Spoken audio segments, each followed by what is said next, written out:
Chapter 1 Tanta the elephant, his great bulk swaying to and fro as he threw his weight first upon one side, and then upon the other. Tanta the elephant lolled in the shade of the father of forests. Almost omnipotent, he, in the realm of his people. Dango, Sheeta, even Numa the mighty were as naught to the pashidom. For 100 years he had come and gone up and down the land that had trembled to the comings and the goings of his forebears for countless ages. In peace he had lived with Dango the hyena, Sheeta the leopard and Numa the lion. Man alone had made war upon him. Man, who holds the unique distinction among created things of making war on all living creatures, even to his own kind. Man, the ruthless man, the pitiless man, the most hated living organism that nature has evolved. Always during the long 100 years of his life, Tanta had known man. There had been black men, always.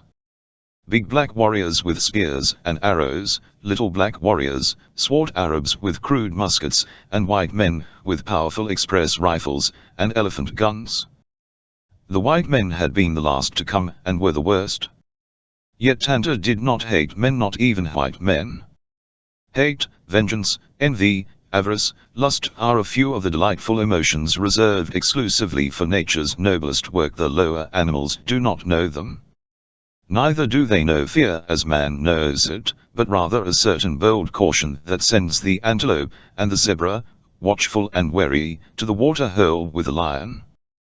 Tanta shared this caution with his fellows, and avoided men, especially white men, and so had there been other eyes there that day to see, their possessor might almost have questioned their veracity, or attributed their error to the half-light of the forest, as they scanned the figure sprawling prone upon the rough back of the elephant, half dozing in the heat to the swaying of the great body, for, despite the sun-bronzed hide, the figure was quite evidently that of a white man.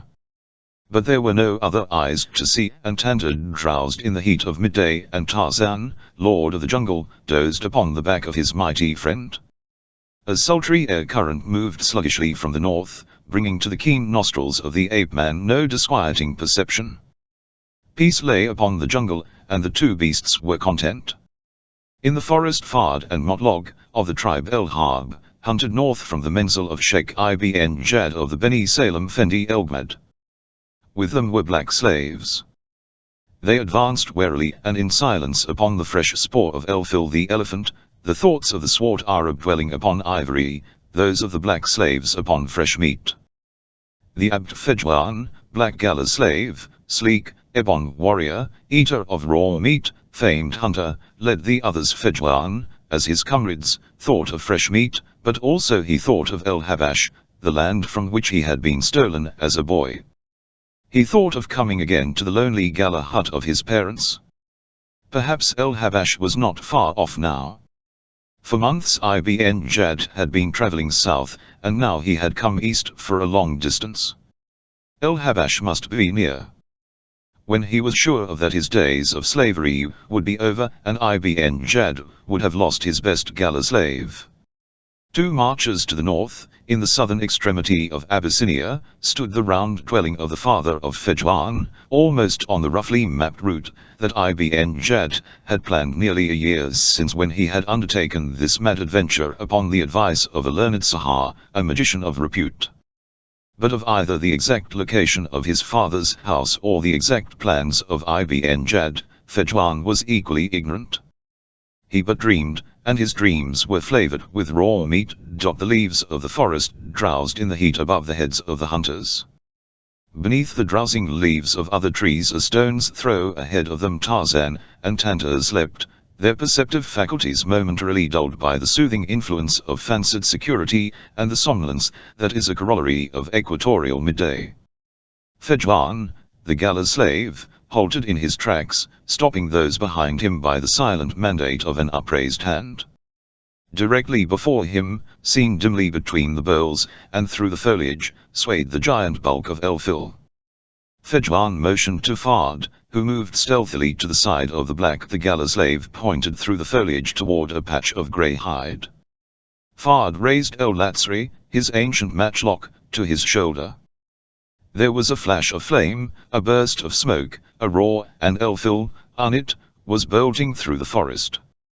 As Tanta surged forward at the sound of the report, Tarzan started to spring to an upright position, and at the same instant the pachyderm passed beneath a low-hanging limb, which struck the ape-man's head, sweeping him to the ground, where he lay stunned and unconscious. Terrified, Tanta thought only of escape as he ran north through the forest, leaving in his wake felled trees, trampled or uptorn bushes. Perhaps he did not know that his friend lay helpless and injured, at the mercy of the common enemy, man. Tanta never thought of Tarzan as one of the Tarmangani, for the white man was synonymous with discomfort, pain, annoyance, whereas Tarzan of the apes meant to him restful companionship, peace, happiness. Of all the jungle beasts, except his own kind, he fraternized with Tarzan only. Billa! Thou missed, exclaimed Fedwan. Gluk, ejaculated Fard. Shaitan guided the bullet. But let us see, perhaps Elphil is hit. Nay, thou missed. The two men pushed forward, followed by their fellows, looking for the hoped-for carmine spoor. Fard suddenly stopped. Wella! What have we here? He cried. I fired at Elphil and killed a Nasrani.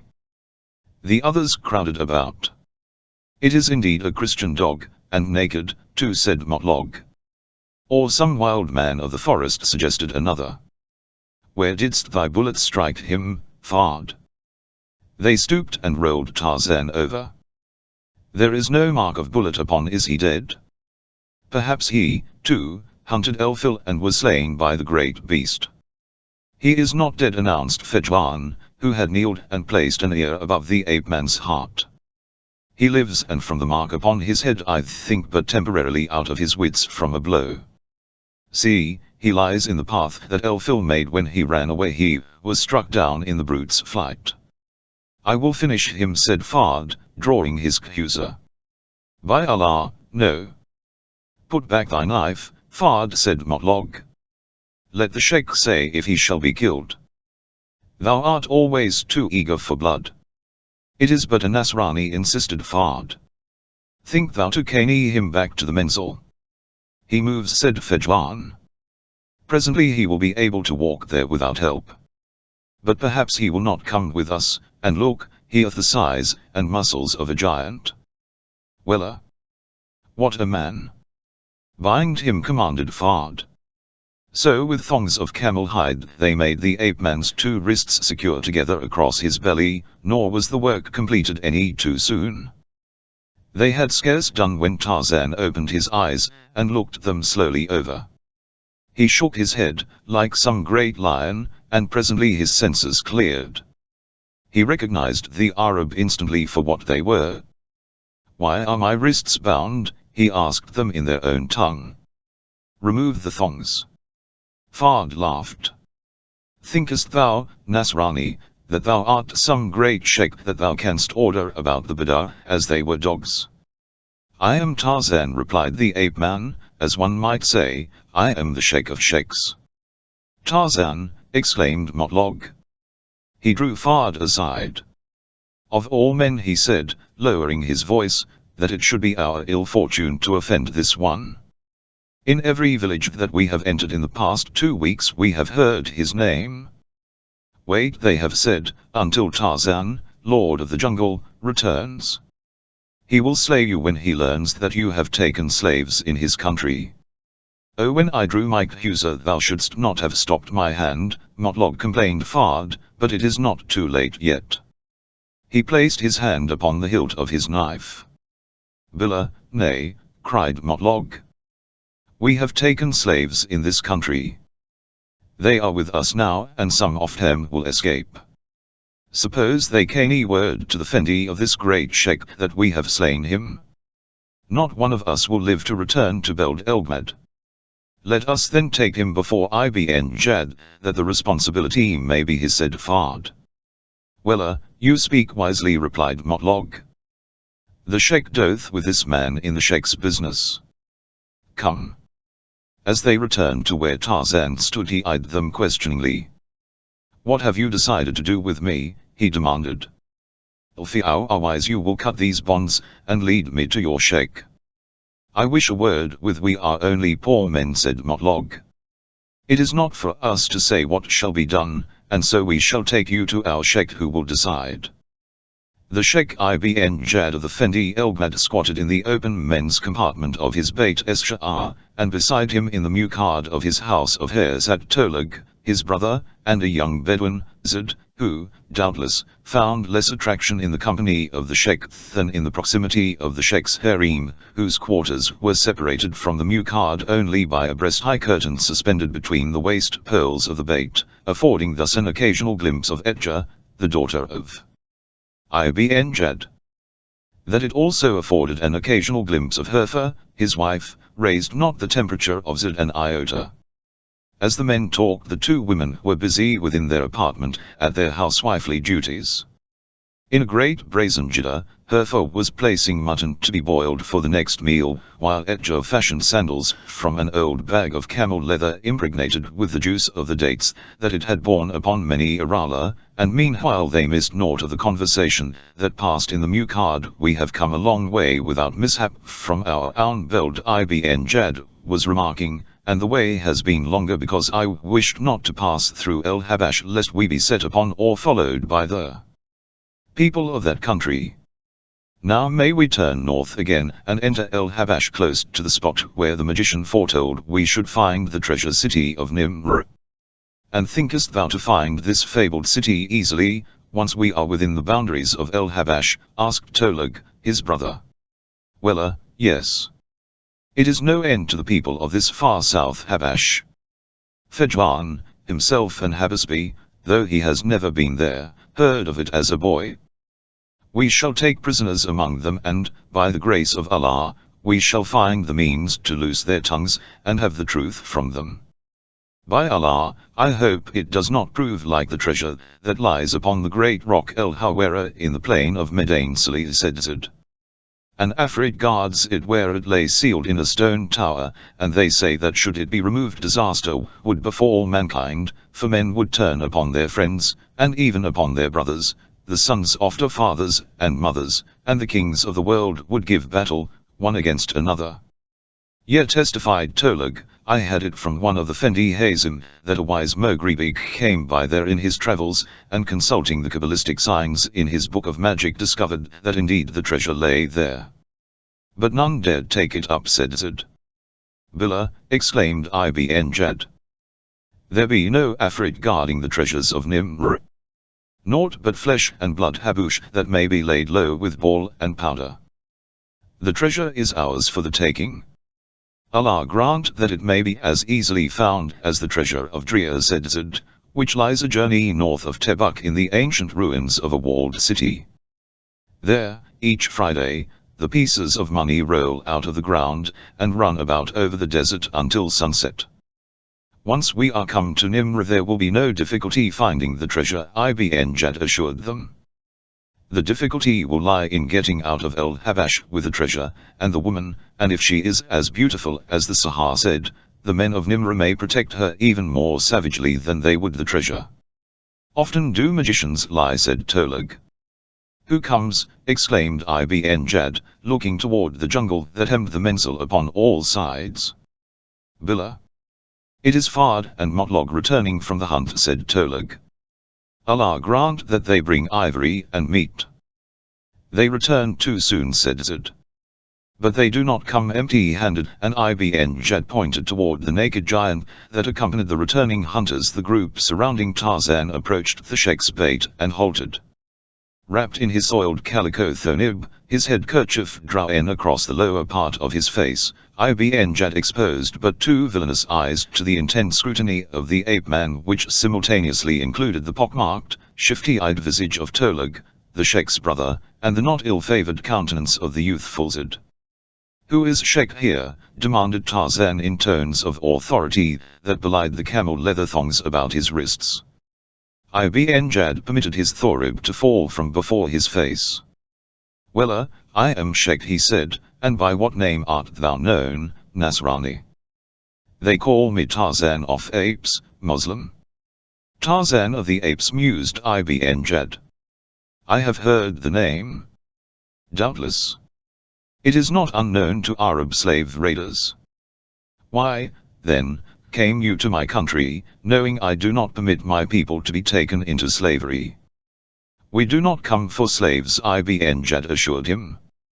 We do but trade in peace for ivory. Thou liest in thy beard, Moslem, returned Tarzan, quietly. I recognize both Manima and Gala slaves in thy mensal, and I know that they are not here of their own choosing. Then, too, was I not present when your henchman fired a shot at Elfil? Is that peaceful trading for ivory? No. It is poaching, and that Tarzan of the Apes does not permit in his country. You are raiders and poachers. By Allah! We are honest men, cried Ibn Jad. Fard and Motlog did but hunt for meat.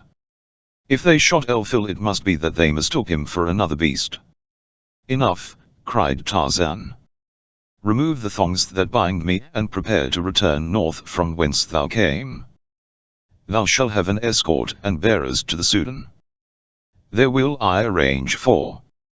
We have come a long way and wish only to trade in peace, insisted Ibn Jad. We shall pay our bearers for their labor, and take no slaves, nor shall we again fire upon Elfil. Let us go our way, and when we return we will pay you well for permission to pass through your country. Tarzan shook his head. No. You shall go at once. Come, cut these bonds. Ibn Jad's eyes narrowed. We have offered thee peace and profits, Nasrani, he said, but if thou wouldst have war, let it be war. Thou art in our power, and remember that dead enemies are harmless. Think it over. And to Fard, take him away and bind his feet. Be careful, Moslem, warned Tarzan, the arms of the ape-man are long, they may reach out even in death, and their fingers encircle your throat. Thou shalt have until dark to decide, Nasrani, and thou mayest know that Ibn Jad will not turn back until he hath that for which he came. They took Tarzan then, and at a distance from the bait of Ibn Jad they pushed him into a small hedgerow, but once within this tent it required 3 men to throw him to the ground, and bind his ankles, even though his wrists were already bound. In the bait of the sheikh the Bedouins sipped their coffee, sickish with clove, cinnamon, and other spice, the while they discussed the ill fortune that had befallen them, for, regardless of his bravado, Ibn Jad knew full well that only speed and most propitious circumstances could now place the seal of success upon his venture. But for Motlog, said Fard, we would now have no cause for worry concerning the Nasrani, for I had my knife ready to slit the dog's throat when Motlog interfered. And had word of his slaying spread broadcast over his country before another sunset, all his people would be at our heels, countered Motlog. Well, as said Tolug, the sheikh's brother, I wish Fard had done the thing he wished. After all, how much better off are we if we permit the Nasrani to live? Should we free him, we know that he will gather his people and drive us from the country. If we keep him prisoner, and an escaped slave carries word of it to his people, will they not be upon us even more surely than as though we had slain him? Tolug, thou speakest words of wisdom, said Ibn Jad, nodding appreciatively. But wait, said Tolug, I have within me, unspoken, words of even greater worth. He leaned forward, motioning the others closer, and lowered his voice. Should this one whom they call Tarzan escape during the night, or should we set him free, there would be no bad word for an escaped slave to bear to his people. Billah, exclaimed Fard disgustedly. There would be no need for an escaped slave to bring word to his people. The Nasrani himself would do that and lead them upon us in person. Bah! The brains of Tolug are as camel's dung. Thou hast not heard all that I would say, brother, continued Tolug, ignoring Fard. It would only seem to the slaves that this man had escaped, for in the morning he would be gone, and we would make great lamentation over the matter, or we would say, well, it is true that Ibn Jad made peace with a stranger, who departed into the jungle, blessing him. I do not follow thee, brother, said Ibn Jad. The Nasrani lies bound in yonder hedgerow. The night will be dark. A slim knife between his ribs were enough. There be faithful Habush among us who will do our bidding, nor speak of the matter after. They can prepare a trench from the bottom of which a dead Tarzan may not reach out to harm. By Allah, it is plain that thou art of Shekli blood, Tolag exclaimed Ibn Jad. The wisdom of thy words proclaims it thou shall attend to the whole matter. Then will it be done secretly and well. The blessings of Allah be upon thee, and Ibn Jad arose and entered the quarters of his harem. Chapter 2 Comrades of the wild darkness fell upon the mensal of Ibn Jad the Sheikh. Beneath the small flitting tent where his captors had left him, Tarzan still struggled with the bonds that secured his urists, but the tough camel leather withstood even the might of his giant thews.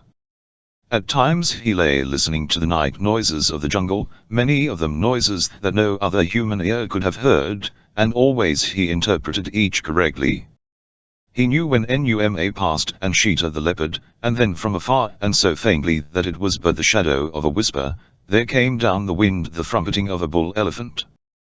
Without the bait of Ibn Jad, Edja, the Sheikh's daughter, loitered, and with her was Zid. They stood very close to one another, and the man held the maiden's hands in his. "Tell me, Edja," he said, "that you love no other than Zid." "How many times must I tell you that?" whispered the girl. "And you do not love Fard?" insisted the man. "Billah, no," she ejaculated. "Yet your father gives the impression that one day you will be Fard's." "My father wishes me to be of the harem of Fard, but I mistrust the man, and I could not belong to one whom I neither loved nor trusted." "I, too, mistrust Fard," said Zid. "Listen, Edja, I doubt his loyalty to thy father, and not his alone, but another whose name I durst not even whisper. Upon occasions I have seen them muttering together when they thought that there were no others about." The girl nodded her head. "I know. It is not necessary even to whisper the name to me, and I hate him even as I hate Fard." "But he is of thine own kin," the youth reminded her. "What of that? Is he not also my father's brother? If that bond does not hold him loyal to Ibn Jad, who hath treated him well, why should I pretend loyalty for him? Nay, I think him a traitor to my father, but Ibn Jad seems blind to the fact. We are a long way from our own country, and if aught should befall the Sheikh, Tolag, being next of blood, would assume the Shekli duties and honors. I think he hath won Fard's support by a promise to further his suit for me with Ibn Jad, for I have noticed that Tolag exerts himself to praise Fard in the hearing of my father. And perhaps a division of the spoils of the Grassar upon the treasure city," suggested Zid. "It is not unlikely," replied the girl, "and Allah." "What was that?" The Bedouins seated about the coffee fire leaped to their feet. The black slaves, startled, peered out into the darkness from their rude shelters. Muskets were seized. Silence fell again upon the tense, listening mensal. The weird, uncanny cry that had unnerved them was not repeated. "Billah," ejaculated Ibn Jad. It came from the midst of the mensal, and it was the voice of a beast, where there are only men and a few domestic animals. Could it have been the speakers stopped as though fearful that the thing he would suggest might indeed be true? "But he is a man, and that was the voice of a beast," insisted Ibn Jad. "It could not have been he." "But he is a Nasrani," reminded Fard. "Perhaps he has league with Shaitan." "And the sound came from the direction where he lies bound in a hedgerow," observed another. "Come," said Ibn Jad. "Let us investigate." With muskets ready, the Arab, lighting the way with paper lanterns, approached the hedgerow where Tarzan lay. Fearfully the foremost looked within. "He is here," he reported. Tarzan, who was sitting in the center of the tent, surveyed the Arab somewhat contemptuously. Ibn Jad pressed forward. "You heard a cry?" he demanded of the ape-man. "Yes, I heard it." "Camest thou, Sheikh Ibn Jad, to disturb my rest upon so trivial an errand, or earnest thou to release me?" "What manner of cry was it? What did it signify?" asked Ibn Jad. Tarzan of the Apes smiled grimly. It was but the call of a beast to one of his kind, he replied. Does the noble Bedouin tremble thus always when he hears the voices of the jungle people? Gluk, growled Ibn Jad, the Bedou fear naught. We thought the sound came from this hedra, and we hastened hither believing some jungle beast had crept within the mensal and attacked thee. Tomorrow it is the thought of Ibn Jad to release thee. Why not tonight? My people fear thee. They would that when you are released you depart hence immediately. I shall. I have no desire to remain in thy lice-infested mensal. We could not send thee alone into the jungle at night where Eladria is abroad hunting, protested the sheikh. Tarzan of the Apes smiled again, one of his rare smiles. Tarzan is more secure in his teeming jungle than other Bedouin in their desert, he replied. The jungle night has no terrors for Tarzan. Tomorrow, snapped the sheikh, and then, motioning to his followers, he departed. Tarzan watched their paper lanterns bobbing across the camp to the sheikh's bait, and then he stretched himself at full length, and pressed an ear to the ground. When the inhabitants of the Arab mensal heard the cry of the beast shatter the quiet of the new night, it aroused within their breasts a certain vague unrest, but otherwise it was meaningless to them. Yet there was one far off in the jungle who caught the call faintly and understood a huge beast, the great, grey dreadnought of jungle, Tanta the elephant. Again he raised his trunk aloft and trumpeted loudly. His little eyes gleamed redly wicked as, a moment later, he swung off through the forest at a rapid trot. Slowly silence fell upon the mensal of Sheikh Ibn Jad as the Arab and their slaves sought their sleeping mats. Only the sheikh and his brothers sat smoking in the sheikh's bait, smoking and whispering in low tones. Do not let the slaves see you slay the Nasrani, Tolag cautioned Ibn Jad. Attend to that yourself first in secrecy and in silence, then quietly arouse 2 of the slaves. Fedouin would be as good as another, as he has been among us since childhood, and is loyal. He will do well for 1. Abbas is loyal, too, and strong, suggested Tolag. Yeah, let him be the second, agreed Ibn Jad. But it is well that they do not know how the Nasrani came to die. Tell them that you heard a noise in the direction of his hedra, and that when you had come to learn the nature of it you found him thus dead. You may trust to my discretion, brother Tolag assured. And warn them to secrecy, continued the sheikh. No man but we 4 must ever know of the death of the Nasrani, nor of his place of burial. In the morning we shall tell the others that he escaped during the night. Leave his cut bonds within the hedra as proof. You understand? By Allah, fully. Good. Now go. The people sleep. The sheikh rose and Tolag, also. The former entered the apartment of his harem, and the latter moved silently off the darkness of the night in the direction of the hedgerow where his victim lay. Through the jungle came Tanta the elephant, and from his path fled gentle beasts and fierce. Even Numa the lion slunk growling to one side as the mighty Pashidam passed. Into the darkness of the hedgerow crept Tolag, the sheikh's brother, but Tarzan, lying with an ear to the ground, had heard him approaching from the moment that he had left the bait of Ibn Jad.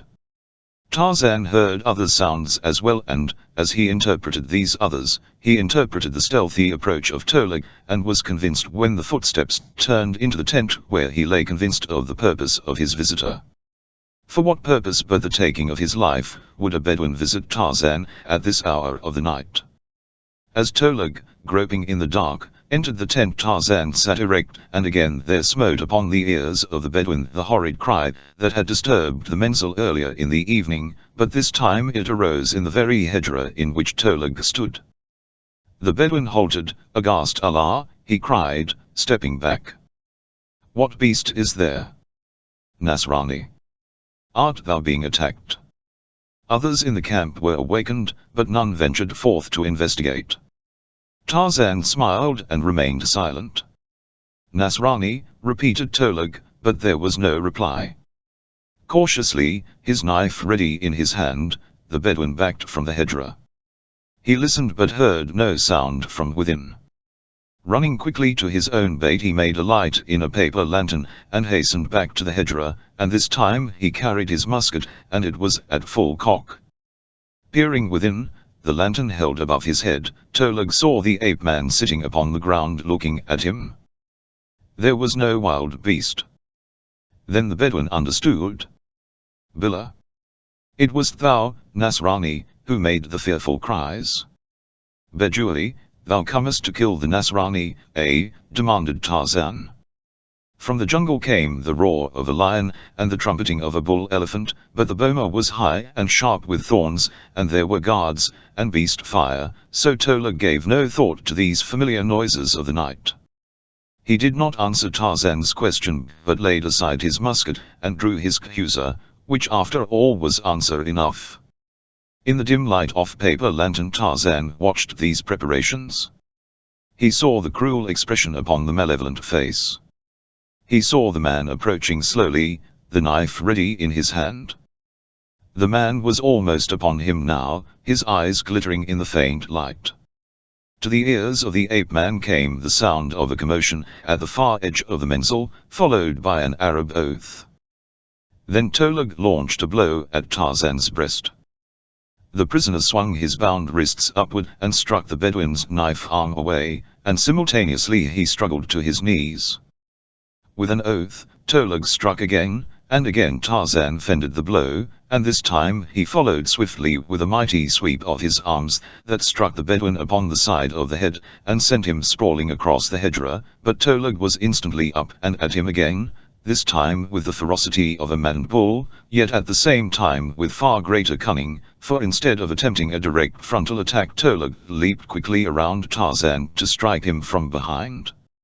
In his effort to turn upon his knees, that he might face his antagonist, the ape-man lost his balance, his feet being bound together, and fell prone at Tolug's mercy.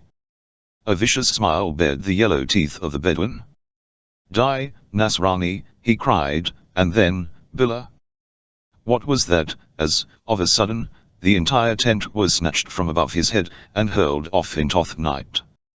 He turned quickly, and a shriek of terror burst from his lips, as he saw, red-eyed and angry, the giant form of Elfil towering above him, and in that very instant a supple trunk encircled his body, and Tolug, the sheikh's brother, was raised high aloft and hurled off into the darkness, as the tent had been. For an instant Tanta stood looking about, angrily, defiantly, then he reached down and lifted Tarzan from the ground, raised him high above his head, wheeled about and trotted rapidly across the mensal toward the jungle. A frightened sentry fired once and fled. The other sentry lay crushed and dead where Tanta had hurled him when he entered the camp. An instant later Tarzan and Tanta were swallowed by the jungle and the darkness. The mensal of Sheikh Ibn Jad was in an uproar. Armed men hastened hither and thither seeking the cause of the disturbance, looking for an attacking enemy. Some came to the spot where had stood the hedgerow where the Nasrani had been confined, but hedgerow and Nasrani both had disappeared. Nearby, the bait of one of Ibn Jad's cronies lay flattened. Beneath it were screaming women and a cursing man. On top of it was Tolug, the sheikh's brother, his mouth filled with vile Bedouin invective, whereas it should have contained only praises of Allah and thanksgiving, for Tolug was indeed a most fortunate man. Had he alighted elsewhere than upon the top of a sturdily pegged bait, he had doubtless been killed or badly injured when Tanta hurled him thus rudely aside. Ibn Jad, searching for information, arrived just as Tolug was extricating himself from the folds of the tent. "Billah," cried the sheikh. "What has come to pass? O brother, art thou doing upon the bait of Abd el-Aziz?" A slave came running to the sheikh. "The Nasrani is gone, and he hath taken the hedgerow with him," he cried. Ibn Jad turned to Tolug. "Canst thou not explain, brother?" he demanded. "Is the Nasrani truly departed?" "The Nasrani is indeed gone," replied Tolug. He is in league with Shaitan, who came in the guise of Elfil, and carried the Nasrani into the jungle, after throwing me upon the top of the bait of Abd el-Aziz, whom I still hear squealing and cursing beneath, as though it had been he who was attacked rather than I. Ibn Jad shook his head. Of course he knew that Tolug was a liar, that he always had known, yet he could not understand how his brother had come to be upon the top of the bait of Abd el-Aziz. "What did the sentries see?" demanded the sheikh. "Where were they?" "They were at their post," spoke up Motlog. "I was just there. One of them is dead, the other fired upon the intruder, as it escaped." "And what said he of it?" demanded Ibn Jad. "Well, he said that Elfil came and entered the menzil, killing Yemeni, and rushing to the hedgerow where the Nasrani lay bound, ripping it aside, throwing Tolug high into the air.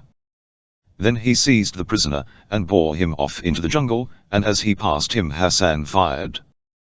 "And missed," guessed Ibn Jad. For several moments the sheikh stood in thought, then he turned slowly toward his own bait. "Tomorrow, early, is the Rala," he said, and the word spread quickly that early upon the morrow they would break camp. Far into the forest Tanta bore Tarzan until they had come to a small clearing, well carpeted with grass, and here the elephant deposited his burden gently upon the ground, and stood guard above.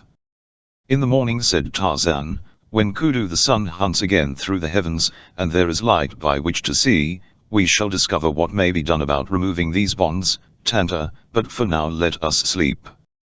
Numa the lion, Dango the hyena, Sheeta the leopard passed near that night, and the scent of the helpless man-thing was strong in their nostrils, but when they saw who stood guard above Tarzan, and heard the mutterings of the big bull, they passed on about their business while Tarzan of the apes slept. With the coming of dawn all was quickly astir in the menzil of Ibn Jad. Scarce was the meagre breakfast eaten ere the bait of the sheikh was taken down by his women, and at this signal the other houses of hair came tumbling to the ground, and within the hour the Arab were winding northward toward El-Habash. The Bedouins and their women were mounted upon the desert ponies that had survived the long journey from the north, while the slaves that they had brought with them from their own country marched afoot at the front and rear of the column in the capacity of askari. And these were armed with muskets. Their bearers were the natives that they had impressed into their service along the way. These carried the impedimenta of the camp, and herded the goats and sheep along the trail. Zid rode beside Etja, the daughter of the sheikh, and more often were his eyes upon her profile than upon the trail ahead. Fard, who rode near Ibn Jad, cast an occasional angry glance in the direction of the two. Tolug, the sheikh's brother, saw and grinned. "Zid is a bolder suitor than thou, Fard," he whispered to the young. "He has whispered lies into her ears, and she will have none of me," complained Fard. "If sheikh favored thy suit though," suggested Tolug. "But he does not," snapped Fard. "A word from you might aid." "You promised it." "Well, yes, but my brother is an overindulgent sire," explained Tolug. "He doth not mislike you, Fard, but rather he would have his bint happy, and so leaves the selection of her mate to her." "What is there to do, then?" demanded Fard. "If I were sheikh, now," suggested Tolug, "but alas I am not." "If I were sheikh, what then?" "My niece would go to the man of my own choosing." "But you are not sheikh," Fard reminded him. Tolug leaned close and whispered in Fard's ear. "A suitor as bold as Zid would find the way to make me sheikh." Fard made no reply but only rode on in silence, his head bowed and his brows contracted in thought. Chapter 3 The apes of Toyate 3 days crawled slowly out of east, and followed one another across the steaming jungle, and over the edge of the world beyond.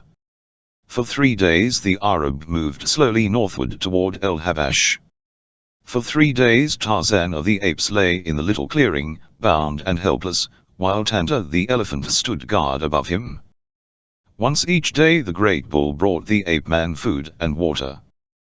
The camel leather thongs held securely, and no outside aid appeared to release Tarzan from the ever-increasing discomfort and danger of his predicament. He had called to Manu the monkey to come and gnaw the strands apart, but Manu, ever irresponsible, had only promised and forgotten. And so the ape-man lay uncomplaining, as is the way of beasts patiently waiting for release, knowing that it might come in the habiliment of death. Upon the morning of the fourth day, Tantor gave evidences of restlessness. His brief foragings had exhausted the nearby supply of food for himself and his charge. He wanted to move on and take Tarzan with him, but the ape-man was now convinced that to be carried farther into the elephant country would lessen his chances for succor, for he felt that the only one of the jungle people who could release him was Mangani the great ape. Tarzan knew that already he was practically at the outer limits of the Mangani country, yet there was a remote chance that a band of the great anthropoids might pass this way and discover him, while, should Tantor carry him farther north, even this meager likelihood of release would be lost forever. Tantor wanted to be gone. He nudged Tarzan with his trunk and rolled him over. He raised him from the ground. "Put me down," Tantor said the ape-man, and the pashidom obeyed, but he turned and walked away. Tarzan watched him cross the clearing to the trees upon the far side. There Tantor hesitated, stopped, turned. He looked back at Tarzan and trumpeted. He dug up the earth with a great tusk, and appeared angry. "Go and feed," said Tarzan, "and then return. Tomorrow the Mangani may come." Tantor trumpeted again and, wheeling about, disappeared in the jungle. For a long time the ape-man lay listening to the retreating footfalls of his old friend. "He is gone," he mused. "I cannot blame him. Perhaps it is as well. What matter whether it be today, tomorrow, or the day after?" The morning passed.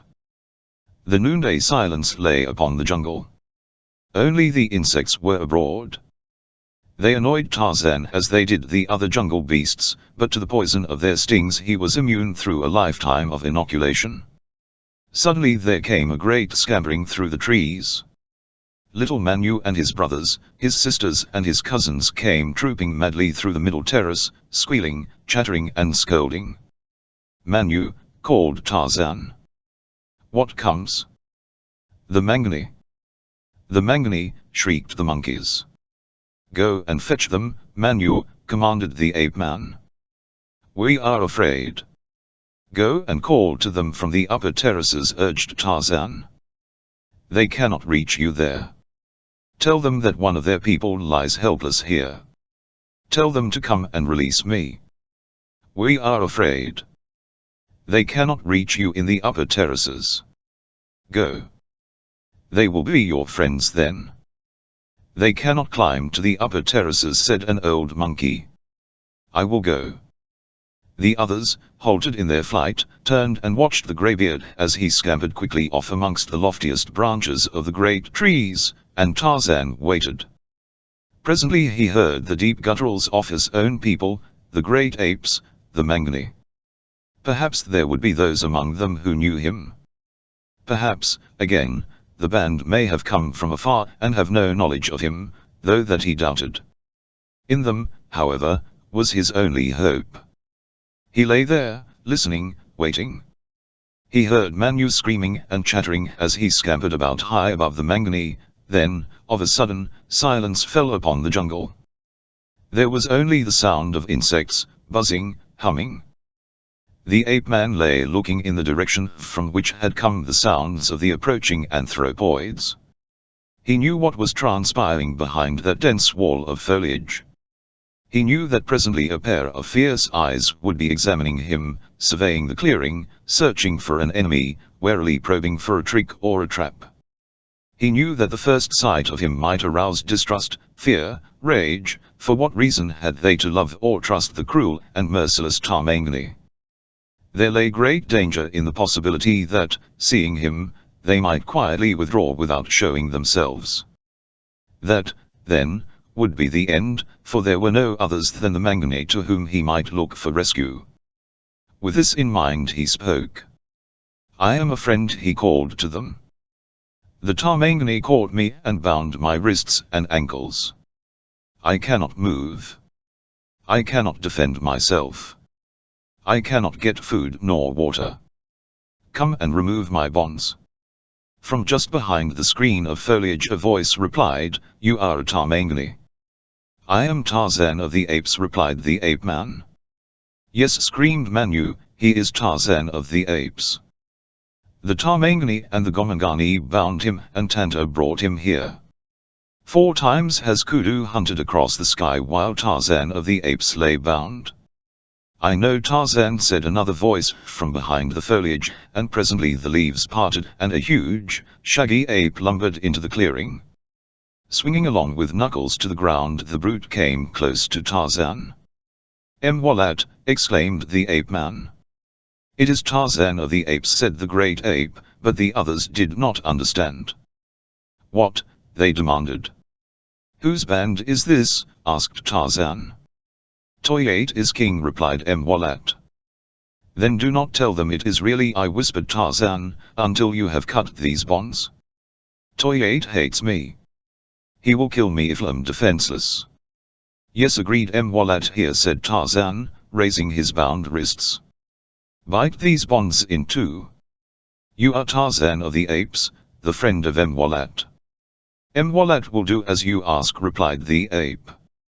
Of course, in the meager language of apes, their conversation did not sound at all like a conversation between men, but was rather a mixture of growls and grunts and gestures which, however, served every purpose that could have been served by the most formal and correct of civilized speech, since it carried its messages clearly to the minds of both the Mangani and the Tarmangani, the great ape and the great white ape. As the other members of the band pressed forward into the clearing, seeing that Mwalat was not harmed, the latter stooped and with powerful teeth severed the camel leather thongs that secured the wrists of the ape-man, and similarly he freed his ankles.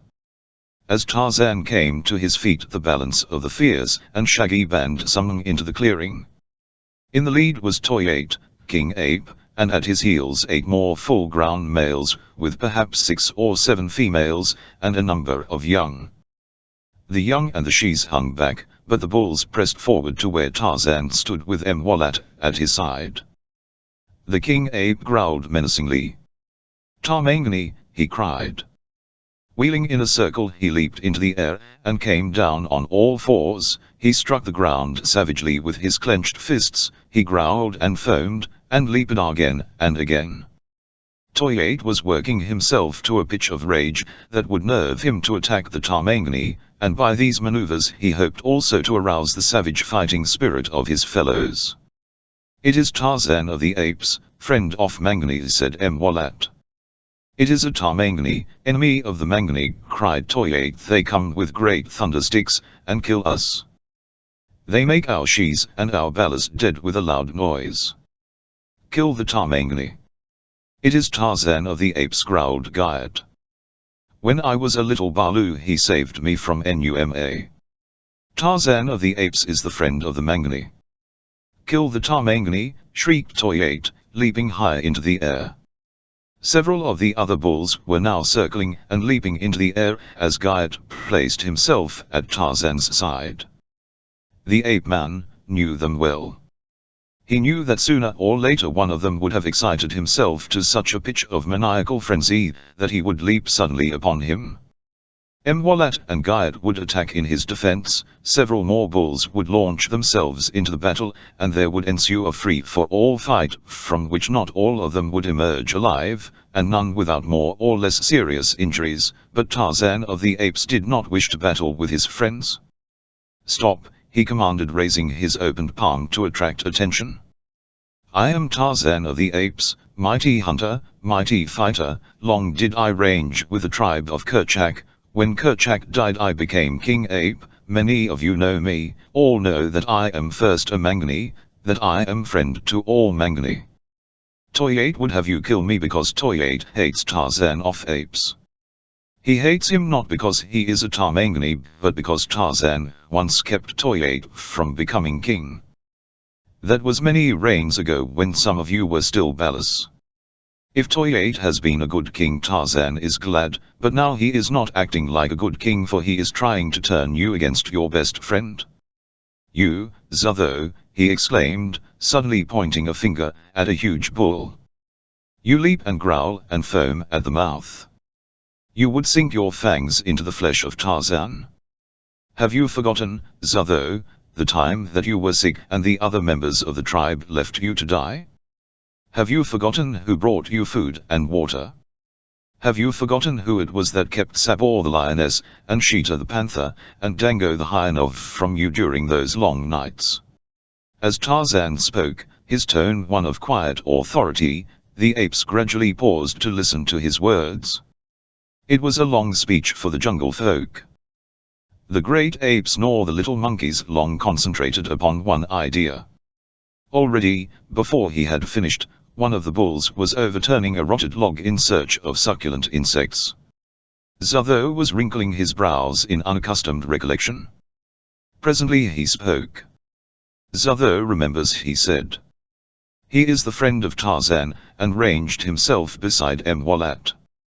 With this the other bulls, except Toyate, appeared to lose interest in the proceedings, and either wandered off in search of food or squatted down in the grass.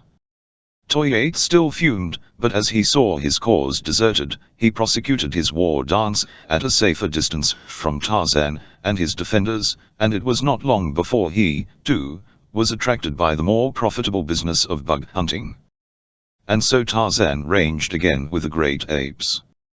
And as he loafed lazily through the forest with the shaggy brutes, he thought of his foster mother, Kala, the great she-ape, the only mother he had ever known. He recalled with a thrill of pride her savage defense of him against all their natural enemies of the jungle, and against the hate and jealousy of old Tublat, her mate, and against the enmity of Kerchak, the terrible old king ape. As it had been but yesterday since he had seen him, Tarzan's memory projected again upon the screen of recollection the huge bulk and the ferocious features of old Kerchak. What a magnificent beast he had been! To the childish mind of the ape boy, Kerchak had been the personification of savage ferocity and authority, and even today he recalled him with almost a sensation of awe.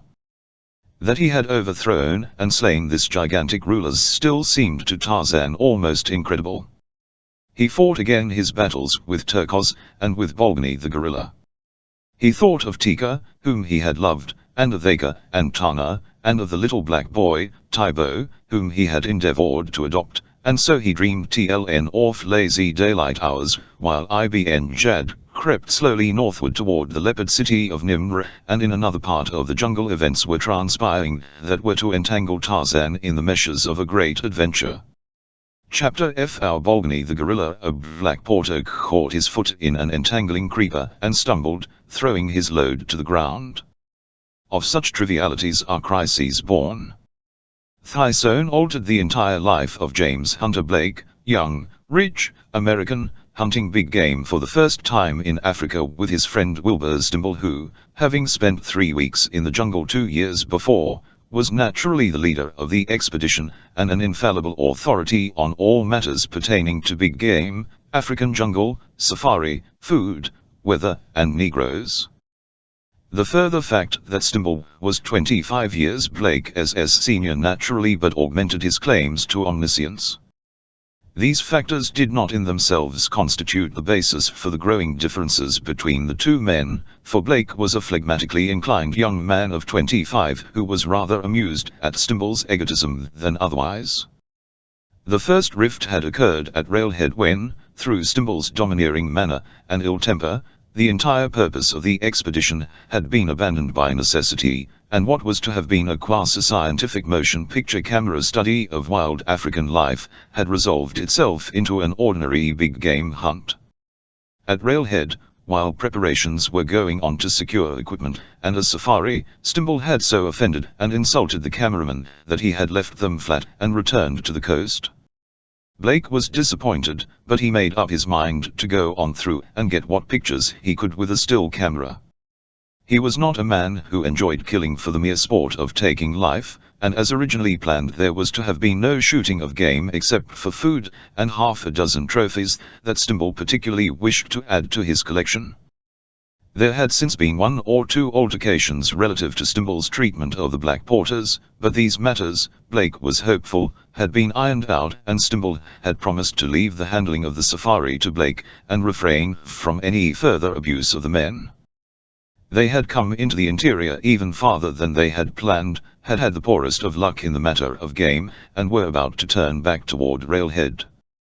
It seemed now to Blake that after all they were going to pull through without further difficulty, and that he and Stimble would return to America together, to all intent and purpose still friends. But just then a black porter caught his foot in an entangling creeper and stumbled, throwing his load to the ground. Directly in front of the porter, Stimble and Blake were walking side by side, and, as though guided by a malevolent power, the load crashed into Stimble, hurling him to the ground. Stimble and the porter scrambled to their feet amidst the laughter of the negroes who had witnessed the accident. The porter was grinning. Stimble was flushed with anger. "You damned clumsy swine," he cried, and before Blake could interfere or the porter protect himself, the angry white man stepped quickly over the fallen load and struck the black a terrific blow in the face that felled him, and as he lay there, Stimble kicked him in the side. But only once. Before he could repeat the outrage, Blake seized him by the shoulder, wheeled him about and struck him precisely as he had struck the black. Stimble fell, rolled over on his side and reached for the automatic that hung at his hip, but quick as he was, Blake was quicker. "Cut that," said Blake, crisply, covering Stimble with a .45. Stimble's hand dropped from the grip of his gun. "Get up," ordered Blake, and when the other had risen, "Now listen to me, Stimble, this is the end. You and I are through. Tomorrow morning we split the safari and equipment, and whichever way you go with your half, I'll go in the opposite direction." Blake had returned his gun to its holster as he spoke. The black had risen and was nursing a bloody nose. The other blacks were looking sullenly. Blake motioned to the porter to pick up his load, and presently the safari was again on the move, a sullen safari without laughter or song. Blake made camp at the first available ground shortly before noon in order that the division of equipment, food and men could be made during the afternoon, and the two safaris thus be enabled to make an early start the following morning. Stimble, sullen, would give no assistance, but, taking a couple of the askari, the armed natives who act as soldiers for the safari, started out from camp to hunt. He had proceeded scarcely a mile along a mold-padded game trail, which gave forth no sound in answer to their falling footsteps, when one of the natives in the lead held up his hand in warning as he halted in his tracks. Stimble advanced cautiously, and the black pointed toward the left, through the foliage. Dimly, Stimble saw a black mass moving slowly away from them. "What is it?" he whispered. "Gorilla," replied the black. Stimble raised his rifle and fired at the retreating figure. The black was not surprised that he missed. "Hell," ejaculated the white. "Come on, get after him. I've got to have him. Gad. What a trophy he'll make." The jungle was rather more open than usual, and again they came within sight of the retreating gorilla. Each time Stimble fired, and each time he missed. Secretly the blacks were amused and pleased. They did not like Stimble. At a distance Tarzan of the Apes, hunting with the tribe of Toyate, heard the first shot and immediately took to the trees, and was racing in the direction of the sound. He felt sure that the weapon had not been discharged by the Bedouins, for he well knew and could differentiate between the reports of their muskets and those made by modern weapons. Perhaps, he thought, there may be among them such a rifle, because such was not impossible, but more likely it meant white men, and in Tarzan's country it was his business to know what strangers were there and why. Seldom they came even now, though once they had never come. It was those days that Tarzan regretted, for when the white man comes peace and happiness depart racing through the trees, swinging from limb to limb. Tarzan of the Apes unerringly followed the direction of the sound of the succeeding shots, and as he approached more closely the scene of pursuit of Bolgani the gorilla, he heard the crashing of underbrush, and the voices of Bolgani, fleeing with greater haste than caution, his mind and attention occupied by thoughts of escape from the hated Tarmangani, and the terrifying thunderstick that roared each time the Tarmangani came within sight of him, abandoned his accustomed wariness, and hurried through the jungle forgetful of what few other enemies might beset his path, and so it was that he failed to see Histar the snake draped in sinuous loops along an overhanging branch of a nearby patriarch of the forest. The huge python, naturally short-tempered and imitable, had been disturbed and annoyed by the crashing sounds of pursuit and escape, and the roaring voice of the rifle. Ordinarily he would have permitted a full-grown bull gorilla to pass unmolested, but in his present state of mind he might have attacked even Tanta himself. His beady eyes glaring fixedly, he watched the approach of the shaggy Bolgani, and, as the gorilla passed beneath the limb to which he clung, Histar launched himself upon his prey.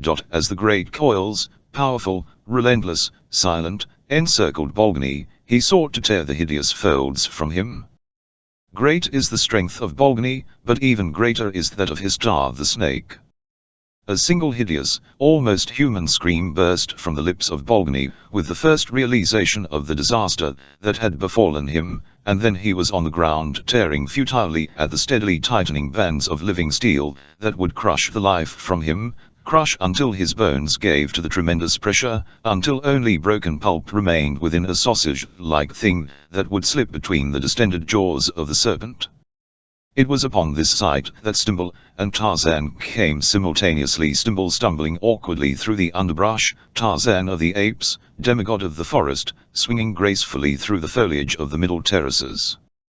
They arrived simultaneously, but Tarzan was the only one of the party whose presence was unsuspected by the others, for, as always, he had moved silently and with the utmost wariness because of the unknown nature of the conditions he might discover.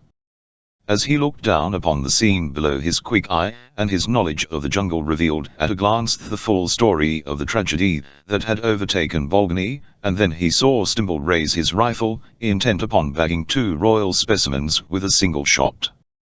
In the heart of Tarzan was no great love for Bolgani the gorilla. Since childhood the shaggy, giant man-beast had been the natural foe of the ape-man. His first mortal combat had been with Bolgani. For years he had feared him, or rather avoided him through caution, for of fear Tarzan was ignorant, and since he had emerged from childhood he had continued to avoid Bolgani for the simple reason that his own people, the great apes, avoided him. But now when he saw the huge brute beset by two of the natural enemies of both the Mangani and the Bolgani, there flared within his breast a sudden loyalty that burned away the personal prejudices of a lifetime. He was directly above Stimble, and with such celerity do the mind and muscles of the ape-man coordinate, that even as the American raised his weapon to his shoulder Tarzan had dropped upon his back, felling him to the earth, and before Stimble could discover what had happened to him, long before he could stumble, cursing, to his feet, Tarzan, who had been unarmed, had snatched the hunter's knife from its scabbard, and leaped full upon the tithing, struggling mass of python and gorilla. Stimble came to his feet ready to kill, but what he saw before him temporarily drove the desire for vengeance from his mind. Naked but for a loincloth, bronzed, black-haired, a giant white man battled with a dread python, and as Stimble watched he shuddered as he became aware that the low, beast-like growls he heard came not alone from the savage lips of the gorilla but from the tlnote of the godlike man-thing that fought for him. Steel fingers encircled the python just back of its head, while those of the free hand drove Stimble's hunting knife again and again into the coiling, writhing body of the serpent. With the projection of a new and more menacing enemy into the battle, Histar was forced partially to release his hold upon Bolgani with, at first, the intention of including Tarzan in the same embrace, that he might crush them both at once, but soon he discovered that the hairless man-thing constituted a distinct menace to his life that would necessitate his undivided attention, and so he quickly uncoiled from about Bolgani, and in a frenzy of rage and pain that whipped his great length into a lashing fury of destruction, he sought to encircle the ape-man, but wheresoever his coils approached, the keen knife bit deep into tortured flesh. Bolgani, the spark of life all but crushed from him, lay gasping upon the ground, unable to come to the aid of his preserver, while Stimble, goggle-eyed with awe and terror, kept at a safe distance, momentarily forgetful both of his lust for trophies and his bent for revenge. Thus was Tarzan pitted, single-handed, against one of the mightiest of nature's creations in a duel to the death, the result of which seemed to the watching American already a foregone conclusion, for what man born of woman could hope, unaided, to escape from the embrace of the deadly coils of a python? Already his star had encircled the torso and one leg of the ape-man, but his powers of constriction, lessened by the frightful wounds he had received, had as yet been unable to crush his adversary into helplessness, and Tarzan was now concentrating his attention and the heavy blade of the hunting knife upon a single portion of the weakening body in an attempt to cut his star in two.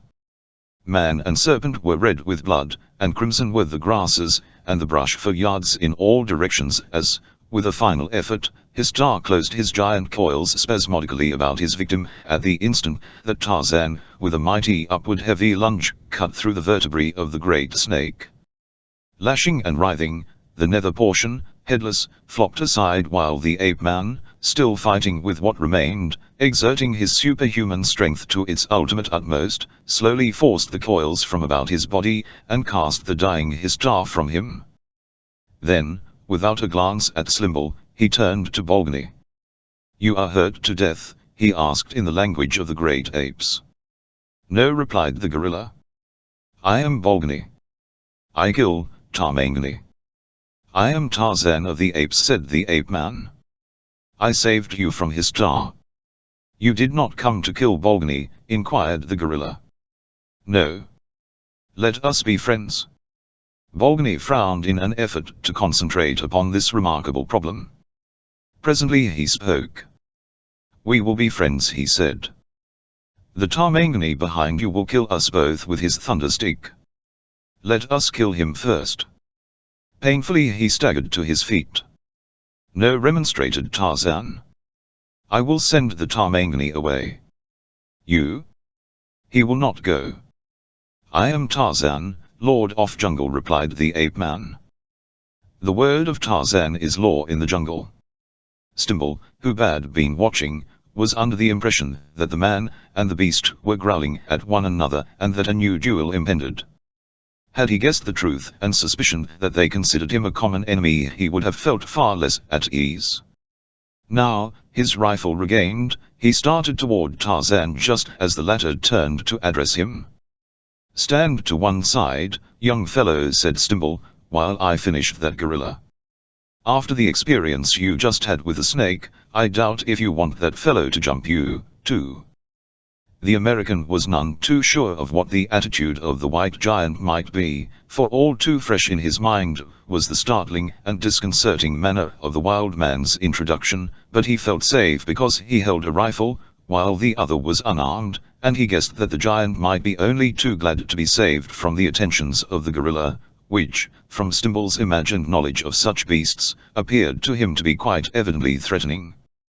Tarzan halted directly between Bolgani and the hunter, and eyed the latter appraisingly for a moment. "Lower your rifle," he said, presently. "You are not going to shoot the gorilla." "The hell I'm not," ejaculated Stimble. "What do you suppose I've been chasing him through the jungle for?" "Under a misapprehension," replied Tarzan. "What misapprehension?" demanded Stimble. "That you were going to shoot him." "You are not." "Say, young man, do you know who I am?" demanded Stimble. "I am not interested," replied Tarzan coldly. "Well, you'd better be. I'm Wilbur Stimble of Stimble and Company, Brokers, New York." That was a name to conjure within New York. Even in Paris and London it had opened many a door, bent many a knee.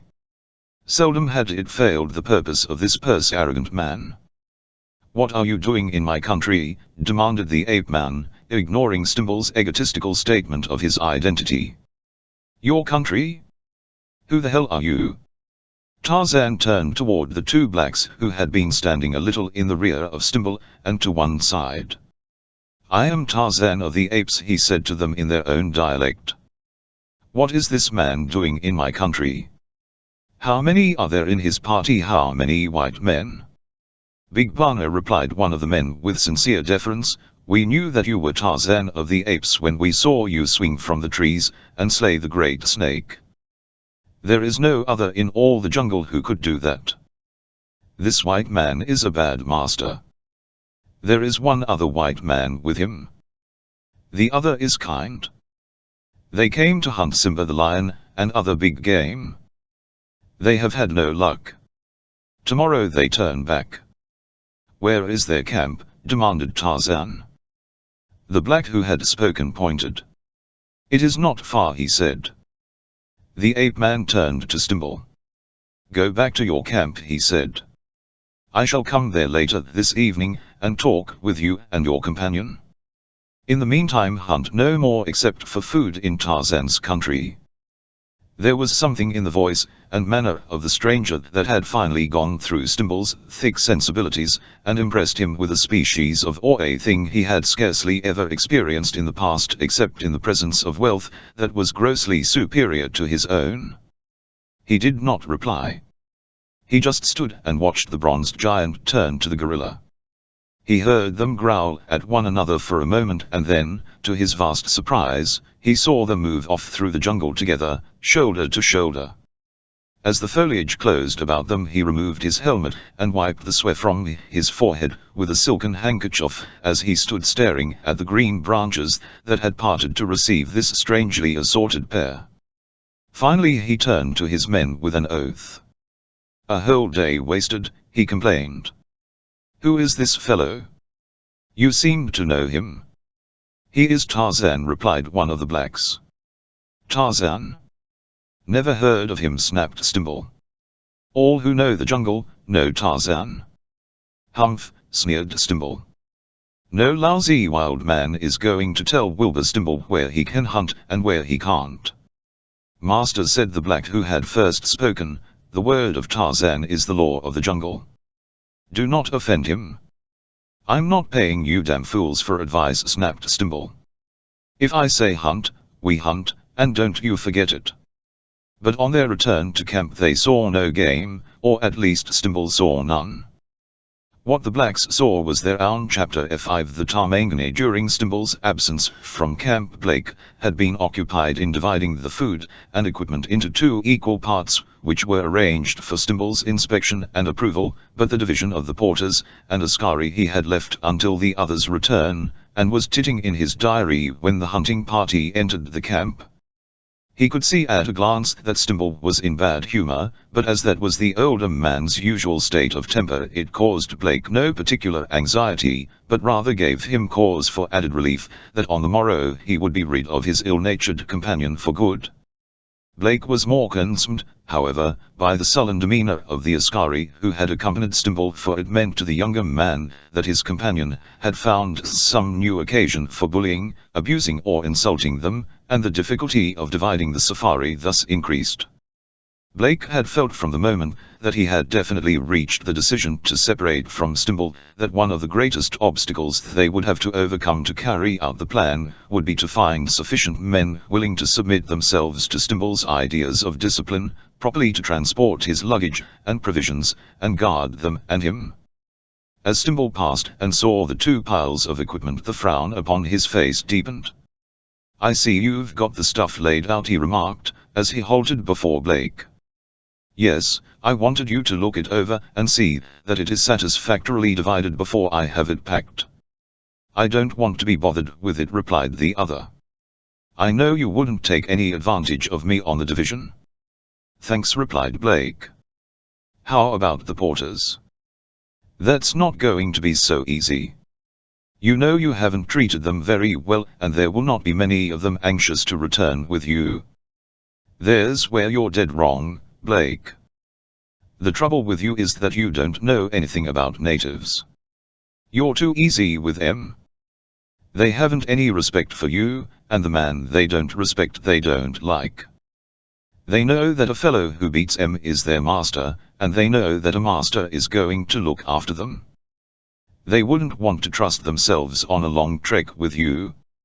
You divided the junk, now let me handle the men.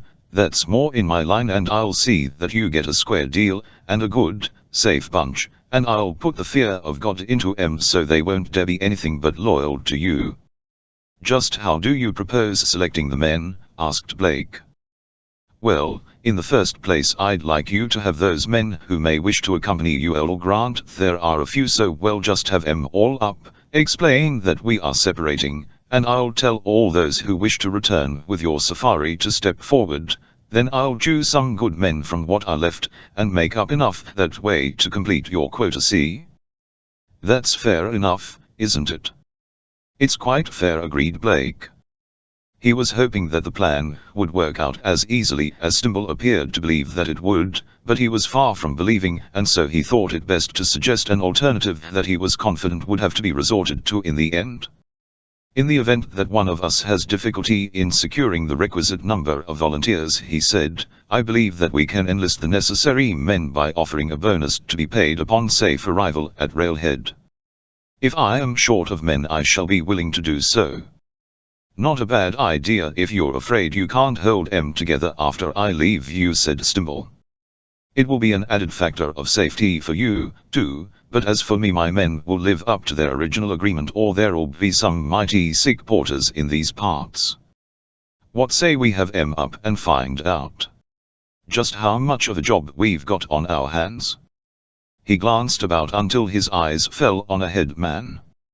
Here, you, he called. Come here and make it snappy.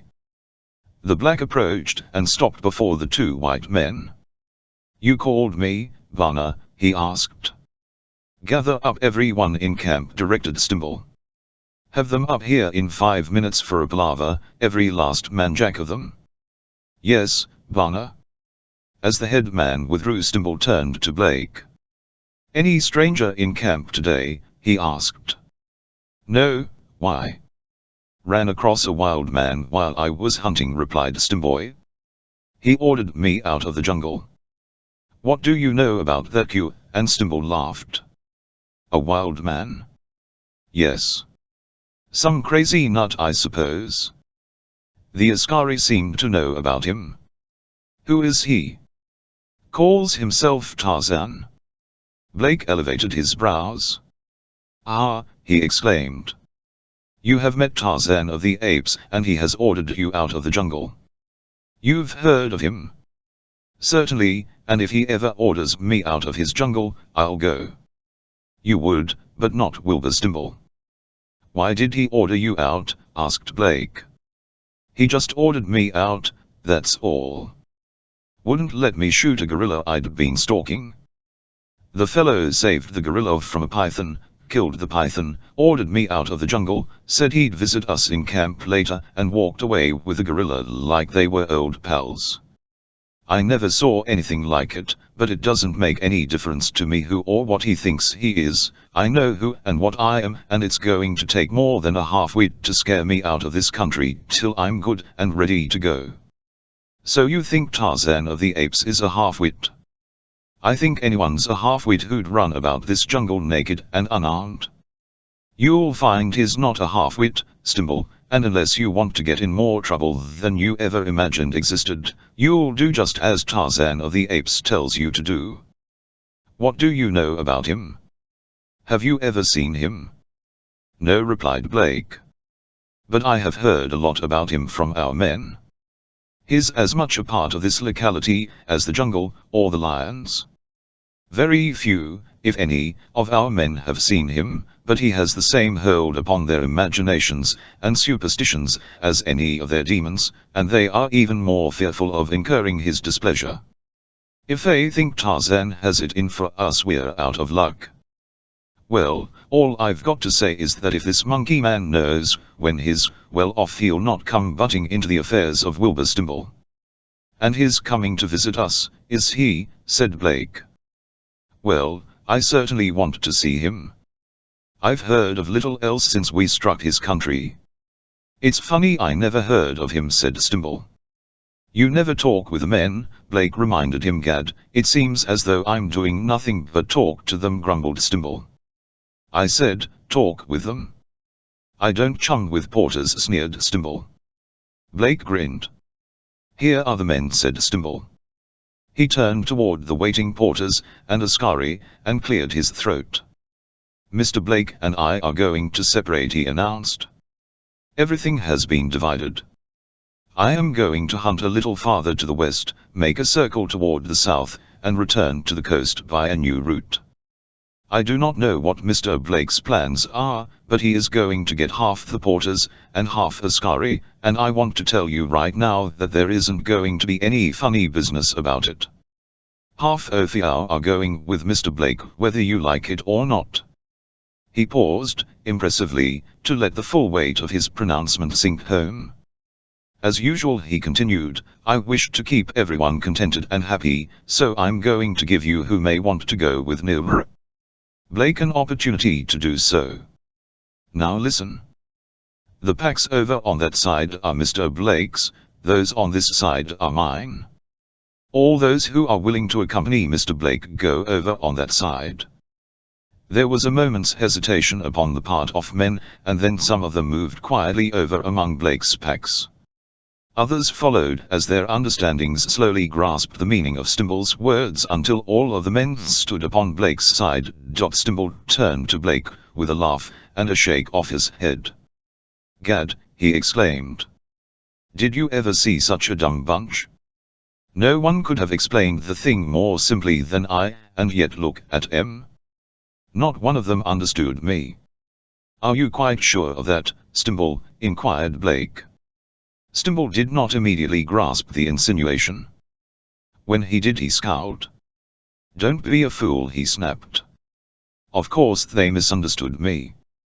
He turned angrily toward the men.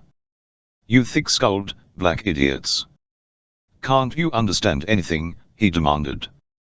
I did not say that you all had to go with Mr. Blake, only those who wished to. Now the rest of you, those who wish to accompany me, get back over here on this side with my packs, and step lively. No one moved in the direction of Stimble's packs. The man flushed. This is mutiny, he stormed. Whoever is at the bottom of this is going to suffer. Come here, you. He motioned to a head man. Who put you fellows up to this? Has Mr. Blake been telling you what to do? Don't be a fool, Stimble said Blake. No one has influenced the men, and there is no mutiny. The plan was yours. The men have done just what you told them to. If it had not been for your insufferable egotism, you would have known precisely what the outcome would be. These black men are human beings. In some respects they are extremely sensitive human beings, and in many ways they are like children. You strike them, you curse them, you insult them, and they will fear you and hate you. You have done all these things to them, and they do fear you and hate you. You have sowed and now you are reaping. I hope to God that it will teach you a lesson. There is just one way to get your men, and that is to offer them a big bonus. Are you willing to do that? Stimble, his self-assurance momentarily shaken at last, wilted in the face of the realization that Blake was right. He looked about helplessly for a moment. The blacks, sullen-faced, stood there like dumb beasts, staring at him. In all those eyes there was no single friendly glance. He turned back to Blake. See what you can do with them, he said. Blake faced the men. It will be necessary for half of you to accompany Mr. Stimble back to the coast, he said. He will pay double wages to all those who go with him, provided that you serve him loyally. Talk it over among yourselves and send word to us later by your head man. That is all. You may go. The balance of the afternoon passed, the two white men keeping to their respective tents, the blacks gathered in groups, whispering. Blake and Stimble no longer messed together, but after the evening meal each appeared with his pipe to await the report of the head men. After half an hour Blake sent his boy to summon them, and presently they came and stood before the young man. Well, have the men decided who will accompany Mr. Stimble? He asked. No one will accompany the old Bana, replied their spokesman. All will go with the young Bana. But Mr. Stimble will pay them well, Blake reminded, and half of you must go with him. The black shook his head. He could not make the pay big enough, he said. No boy will go with him. You agreed to come out with us and return with us, said Blake. You must fulfill your agreement. We agreed to come out with both of you and return with both of you. There was nothing said about returning separately. We will live up to our agreement, and the old Bana may return in safety with the young Bana. There was finality in the tone of the spokesman. Blake thought for a moment before replying. You may go, he said. I will talk with you again in the morning. The blacks had departed but a moment when the figure of a man appeared suddenly out of the darkness into the light of the campfire. Who the oh, it's you, is it? Exclaimed Stimble. Here's the wild man, Blake. The young American turned and surveyed the figure of the bronze giant who was standing just within the circle of the firelight. He noted the clean-cut features, the quiet dignity, the majestic mien, and smiled inwardly at recollection of Stimble's description of this godlike creature half-wit. So you are Tarzan of the Apes, he said. Tarzan inclined his head. And you, he asked. I am Jim Blake of New York, replied the American. Hunting, of course. With a camera? Your companion was using a rifle, Tarzan reminded him. I am not responsible for his acts. I cannot control them, replied Blake. Nor anyone else, snapped Stimble. Tarzan permitted his gaze to move to Stimble for an instant, but ignored his boast. I overheard the conversation between you and the headmen, he said, addressing Blake. Some of your blacks had already told me something about your companion, and twice today I have had an opportunity to form an estimate of my own from personal observation, so I assume that you are separating because you cannot agree. Am I right? Yes, acknowledged Blake. And after you separate, what are your plans? I intend to push in a little farther west and then swing, commenced Stimble. I was speaking to Blake, interrupted Tarzan. My plans concerning you are already made. Well, who the silence, admonished the ape-man. Go ahead, Blake. We have not had much luck so far, replied Blake, principally because we never can agree on methods. The result is that I have scarcely a single decent wild animal study. I had planned to go north away in search of lion pictures. I dislike going back without anything to show for the time and money I have put into the expedition, but now that the men have refused to accompany us separately, there is nothing for it but to return to the coast by the shortest route. You two don't seem to be taking me into consideration at all, grumbled Stimble. I've got as much money and time in this trip as Blake. You forget that I'm here to hunt, and what's more, I'm going to hunt, and I'm not going straight back to the coast by a damned sight, monkey man or no monkey man. Again Tarzan ignored Stimble. Get ready to move out about an hour after sunrise, he said to Blake. There will be no trouble about dividing the safari. I shall be here to attend to that and give you your final instructions, and as he spoke he turned and disappeared in the darkness. Chapter 6 ARA The lightning before dawn. The camp was astir, and by the appointed hour the packs were made and all was in readiness. The porters loitered, awaiting the word that would start the safari upon its eastward journey toward the coast. Blake and Stimble smoked in silence. The foliage of a nearby tree moved to the swaying of a branch, and Tarzan of the Apes dropped lightly into the camp. Exclamations of surprise broke from the lips of the Negroes, surprise clearly tinged with terror. The ape-man turned toward them and addressed them in their own dialect. I am Tarzan of the Apes, he said, Lord of the Jungle.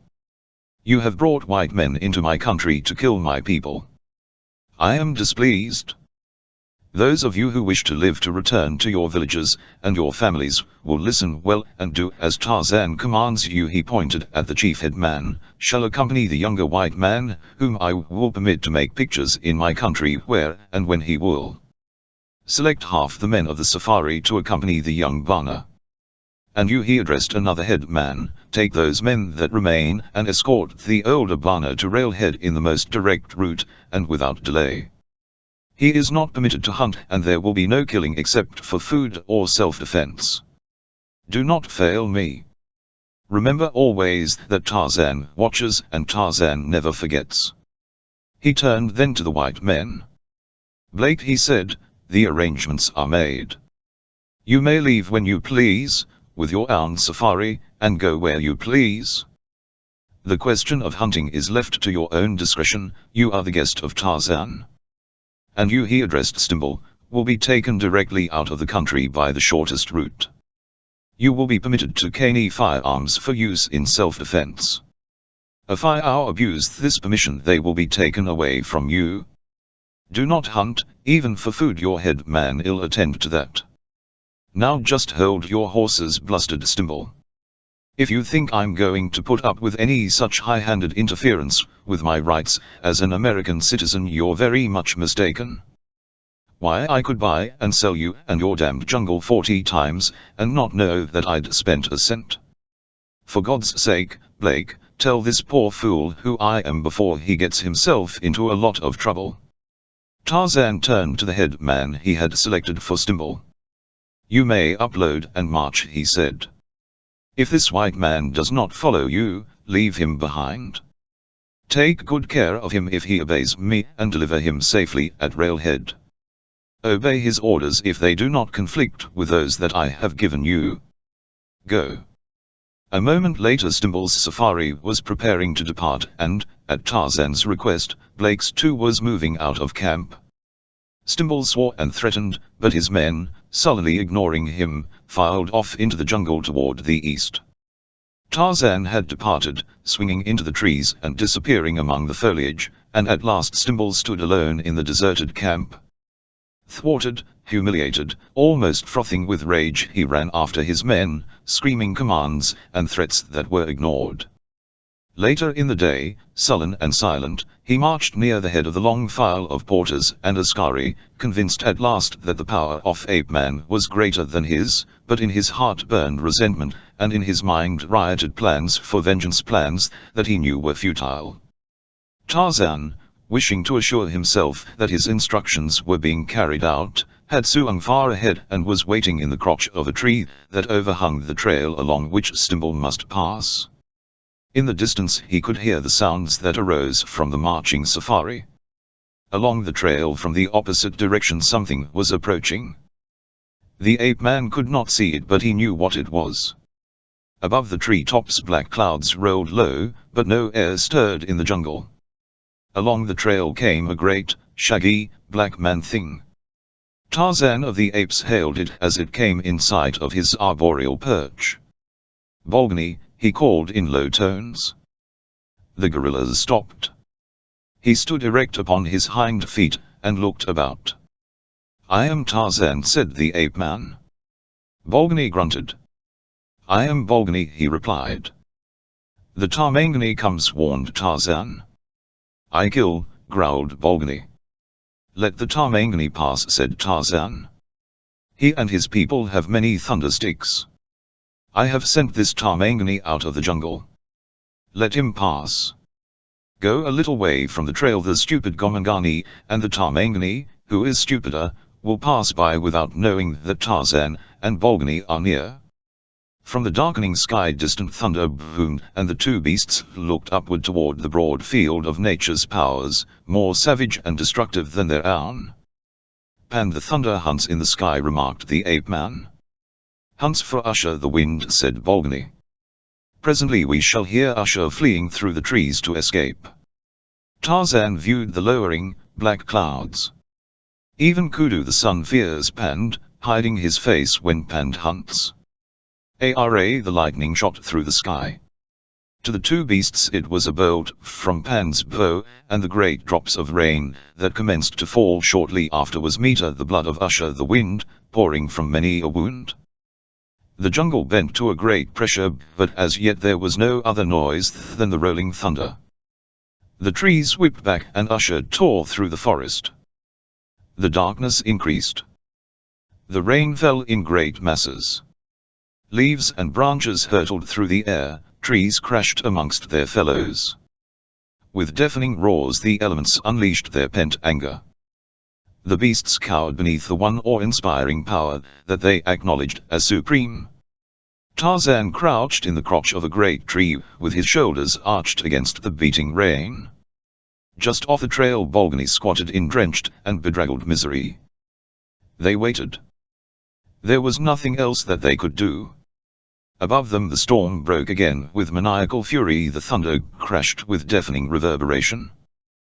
There was a blinding flash of light, and the branch upon which Tarzan squatted sagged and hurtled to the trail beneath.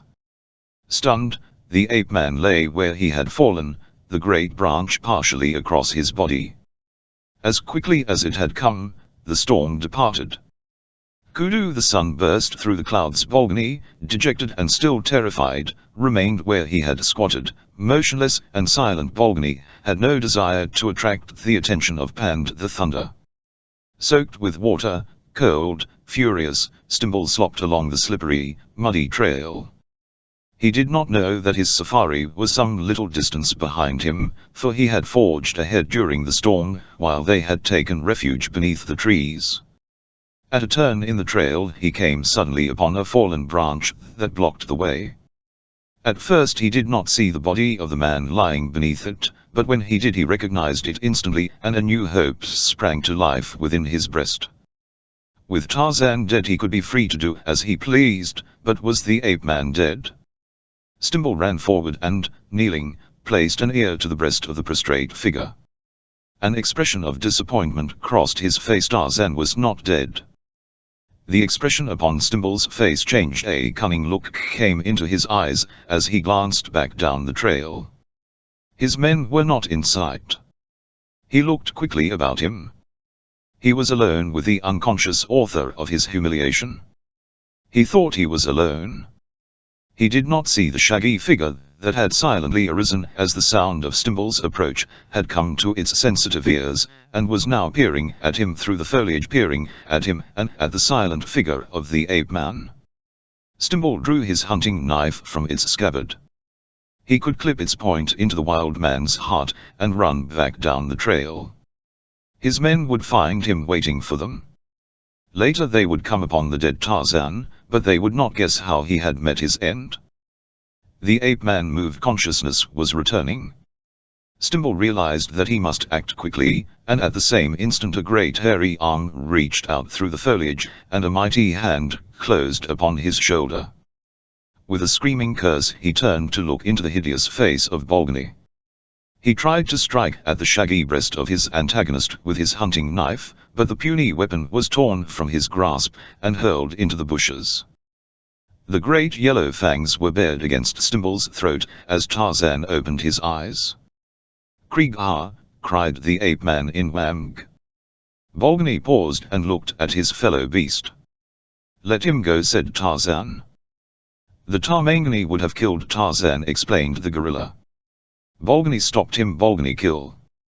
He growled horribly. "No," snapped Tarzan. "Free the Tarmangani." The gorilla released his grasp upon Stimble just as the first of the hunter's men came in sight of them, and as Bolgani saw the blacks, and how numerous they were, his nervousness and irritability increased. "Take to the jungle," Bolgani said. Tarzan. "Tarzan will take care of this Tarmangani and the Gomangani." With a parting growl the gorilla merged with the foliage and the shadows of jungle as Tarzan of the Apes faced Stimble and his boys. "You had a close call then," Stimble said. The ape-man. "It is fortunate for you that you didn't succeed in killing me.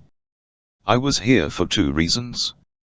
One was to see that you obeyed my instructions, and the other to protect you from your men.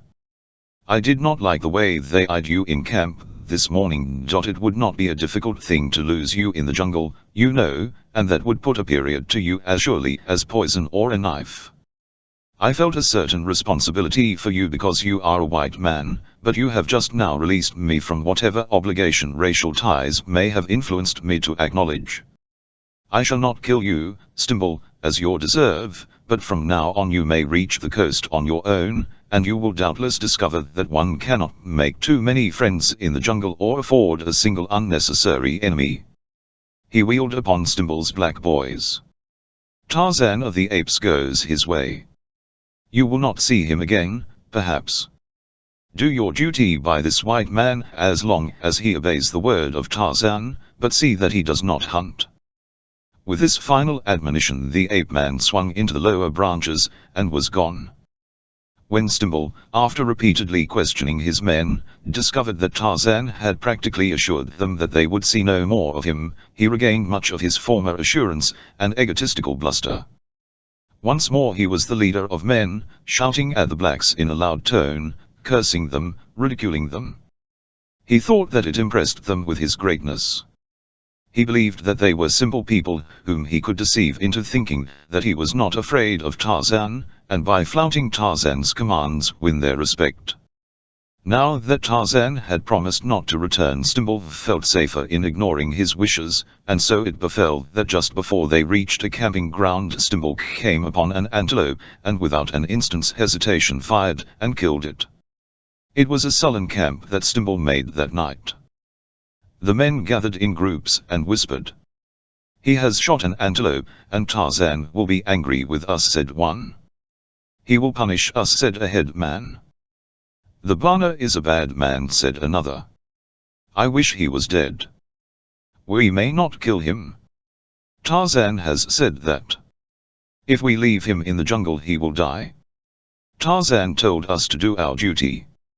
He said to do it as long as the bad Bana obeyed the commands of Tarzan. He has disobeyed them. Then we may leave him." Stimble, exhausted by the long march, slept like a log. When he awoke the sun was high. He shouted for his boy. There was no response. Again he shouted, and louder, adding an oath. No one came. There was no sound in camp. "The lazy swine," he grumbled. "They'll step a little livelier when I get out there." He arose and dressed, but as he was dressing the silence of the camp came to impress him as something almost menacing, so that he hastened to be through and out of the tent. As he stepped into the open, the truth was revealed at almost the first quick glance about. Not a human being was in sight, and all but one of the packs containing provisions were gone. He had been deserted in the heart of Africa. His first impulse was to seize his rifle and start after the blacks, but second thought impressed him with the danger of such procedure, and convinced him that the last thing he should do would be to place himself again in the power of these men who had demonstrated that they felt no compunction in abandoning him to almost certain death. If they wanted to be rid of him, they could easily find even a quicker means if he returned and forced himself upon them again. There was but a single alternative, and that was to find Blake and remain with him. He knew that Blake would not abandon him to death in the jungle. The blacks had not left him without provisions, nor had they taken his rifle or ammunition, but the difficulty that now confronted Stimble was largely in the matter of transportation for his food. There was plenty of it to last many days, but he knew that he could not carry it through the jungle together with his rifle and ammunition. To remain where the food was would be equally futile. Blake was returning to the coast by another route. The ape-man had said that he would not follow Stimble's safari farther. It might be years, therefore, before another human being chanced along this little-used game trail. He knew that he and Blake were now separated by about 2 marches, and if he traveled light, and Blake did not march too rapidly, he might hope to overtake him inside a week. Perhaps Blake would find good camera hunting soon and make a permanent camp. In that case Stimble would find him even more quickly. He felt better when he had definitely decided upon a plan of action, and after a good breakfast he made up a small pack of provisions, enough to last him a week, filled his belts and pockets with ammunition, and started off along the back trail. It was easy going, for the trail of the day before was plain, and this was the 3rd time that Stimble had been over it, so he had no difficulty in reaching the camp at which he and Blake had parted company. As he entered the little clearing early in the afternoon, he determined to keep on and cover as much ground on Blake's trail as he could before dark, but for a few minutes he would rest. As he sat down with his back against the bole of a tree, he did not notice a movement of the tops of a clump of jungle grasses a few yards distant, and if he had he would, doubtless, have attached no importance to the matter. Finishing a cigarette, Stimble arose, rearranged his pack and started off in the direction Blake's men had taken early the preceding morning, but he had covered but a yard or two when he was brought to a sudden halt by an ominous growl that arose from a little clump of jungle grasses close in front of him. Almost simultaneously the fringing grasses parted and there appeared in the opening the head of a great black-maned lion. With a scream of fear, Stimble dropped his pack, threw aside his rifle, and started on a run for the tree beneath which he had been sitting. The lion, itself somewhat surprised, stood for an instant watching him and then started in pursuit, at an easy lope. Stimble, casting an affrighted glance rearward, was horrified the lion seemed so close and the tree so far away.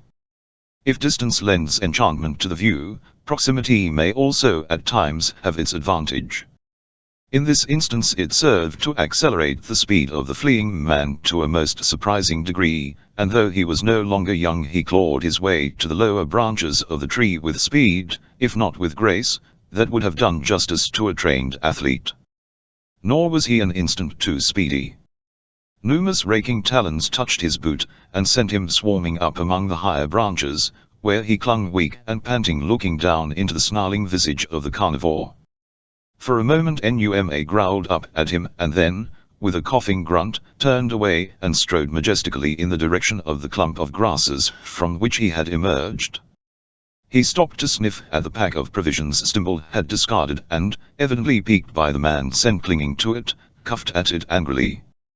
It rolled to one side and Numa stepped back, eyeing it warily, then, with a growl, he leaped upon it and commenced to maul the insensate thing, ripping and tearing until its contents were scattered about upon the ground. He bit into tins and boxes until scarcely an article remained intact, while Stimble crouched in the tree and watched the destruction of his provisions, utterly helpless to interfere. A dozen times he cursed himself for having thrown away his rifle, and even more frequently he vowed vengeance. He consoled himself, however, with the realization that Blake could not be far away and that with Blake there were ample provisions which could be augmented by trading and hunting. When the lion left he would descend and follow Blake's trail. Numa, tired of the contents of the pack, resumed his way toward the long grass, but again his attention was distracted this time by the thunderstick of the Tarmangani. The lion smelt it off discarded rifle, pawed it and finally picked it up between his jaws. Stimble looked on, horrified. What if the beast damaged the weapon? He would be left without means of defense or for obtaining food. "Drop it," shouted Stimble. "Drop it." Numa, ignoring the ravings of the despised man-thing, strode into his lair, carrying the rifle with him. That afternoon and night spelled an eternity of terror for Wilbur Stimble.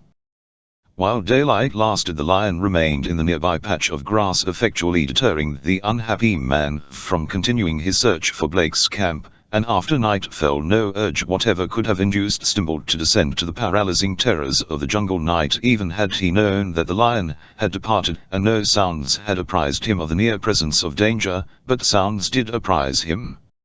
From shortly after dark until nearly dawn a perfect bedlam of howls, and growls, and coughs, and grunts, and barks arose from directly beneath him, as there had been held a convention of all the horrid beasts of the jungle, at the foot of the tree, that seemed at best an extremely insecure sanctuary. When morning came the jungle lay silent and peaceful about him, and only torn canvas and empty cans bore mute evidence to the feast of the hyenas that had passed into jungle history.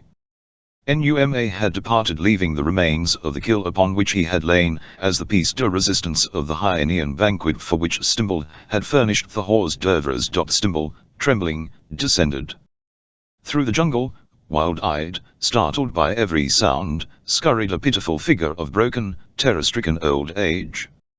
Few could have recognized in it Wilbur Stimble of Stimble and Company, Brokers, New York. Chapter S. Even the storm that had overtaken Stimble's safari wrought even greater havoc with the plans of Jim Blake, altering in the instant of a single blinding flash of lightning the course of his entire life. Accompanied by a single black, who carried his camera and an extra rifle, Blake had struck out from the direct route of his safari in search of lion pictures, there being every indication that the great carnivores might be found in abundance in the district through which they were passing. It was his intention to parallel the route of his main body and rejoin it in camp in the afternoon. The boy who accompanied him was intelligent and resourceful, The direction and speed of marching safari were mutually agreed upon, and the responsibility for bringing Blake into camp safely was left entirely to the Negro. Having every confidence in the boy, Blake gave no heed to either time or direction, devoting all his energies to the fascinating occupation of searching for photographic studies. Shortly after leaving the safari, Blake and his companion encountered a herd of 7 or 8 lions, which included a magnificent old male, an old lioness and 5 or 6 young, ranging from half to full growth. At sight of Blake and his companion, the lions took off leisurely through rather open forest, and the men followed, awaiting patiently the happy coincidence of time, light, and grouping that would give the white man such a picture as he desired. In the mind of the black man was pictured the route of the safari, and its relation to the meanderings of the quarry. He knew how far and in what directions he and his companion were being led from their destination. To have returned to the trail of the safari would have been a simple matter to him, but Blake, depending entirely upon the black, gave no heed either to time or direction. For 2 hours they clung doggedly to the spoor, encouraged by occasional glimpses of now one, now several members of the regal group, but never was the opportunity afforded for a successful shot. Then the sky became rapidly overcast by black clouds, and a few moments later the storm broke in all the terrific fury that only an equatorial storm can achieve, and an instant later, amidst the deafening roar of thunder and a blinding flash of lightning, utter disaster engulfed James Hunter Blake. How long he lay, stunned by the shock of the bolt that had struck but a few feet from him, he did not know. When he opened his eyes, the storm had passed, and the sun was shining brightly through the leafy canopy of the forest. Still dazed, uncomprehending the cause or extent of the catastrophe, he raised himself slowly upon an elbow, and looked about him. One of the first sights that met his eyes aided materially in the rapid recovery of his senses. Less than 100 feet from him stood a group of lions, 7 of them, solemnly regarding him. The characteristics of individual lions differ as greatly from those of their fellows as do the characteristics of individuals of the human race, and, even as a human being, a lion may have his moods as well as his personal idiosyncrasies. These lions that gravely inspected the man-thing had been spared any considerable experience with the human species. They had seen but few men, they had never been hunted, they were well fed. Blake had done nothing greatly to upset their easily irritated nervous systems. Fortunately for him, they were merely curious. But Blake did not know all this. He knew only that 7 lions were standing within 100 feet of him, that they were not in a cage, and that while he had pursued them to obtain photographs, the thing that he most desired at the moment was not his camera but his rifle. Stealthily, that he might not annoy them, he looked about him for the weapon. To his consternation, it was nowhere in sight, nor was his gun-bearer with the extra rifle. Where could the boy be? Doubtless, frightened by the lions, he had decamped. 20 feet away was a most inviting tree. Blake wondered if the lions would charge the moment that he rose to his feet. He tried to remember all that he had heard about lions, and he did recall one fact that applies with almost axiomatic verity to all dangerous animals: if you run from them, they will pursue you. To reach the tree, it would be necessary to walk almost directly toward the lions. Blake was in a quandary, and then one of the younger lions moved a few steps nearer. That settled the matter as far as Blake was concerned, for the closer the lions came, the shorter his chance of gaining the tree ahead of them in the event that they elected to prevent. In the midst of a tremendous forest, entirely surrounded by trees, nature had chosen to strike him down almost in the center of a natural clearing. There was a good tree 100 feet away, and on the opposite side of the clearing from the lions. Blake stole a longing glance at it, and then achieved some rapid mental calculations. If he ran for the farther tree, the lions would have to cover 200 feet, while he was covering 100, while if he chose the nearer tree, they must come 80 feet while he was going 20. There seemed, therefore, no doubt as to the greater desirability of the nearer tree, which ruled favored by odds of 2 to 1. Against it, however, loomed the mental hazard that running straight into the face of 7 lions involved. Jim Blake was sincerely, genuinely and honestly scared, but unless the lions were psychoanalysts they would never have dreamed the truth, as he started nonchalantly and slowly toward them and the tree. The most difficult feat that he had ever accomplished lay in making his legs behave themselves. They wanted to run. So did his feet and his heart and his brain. Only his will held them in leash. Those were tense moments for Jim Blake, the first half-dozen steps he took with 7 great lions watching his approach. He saw that they were becoming nervous. The lioness moved uneasily. The old male growled. A younger male, he who had started forward, lashed his tides with his tail, flattened his head, bared his fangs, and stealthily approached. Blake was almost at the tree when something happened. He never knew what the cause, but inexplicably the lioness turned and bounded away, voicing a low whine, and after her went the other 6. The man leaned against the bole of the tree and fanned himself with his helmet. Phew, he breathed, I hope the next lion I see is in the Central Park Zoo.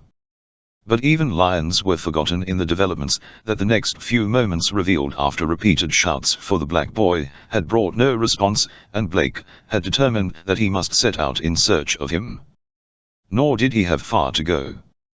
On the back track, just inside the clearing, Blake found a few remnants of charred flesh and a blackened and half-molten rifle barrel. Of the camera not a vestige remained. The bolt that had bowled Blake over must have squarely struck his gun-bearer, killing him instantly, exploding all the ammunition, destroying the camera, and ruining the rifle that he had carried. But what had become of the rifle that had been in Blake's hands? The man searched in all directions, but could not find it, and was finally forced to the conclusion that its disappearance could be attributed only to one of those freakish tricks which severe electrical storms so often play upon helpless and futile humanity.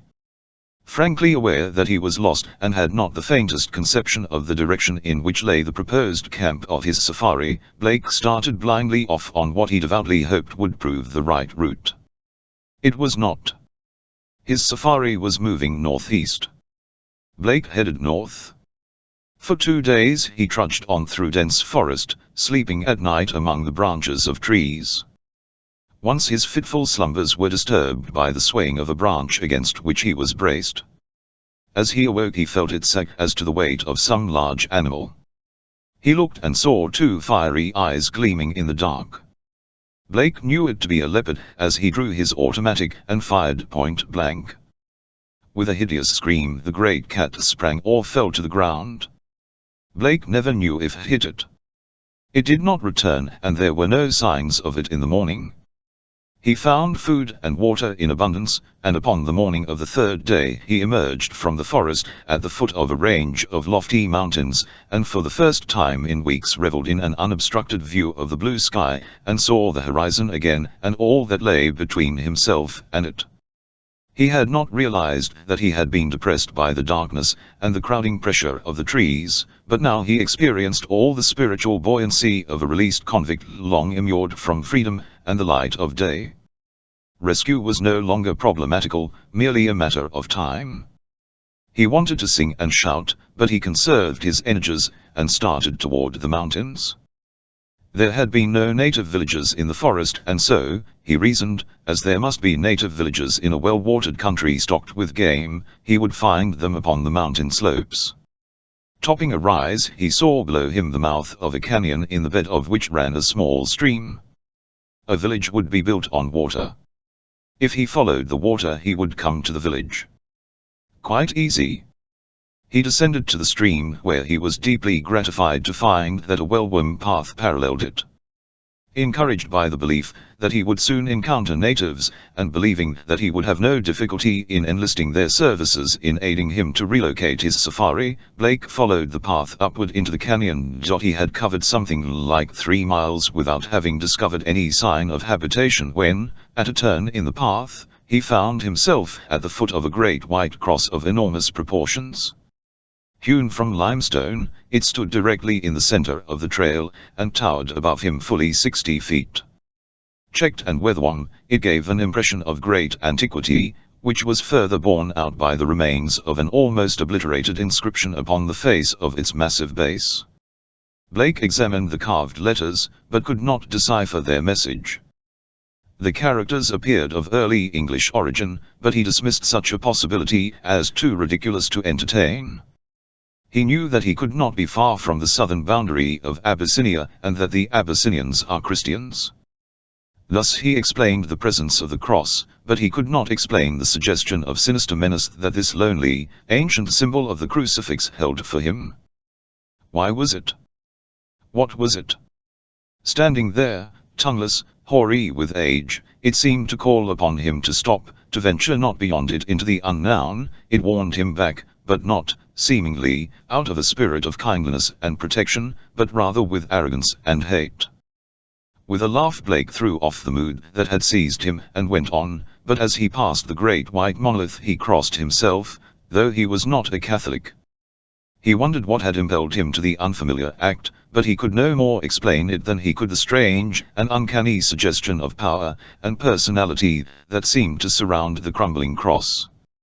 Another turn in the path, and the trail narrowed where it passed between two huge boulders that might have fallen from the clifftop towering far above. Cliffs closed in closely now in front and upon two sides. Apparently he was close to the canyon's head, and yet there was no slightest indication of a village. Yet where did the trail lead? It had an end and a purpose. He would discover the former and, if possible, the latter. Still under the depressing influence of the cross, Blake passed between the two boulders, and the instant that he had passed them a man stepped out behind him and another in front. They were Negroes, stalwart, fine-featured fellows, and in themselves nothing to arouse wonder or surprise. Blake had expected to meet Negroes in Africa, but not Negroes wearing elaborately decorated leathern jerkins upon the breasts of which red crosses were emblazoned, close-fitting nether garments, and sandals held by doeskin thongs, cross-gartered halfway to their knees, not Negroes wearing close-fitting bassinets of leopard skin that fitted their heads closely and reached to below their ears, not Negroes armed with two-handed broadswords and elaborately tipped pikes. Blake was acutely aware of the pike tips, as there was one pressing against his belly, and another in the small of his back. "Who be ye?" demanded the Negro that faced Blake. Had the man addressed him in Greek, Blake would have been no more surprised than he was by the incongruity of this archaic form of speech falling from the lips of a 20th-century Central African black. He was too dumbfounded for an instant to reply.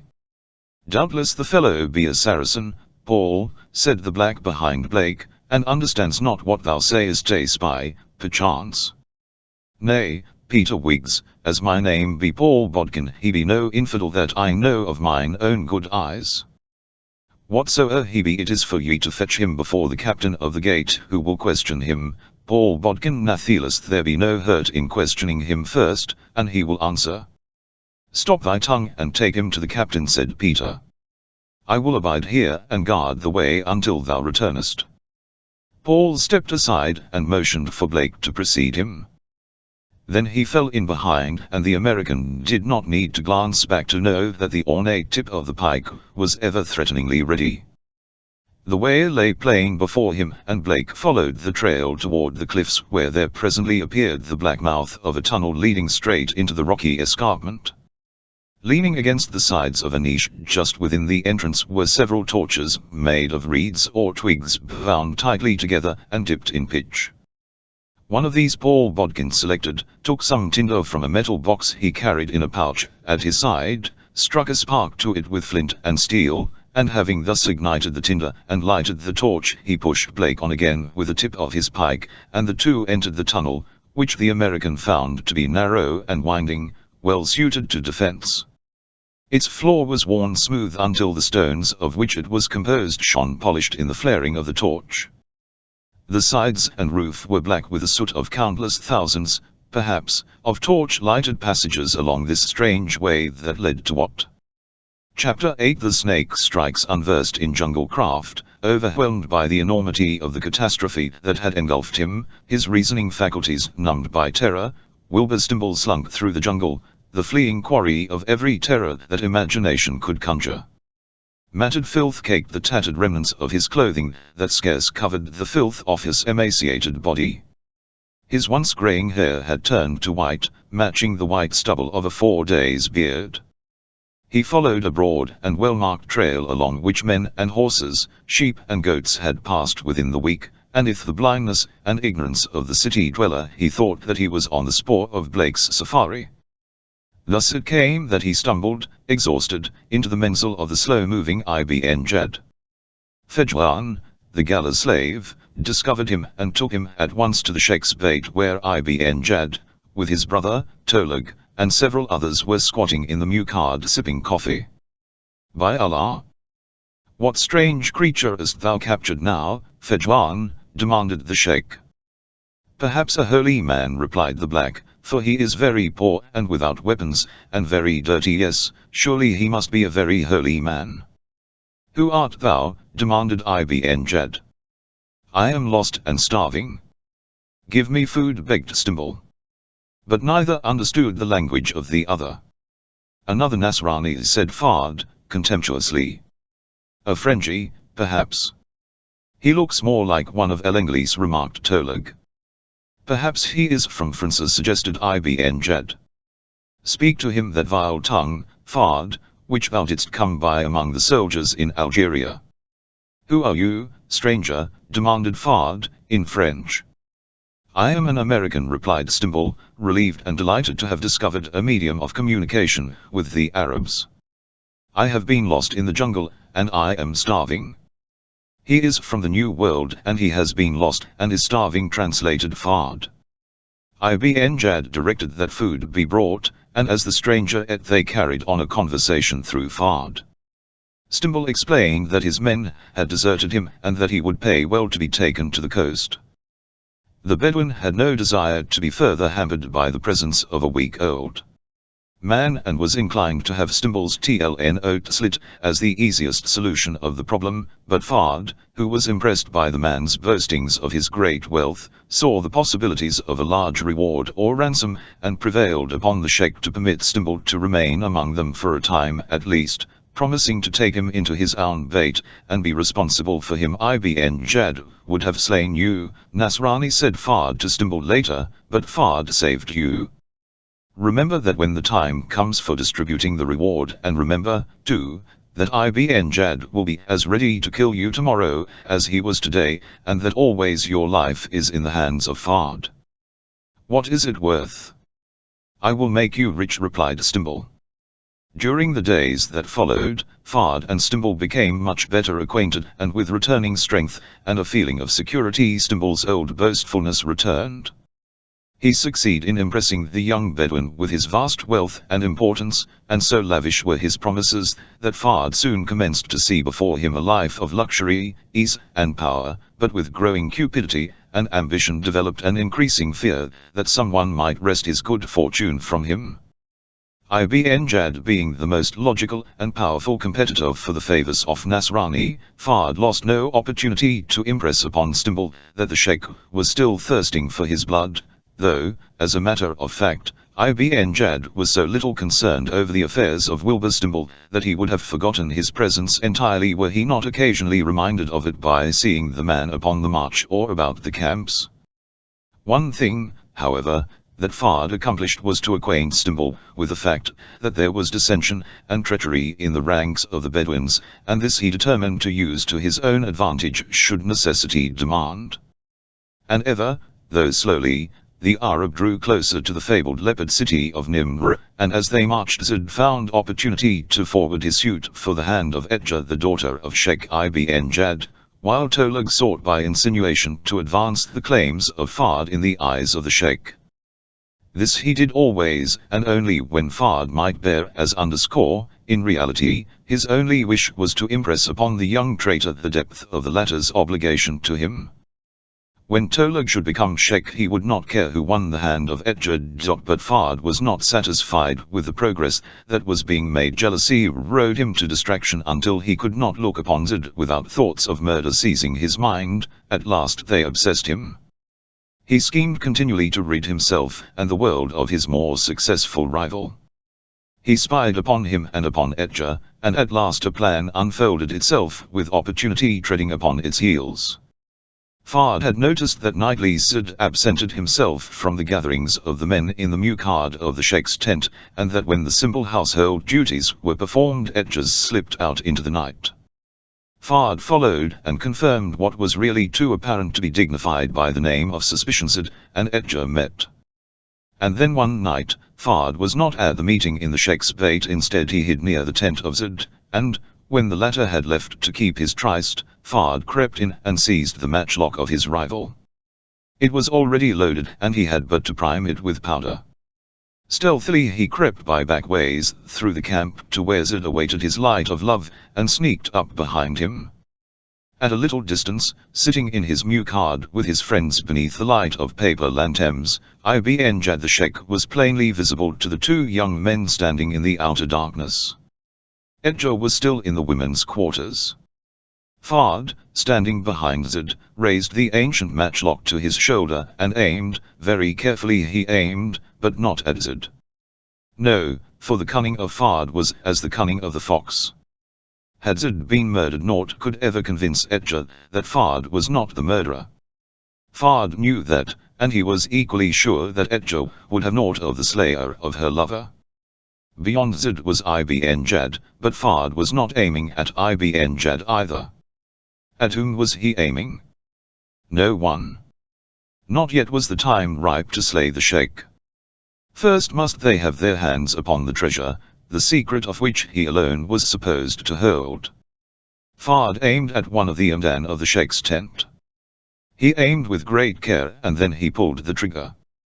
The prop splintered and broke a foot above the level of Ibn Jad's head, and simultaneously Fard threw down the musket and leaped upon the startled Zid, at the same time crying loudly for help. Startled by the shot and the cries, men ran from all directions, and with them was the Sheikh. He found Zid being held tightly from behind by Fard. "What is the meaning of this?" demanded Ibn Jad. "By Allah, Ibn Jad, he would have slain thee," cried Fard. "I came upon him just in time, and as he fired I leaped upon his back, else he would have killed you." "He lies," cried Zid. "The shot came from behind me. If any fired upon Ibn Jad it was Fard himself." Edja, wide-eyed, ran to her lover. "Thou didst not do it, Zid, tell me that thou didst not do it." "As Allah is my God and Mohammed his prophet, I did not do it," swore Zid. "I would not have thought it of him," said Ibn Jad. Cunning, Fard did not mention the matchlock. Shrewdly he guessed that its evidence would be more potent if discovered by another than he, and that it would be discovered he was sure. Nor was he wrong. Tolag found it. "Here," he exclaimed, "is the weapon. Let us examine it beneath the light," said Ibn Jad. "It should dispel our doubts more surely than any lying tongue." As the party moved in the direction of the Sheikh's bait, Zid experienced the relief of one reprieved from death, for he knew that the testimony of the matchlock would exonerate him. It could not be his. He pressed the hand of Edja, walking at his side. Beneath the light of the paper lanterns in the muqard, Ibn Jad held the weapon beneath his gaze as, with craning necks, the others pressed about him. A single glance sufficed. With stern visage the Sheikh raised his eyes. "It is Zid's," he said. Edja gasped and drew away from her lover. "I did not do it." "It is some trick," cried Zid. "Take him away," commanded Ibn Jad. "See that he is tightly bound." Edja rushed to her father, and fell upon her knees. "Do not slay him," she cried. "It could not have been he. I know it was not he." "Silence, girl," commanded the Sheikh sternly. "Go to thy quarters and remain there." They took Zid to his own bait, and bound him securely, and in the muqard of the Sheikh the elders sat in judgment, while from behind the curtains of the women's quarters, Edja listened. "At dawn, then, he shall be shot." This was the sentence that Edja heard passed upon her lover. Behind his greasy thoroughbred Fard smiled a crooked smile. In his black house of hair Zid struggled with the bonds that held him, for though he had not heard the sentence he was aware of what his fate would be. In the quarters of the harem of the Sheikh ibn Jad, the Sheikh's daughter lay sleepless and suffering. Her long lashes were wet with tears, but her grief was silent. Wide-eyed she waited, listening, and presently her patience was rewarded by the sounds of the deep, regular breathing of Ibn Jad and his wife, Herfa. They slept. Edgar stirred. Stealthily she raised the lower edge of the tent cloth beside which lay her sleeping mat, and rolled quietly beneath it into the muqard, now deserted. Groping, she found the matchlock of Zid where Ibn Jad had left it. She carried also a bundle wrapped in an old thorib, the contents of which she had gathered earlier in the evening when Herfa, occupied with her duties, had been temporarily absent from the women's quarters. Edgar emerged from the tent of her father, and crept cautiously along the single, irregular street formed by the pitched tents of the Arab until she came to the Beit of Zid. For a moment she paused at the opening, listening, then she entered softly on sandaled feet. But Zid, sleepless, struggling with his bonds, heard her. "Who comes?" he demanded. "Escher," cautioned the girl. "It is I, Edgar." She crept to his side. "Beloved," he murmured. Deftly the girl cut the bonds that held his wrists and ankles. "I have brought thee food and thy musket," she told him. "These and freedom I give thee, the rest thou must do thyself. Thy mare stands tethered with the others. Far is the Beld Elgmad, beset with dangers is the way, but night and day will Edgar pray to Allah to guide thee safely. Haste, my loved one." Zid pressed her tightly to his breast, kissed her and was gone into the night. Chapter 9 Sir Richard. The floor of the tunnel along which Paul Bodkin conducted Blake inclined ever upwards, and again it was broken by flights of steps, which carried them always to higher levels. To Blake the way seemed interminable. Even the haunting mystery of the long tunnel failed to overcome the monotony of its unchanging walls, that slipped silently into the torch's dim ken for a brief instant, and as silently back into the Cimmerian oblivion behind to make place for more wall unvaryingly identical. But, as there ever is to all things, there was an end to the tunnel.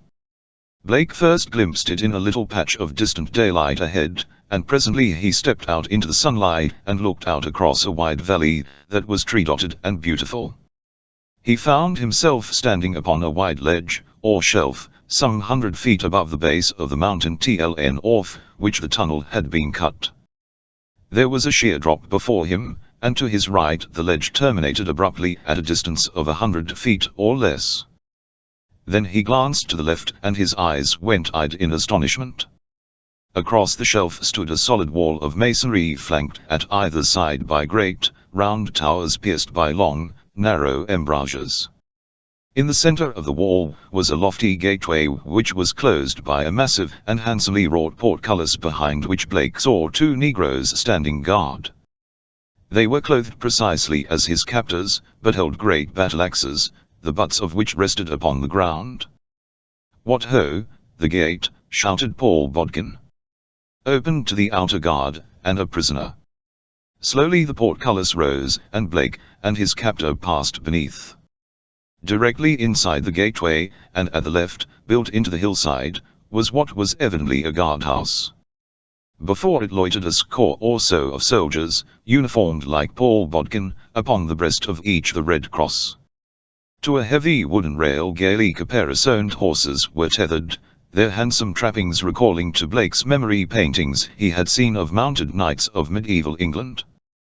There was so much of unreality in the strangely garbed blacks, the massive barbican that guarded the way, the trappings of the horses, that Blake was no longer capable of surprise when one of the 2 doors in the guardhouse opened and there stepped out a handsome young man clad in a hauberk of chain mail over which was a light surcoat of rough stuff, dyed purple. Upon the youth's head fitted a leopard skin bassinet from the lower edge of which depended a casmail or gorget of chain mail that entirely surrounded and protected his throat and neck. He was armed only with a heavy sword and a dagger, but against the side off guardhouse, near the doorway where he paused to look at Blake, leaned a long lance, and near it was a shield with a red cross emblazoned upon its boss.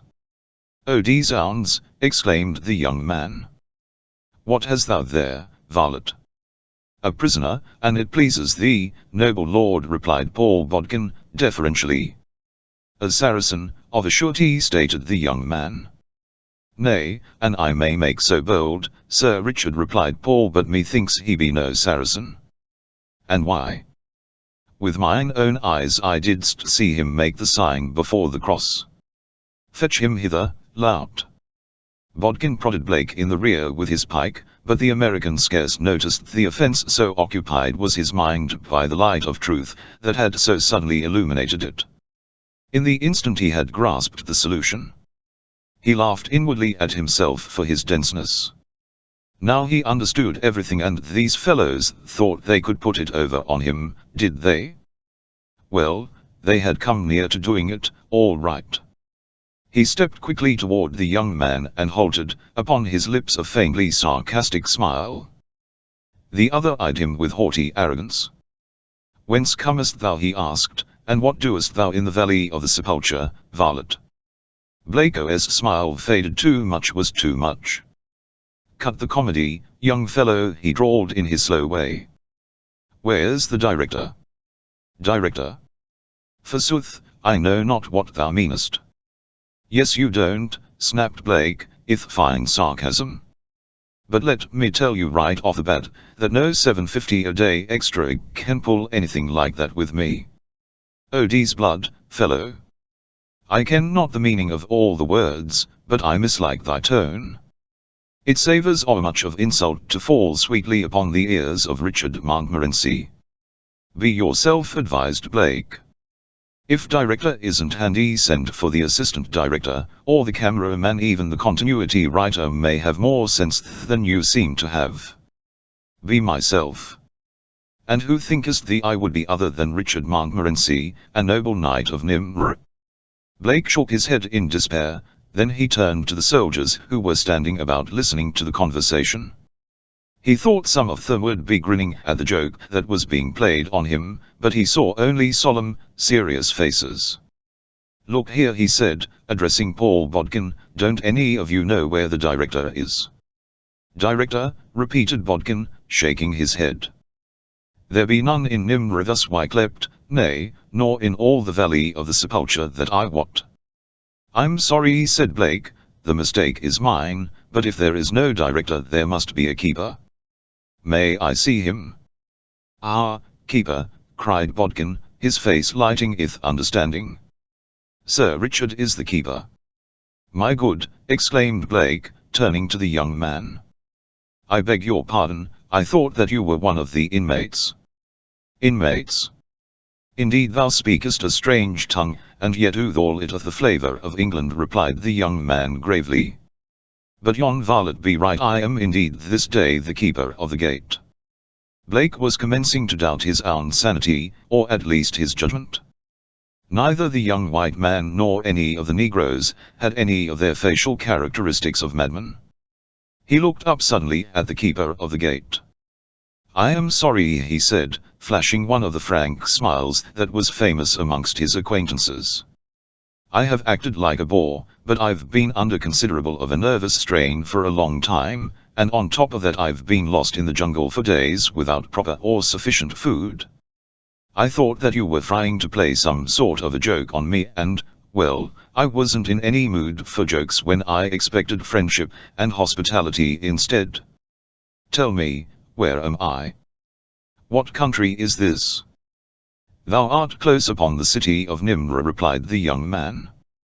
I suppose this is something of a national holiday or something, suggested Blake. I do not understand thee, replied the young man. Why, you're all in a pageant or something, aren't you? Odie's Bodkins? The fellow speaks an outlandish tongue. Pageant? Yes, those costumes. What be amiss with this apparel? True, 'tis not of any wondrous newness, but methinks it be at least more fair than thine. At least it well suffices the daily service of a knight. You don't mean that you dress like this every day, demanded Blake. And why not? But enough of this. I have no wish to further bandy words with thee. Fetch him within, two of thee. And thou, Bodkin, return to the outer guard. The young man turned and re-entered the building, while two of the soldiers seized Blake, none too gently, and hustled him within. He found himself in a high-ceiled room with walls of cut stone and great, hand-hewn beams and rafters blackened with age. Upon the stone floor stood a table behind which, upon a bench, the young man seated himself while Blake was placed facing him with a guard on either hand. "Thy name?" demanded the young man. "Blake." "That be all, just Blake?" "James Hunter Blake." "What title bearest thou in thine own country?" "I have no title." "Ah, thou art not a gentleman, then?" "I am called one." "What is thy country?" "America." "America? There is no such country, fellow." "And why not?" "I never heard of it." "What doest thou near the valley of the Sepulcher?" "Didst not know 'tis forbidden?" "I told you I was lost." "I didn't know where I was. All I want is to get back to my safari or to the coast." "That be impossible. We be surrounded by Saracens. For 735 years we have been invested by their armies." "How come you through the enemy's lines?" "How passed you through his vast army?" "There isn't any army." "Givest thou the lie to Richard Montmorency, varlet? And thou would of gentle blood thou shouldst account to me that insult upon the field of honour. Methinkest thou be'st some low-born spies sent hither by the Saracen Sultan? O 'twould be well an thou confessed all to me, for if I'll take thee before the prince he will wrest the fruit from thee in ways that are far from pleasant." "What say?" "I have nothing to confess."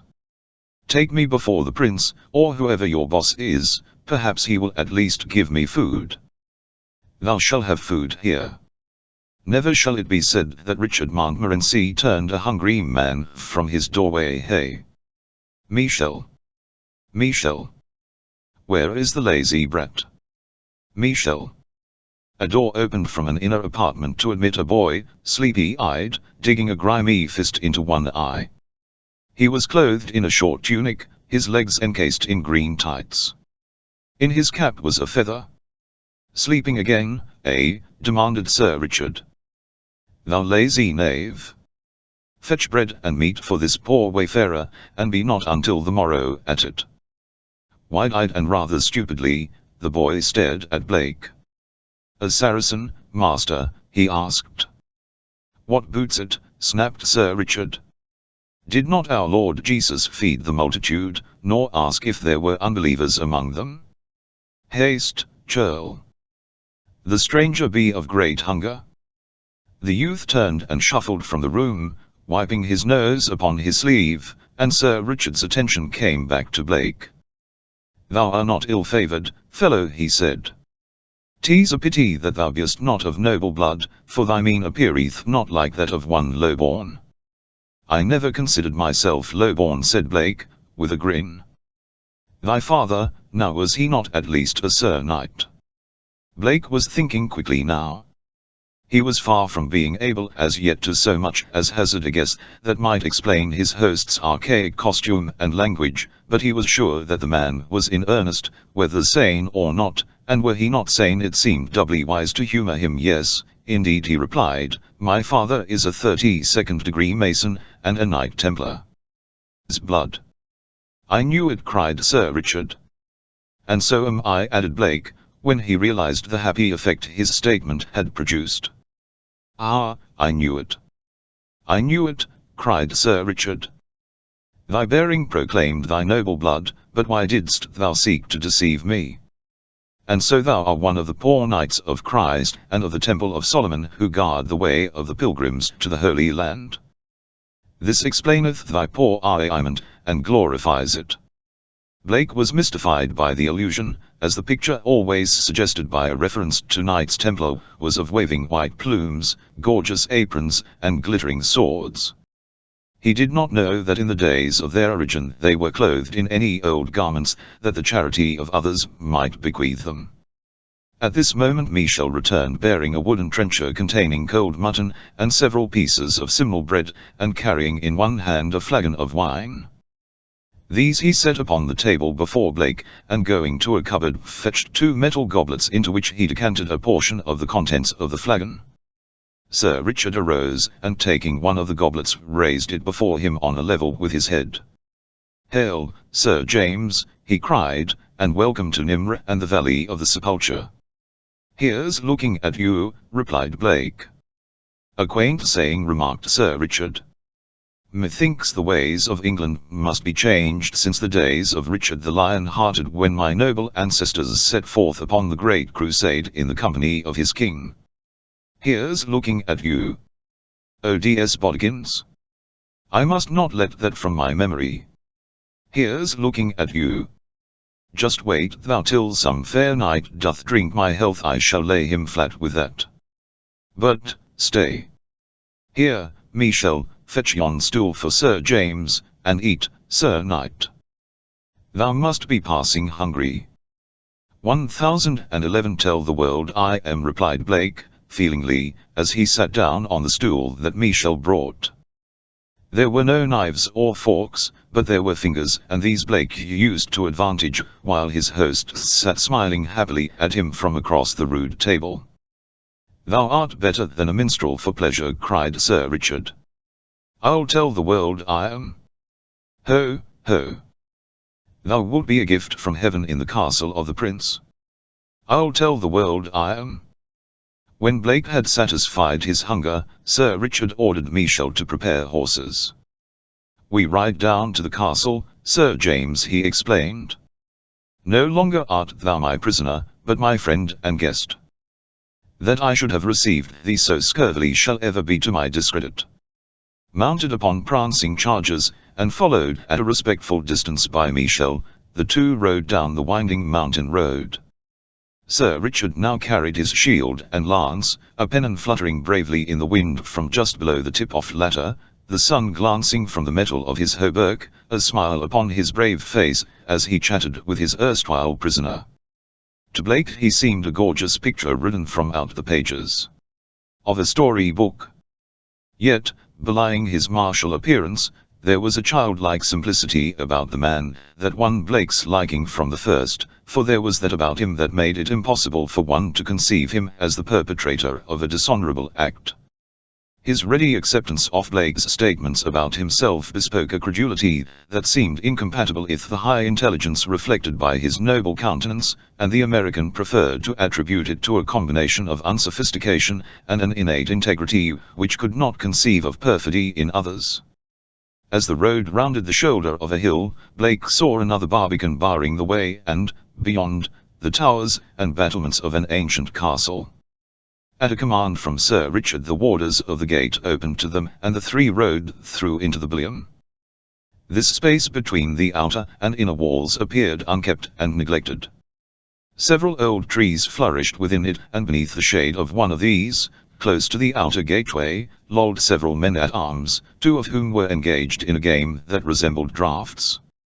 At the foot of the inner wall was a wide moat, the waters of which reflected the grey stones of the wall, and the ancient vines that, growing upon its inner side, topped it to form a leaf coping that occasionally hung low upon the outer side.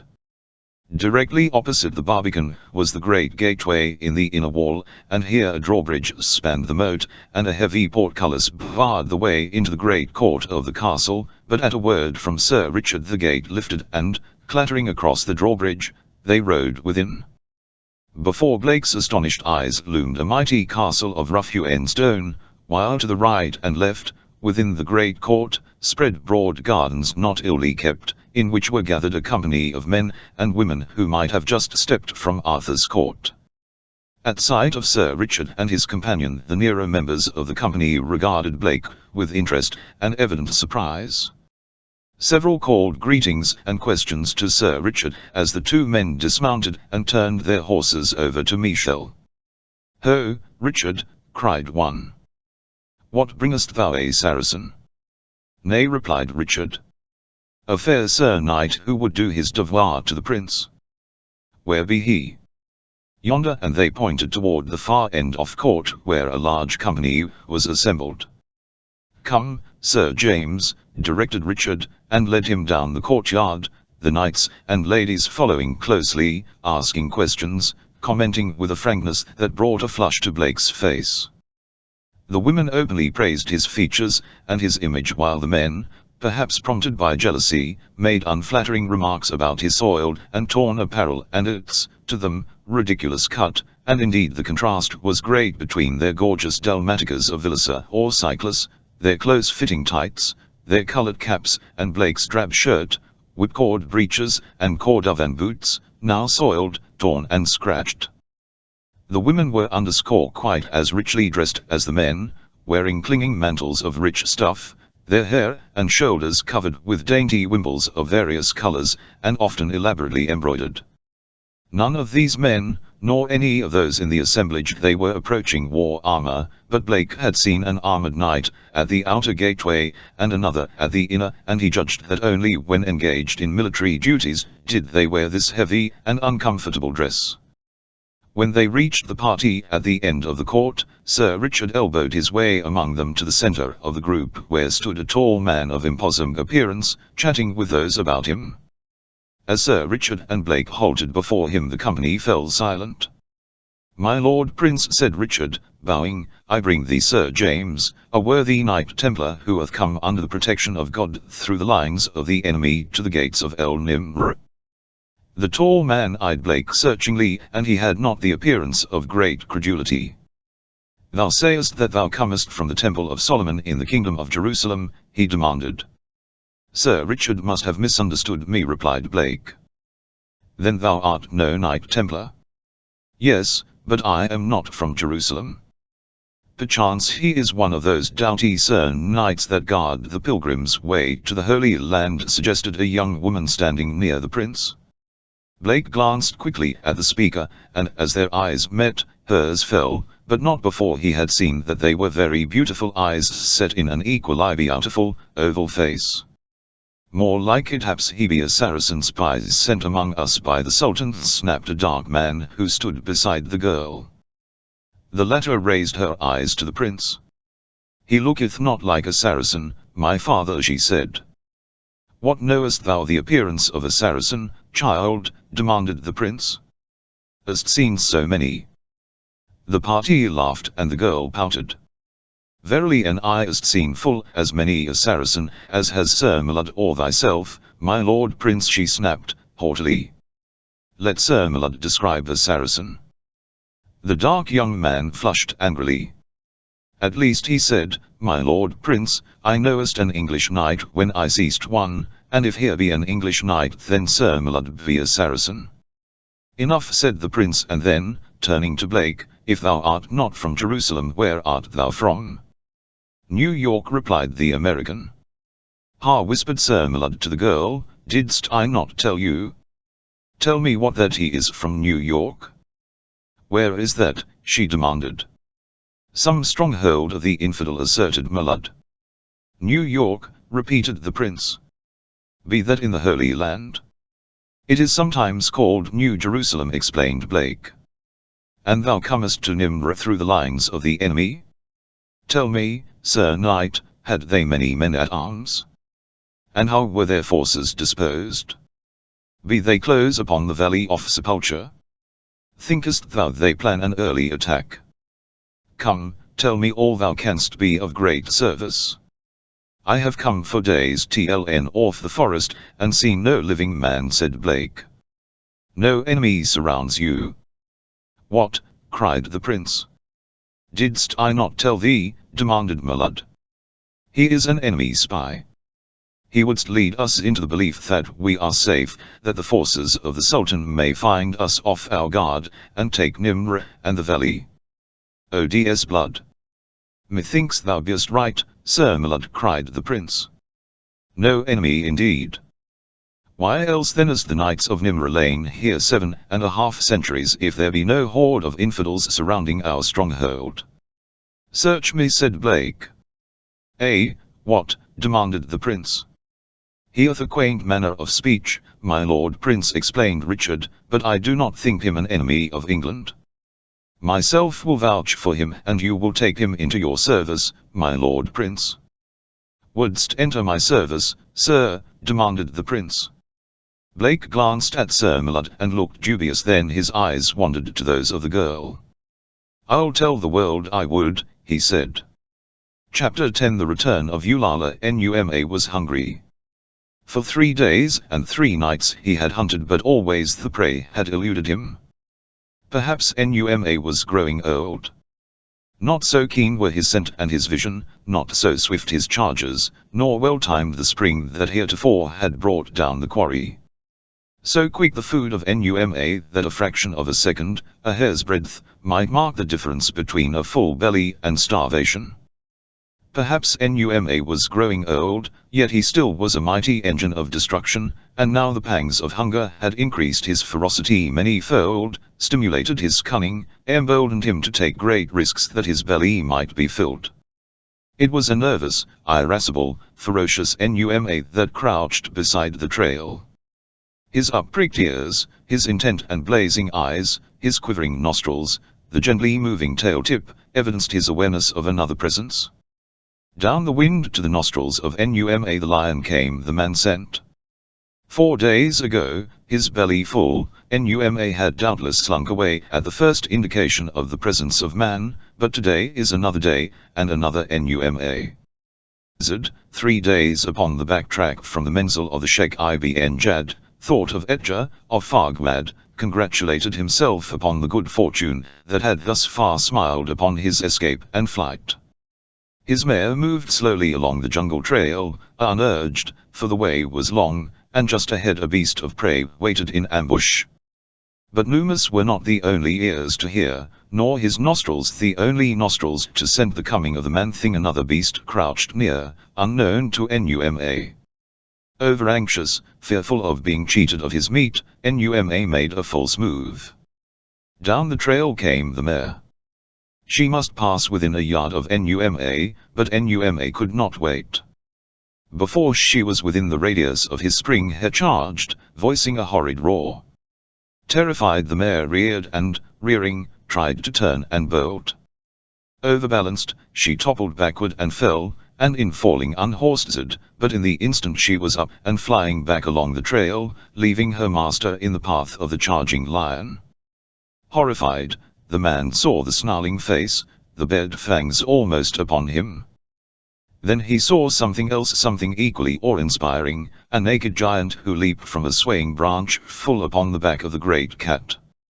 He saw a bronzed arm encircle the neck of the beast of prey, as the lion was borne to earth by the weight and impact of the man's body. He saw a heavy knife flashing in the air, striking home again and again as the frenzied lion threw itself about in futile effort to dislodge the thing upon its back. He heard the roars and the growls of Eladria, and mingled with them were growls and snarls that turned his blood cold, for he saw that they came from the lips of the man-beast. Then Numa went limp, and the giant arose and stood above the carcass. He placed one foot upon it and, raising his face toward the heavens, voiced a hideous scream that froze the marrow in the bones of the Bedouin, a scream that few men have heard, the victory cry of the bull ape. It was then that Zed recognized his savior, and shuddered again as he saw that it was Tarzan of the Apes. The ape-man looked down at him. "Thou art from the menzil of Ibn Jad," he said. "I am but a poor man," replied Zed. "I but followed where my sheikh led." "Hold it not against Zed, sheikh of the jungle, that he be in thy belt. Spare my poor life, I pray thee, and may Allah bless thee." "I have no wish to harm thee, Bedouin," replied Tarzan. "What humong hath been done in my country is the fault of Ibn Jad alone. Is he close by?" "Well, nay, he be many marches from here." "Where art thy companions?" demanded the ape-man. "I have none." "Thou art alone?" "Billah, yes." Tarzan frowned. "Think well, Bedouin." Before lying to Tarzan he snapped. "By Allah, I speak the truth. I am alone." "And why?" Fard did plot against me to make it appear that I had tried to take the life of Ibn Jad, which, before Allah, is a lie that stinketh to heaven, and I was to be shot, but Edja, the daughter of the Sheikh, cut my bonds in the night, and I escaped. What is thy name? Zid. Whither goest thou to thine own country? Yes, to Beld Elgmad, a Beni Salem Fendi of El Harb. Thou canst not, alone, survive the perils of the way. Tarzan warned of that. I be fearful, but death were certain had I not escaped the wrath of Ibn Jad. For a moment Tarzan was silent in thought. Great must be the love of Edja, the daughter of the Sheikh, and great her belief in you, he said. Well, yes, great is our love, and, too, she knew that I would not slay her father, whom she loves. Tarzan nodded. I believe thee and shall help thee. Thou canst not go on alone. I shall take thee to the nearest village, and there the chief will furnish you with warriors who will take you to the next village, and thus from village to village you will be escorted to the Sudan. May Allah ever watch over and guard thee, exclaimed Zid. Tell me, said Tarzan as the two moved along the jungle trail in the direction of the nearest village, which lay 2 marches to the south of them, tell me what Ibn Jad doth in this country. It is not true that he came for ivory alone. Am I not right? Well, yes, Sheikh Tarzan admitted Zid. Ibn Jad came for treasure, but not for ivory. What, then? In El Habash lies the treasure city of Nimr, explained Zid. This Ibn Jad was told by a learned Sahar, so great is the wealth of Nimr, that 1,000 camels could carry away not a 10th part of it. It consists of gold and jewels and a woman. A woman?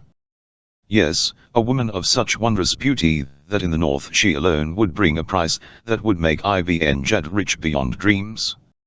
Surely thou must have heard of Nimr. Sometimes the Gallas speak of it, said Tarzan, but always I thought it of no more reality than the other places of their legends.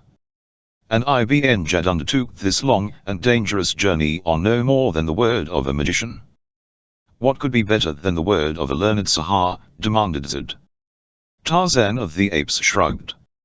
During the 2 days that it took them to reach the village, Tarzan learned of the white man who had come to the camp of Ibn Jad, but from Zid's description of him he was not positive whether it was Blake or Stimble. As Tarzan travelled south with Zid, Ibn Jad trekked northward into El Habash, and Fard plotted with Tolag, and Stimble plotted with Fard, while Fejwan, the gala slave, waited patiently for the moment of his delivery from bondage, and Edja mourned for Zid. As a boy thou wert raised in this country, Fejwan, she said one day to the gala slave. Tell me, dost thou think Zid could make his way alone to Elgmad? Billah, nay, replied the black. Doubtless he be dead by now.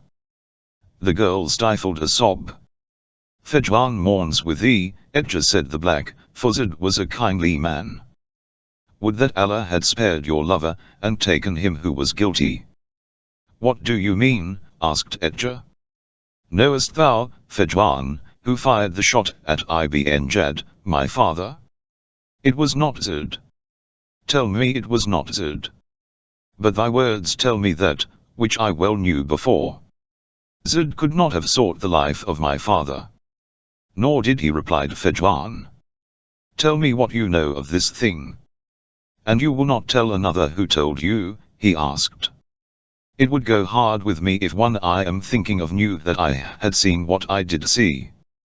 I swear by Allah that I ilt not betray you, Fejwan, cried the girl. Tell me, what didst thou see? I did not see who fired the shot at thy father, Edja, replied the black, but something else I saw before the shot was fired. Yes, what was it?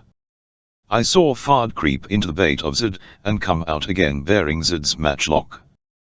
That I saw. I knew it. I knew it, cried the girl. But Ibn Jad will not believe if you tell him. I know, but now that I am convinced perhaps I shall find a way to have Fard's blood for the blood of Zid, cried the girl, bitterly. For days Ibn Jad skirted the mountains behind which he thought lay the fabled city of Nimr, as he searched for an entrance, which he hoped to find without having recourse to the natives, whose haunts he had sedulously avoided lest through them opposition to his venture might develop. The country was sparsely settled, which rendered it easy for the Arab to avoid coming into close contact with the natives, though it was impossible that the Gallas were ignorant of their presence.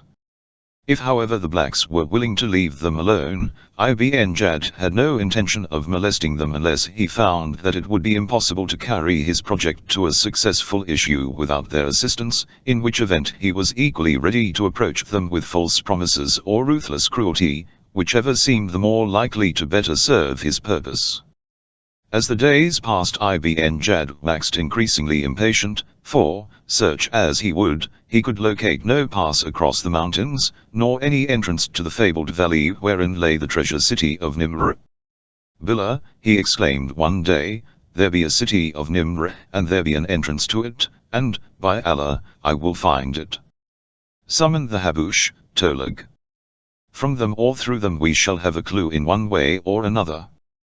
When Tolag had fetched the Galla slaves to the bait of Ibn Jad, the old sheikh questioned them, but there was none who had definite knowledge of the trail leading to Nimr.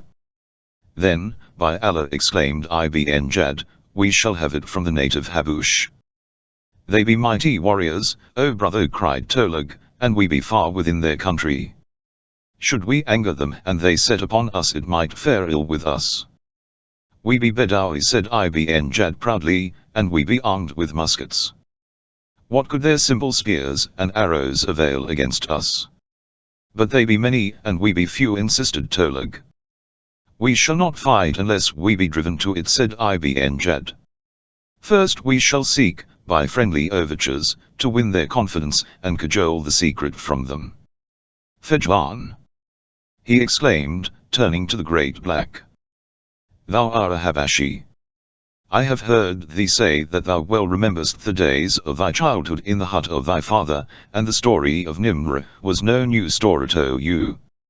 Go, then, and seek out thy people. Make friends with them. Tell them that the great Sheikh Ibn Jad comes among them in friendliness, and that he hath gifts for their chiefs. Tell them also that he would visit the city of Nimr, and if they will lead him there he will reward them well." "I but await thy commands," said Fejwan, elated at this opportunity to do what he had long dreamed of doing.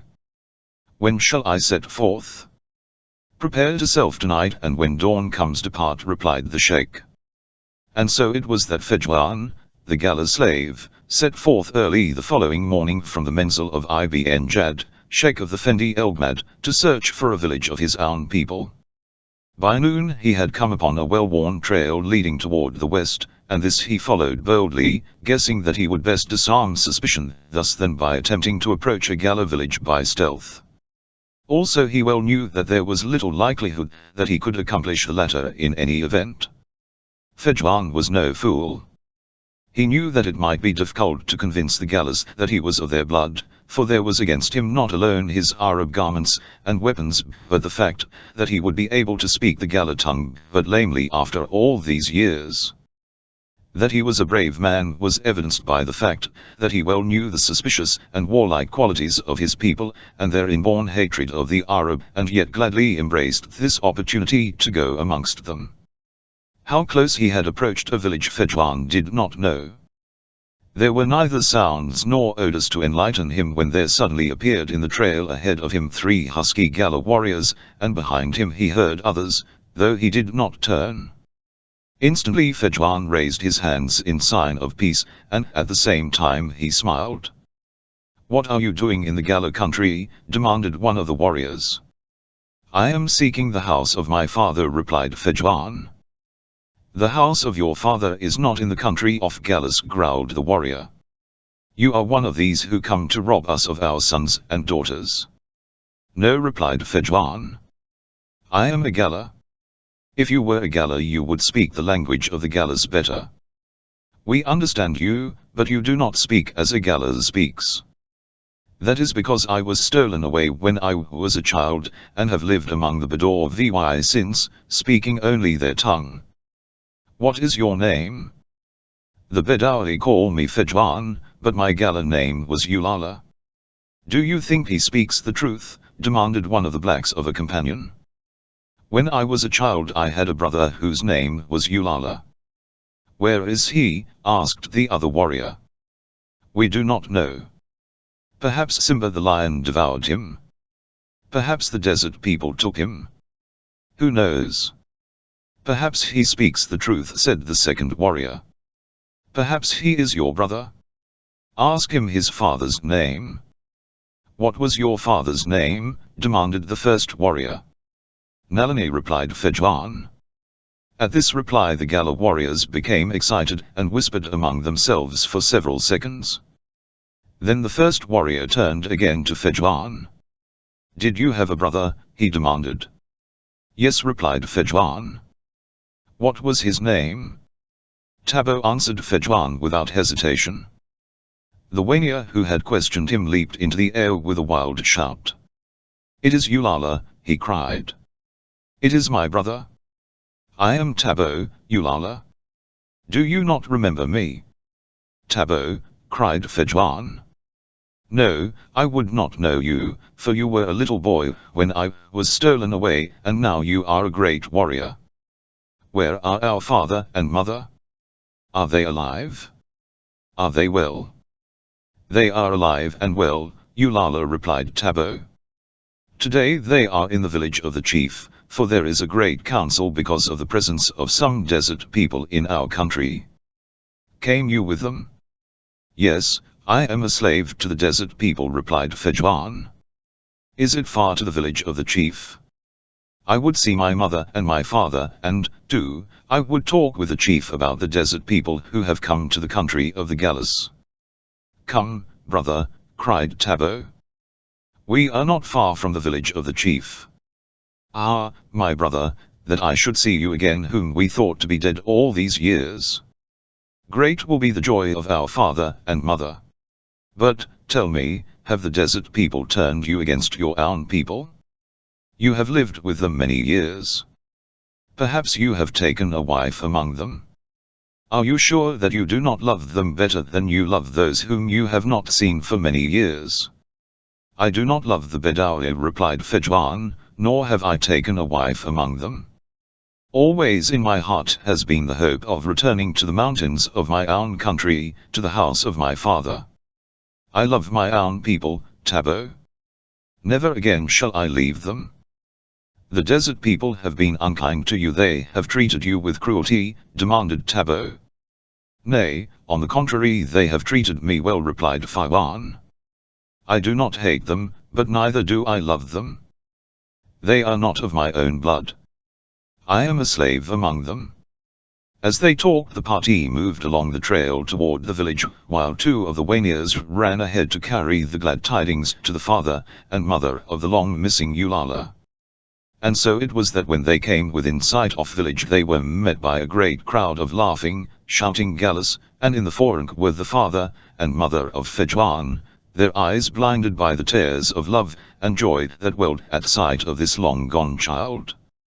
After the greetings were over, and every man, woman and child in the company must crowd close and touch the returned wanderer, Tabo conducted Fedwan into the village and the presence of the chief. Batando was an old man. He had been chief when Eulala was stolen away. He was inclined to be skeptical, fearing a ruse of the desert people, and he asked many questions of Fedwan concerning matters that he might hold in his memory from the days of his childhood. He asked him about the house of his father, and the names of his playmates, and other intimate things that an impostor might not know, and when he had done he arose and took Fedwan in his arms, and rubbed his cheek against the cheek of Prodigal. You are indeed Eulala, he cried. Welcome back to the land of your people. Tell me now what the desert people do here. Have they come for slaves? The desert people will always take slaves when they can get them, but Ibn Jad has not come first for slaves, but for treasure. Aye. What treasure? Demanded Batando. He has heard of the treasure city of Nimra, replied Fedwan. It is a way into the valley where lies Nimra that he seeks. For this he sent me to find Gallus who would lead him to Nimr. He will make gifts and he promises rich rewards when he shall have tested the treasure from Nimr." "Are these true words?" asked Batando. "There is no truth in the beards of the desert dwellers," replied Fedjuan. "And if he does not find the treasure of Nimr, perhaps he will UI to find treasure, and slaves in the Gala country to repay the expense of the long journey he has undertaken from the desert country," asked Batando. "Batando speaks out of the great wisdom of many years," replied Fedjuan. "What does he know of Nimr?" asked the old chief. "Naught other than what an old medicine man of the Arab told him," replied Fedjuan. "He said to Ibn Jad that great treasure lay hoarded in the city of Nimr, and that there was a beautiful woman who would bring a great price in the far north." "Nothing more he told him?" demanded Batando. "Did he not tell him of the difficulties of entering the Forbidden Valley?" "Nay." "Then we can guide him to the entrance to the valley," said Batando, smiling slyly. Chapter 11 Sir James, as Tarzan, and Zed journeyed toward the village in which the ape-man purposed to enlist an escort for the Arab upon the first stage of his return journey toward his desert home. The Bedouin had time to meditate much upon many matters, and having come to trust and respect his savage guide, he at last unbosomed himself to Tarzan. "Great Sheikh of the jungle," he said one day, "by thy kindness thou hast won the undying loyalty of Zed, who begs that thou wilt grant him one more favor." "And what is that?" asked the ape-man. "Edgar, whom I love, remains here in the savage country in constant danger so long as Fard be near her. I dare not now return to the Menzel of Ibn Jad even could I find it, but later, when the heat of Ibn Jad's anger will have had time to cool, then I might come again among them and convince him of my innocence, and be near Edgar and protect her from Fard." "What, then, would you do?" demanded Tarzan.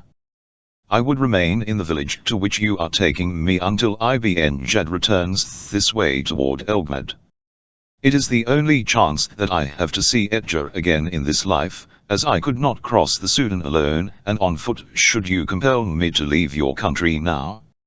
"You are right," replied the ape-man. "You shall remain here 6 months. If Ibn Jad has not returned in that time, I shall leave word that you be sent to my home. From there I can find a way to return you in safety to your own country." "May the blessings of Allah be upon thee," cried Zed. And when they came at last to the village, Tarzan received the promise of the chief to keep Zed until Ibn Jad returned. After he had left the village again, the ape-man headed north, for he was concerned over the report that Zed had given him of the presence of a European prisoner among the Arab. That Stimbul, whom he had sent eastward toward the coast, should be so far north and west as Zed had reported appeared inconceivable, and so it seemed more probable that the prisoner was young Blake, for whom Tarzan had conceived a liking. Of course the prisoner might not be either Stimbul or Blake, but whoever he was, Tarzan could not readily brook the idea of a white man being permitted to remain a prisoner of the Bedouins. But Tarzan was in no hurry, for Zed had told him that the prisoner was to be held for ransom. He would have a look about for Blake's camp first, and then follow up the spoor of the Arabs. His progress, therefore, was leisurely. On the second day he met the apes of Toyate, and for 2 days he hunted with them, renewing his acquaintance with Guide and Zutho, listening to the gossip of the tribe, often playing with the Balas. Leaving them, he loafed on through the jungle, stopping once for half a day to bait Numa where he lay upon a fresh kill, until the earth trembled to the thunderous roars of the maddened king of beasts, as the ape-man taunted and annoyed him. Sloughed was the thin veneer of civilization that was Lord Greystoke. Back to the primitive, back to the savage beast the ape-man reverted as naturally, as simply, as one changes from one suit to another.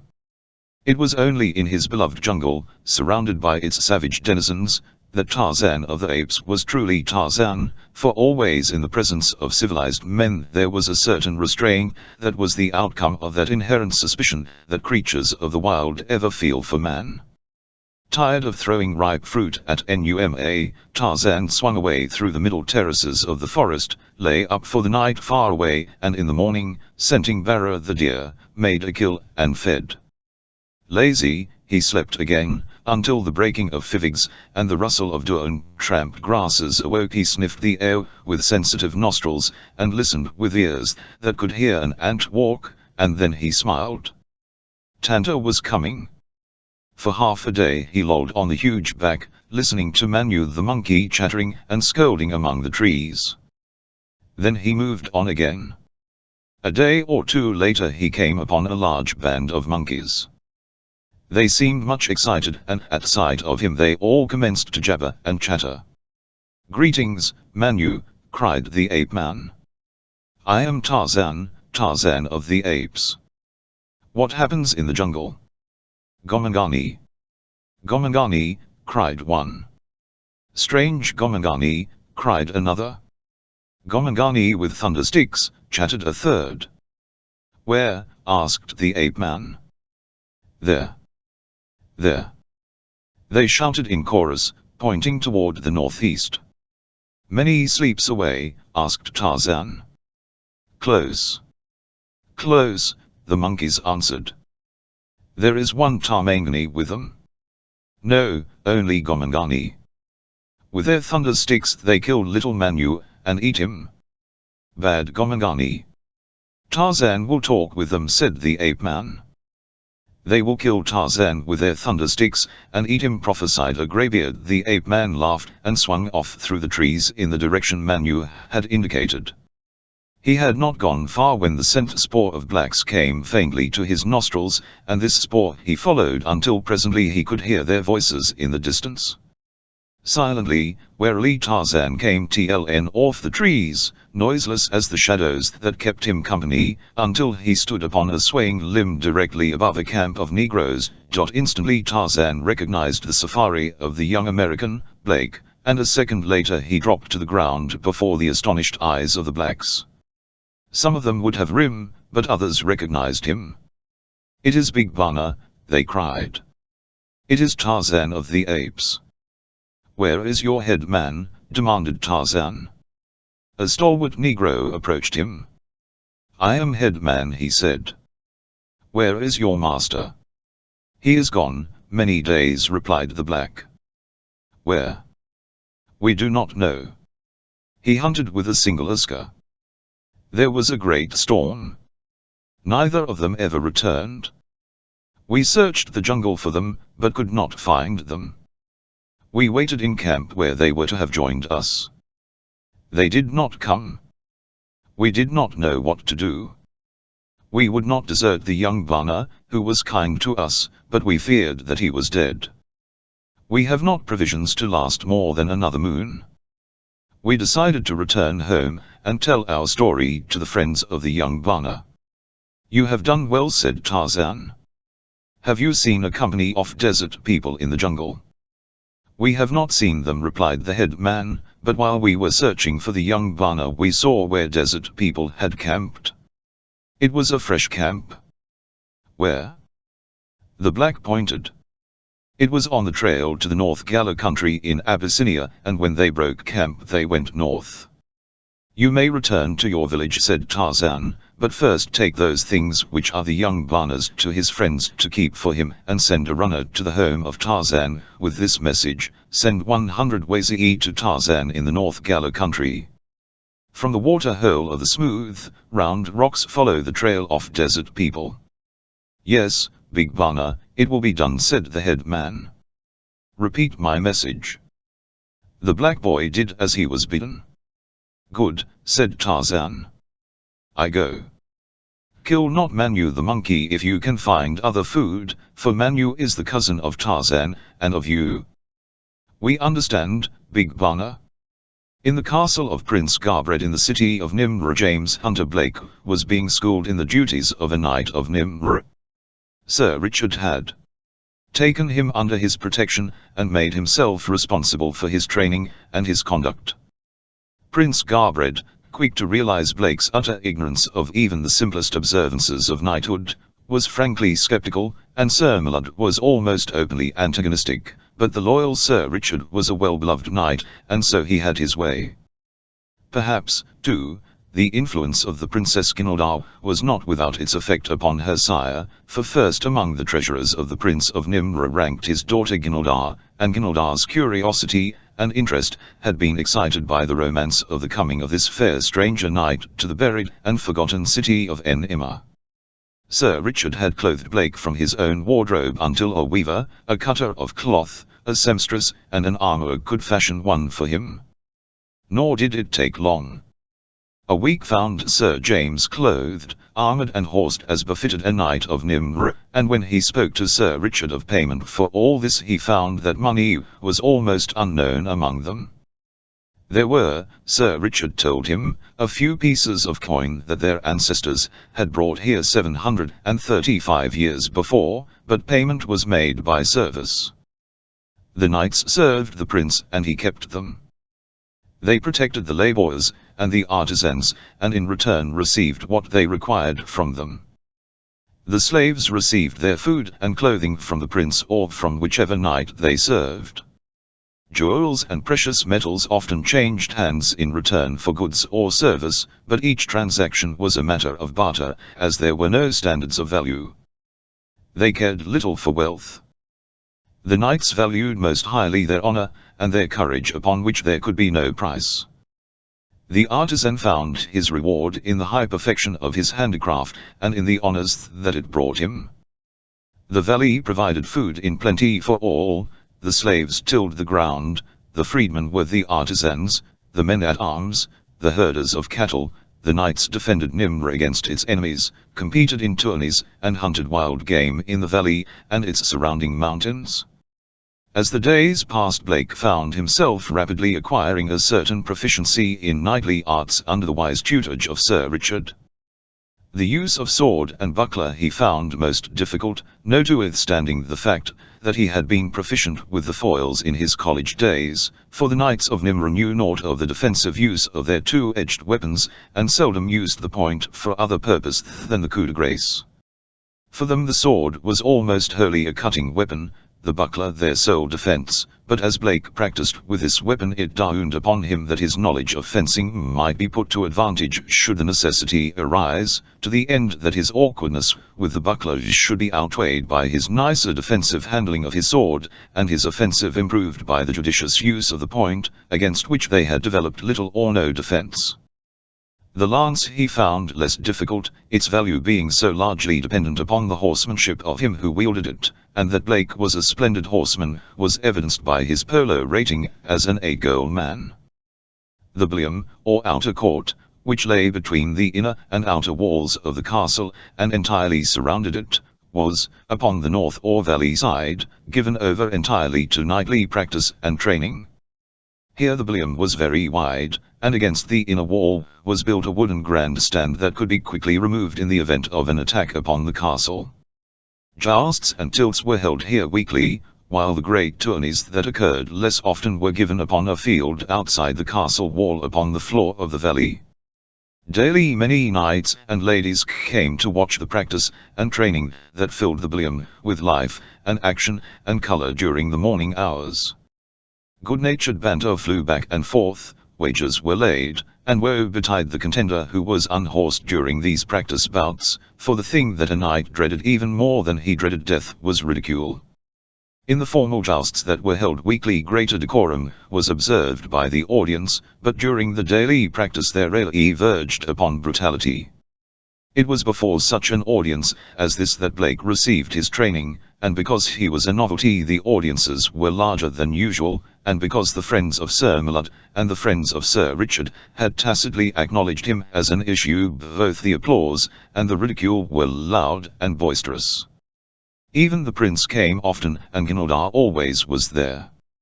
It was soon apparent that Prince Garbred leaned slightly to the side of Sir Mallard, with the natural result that Mallard's party immediately acquired numerous recruits. The training of lads who were squires to the knights, and who would one day be admitted to the charmed circle of knighthood, occupied the earlier hours of the morning.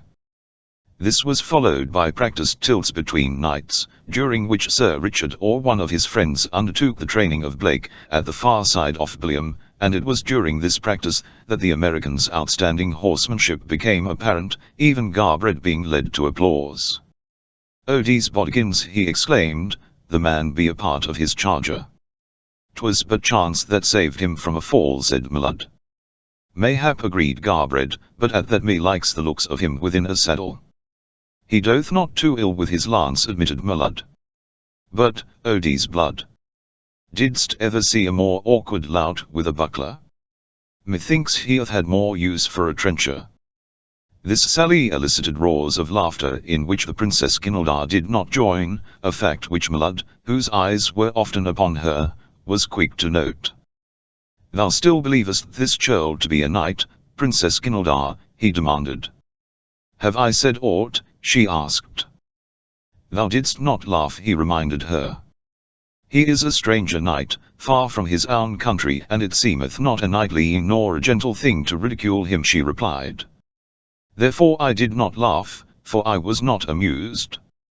Later that day, as Blake joined the others in the great court, he ran directly into Mlud's party, nor was it at all an accident, as he never made any effort to avoid Mlud or his friends, and was, seemingly, oblivious to their thinly veiled taunts and insinuations.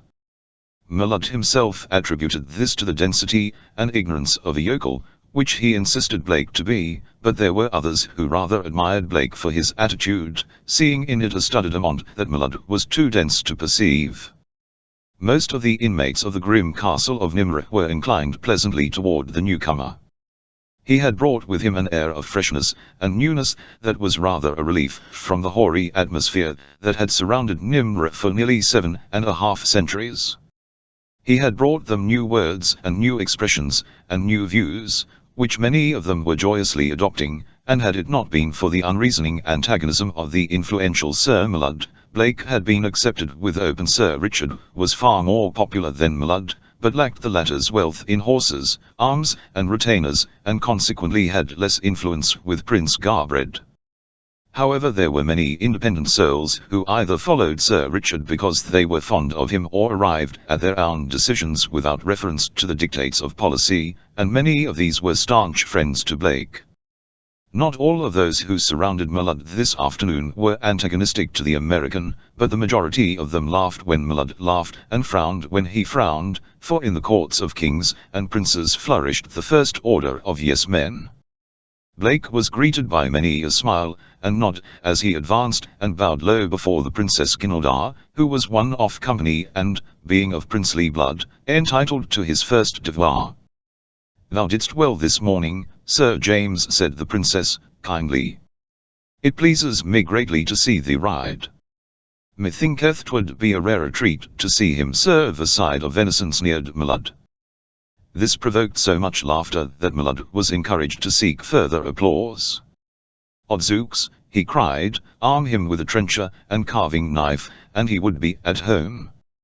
"Speaking of serving," said Blake, "and Sir Mlud's mind seems to be more occupied with that than with more knightly things, does any of you know what is necessary quickly to serve fresh pig?"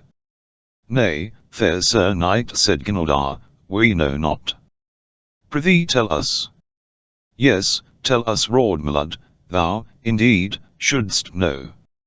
"You said a mouthful, old scout, I do know." "And what be necessary that you may quickly serve fresh pig?" demanded Mlud, looking about him and winking. "A trencher, a coring knife and you, Sir Mlud," replied Blake. It was several seconds before the thrust penetrated their simple minds, and it was the Princess Kinaldar who first broke into merry laughter, and soon all were roaring, while some explained the quip to others. No, not all were laughing, not Sir Mlud.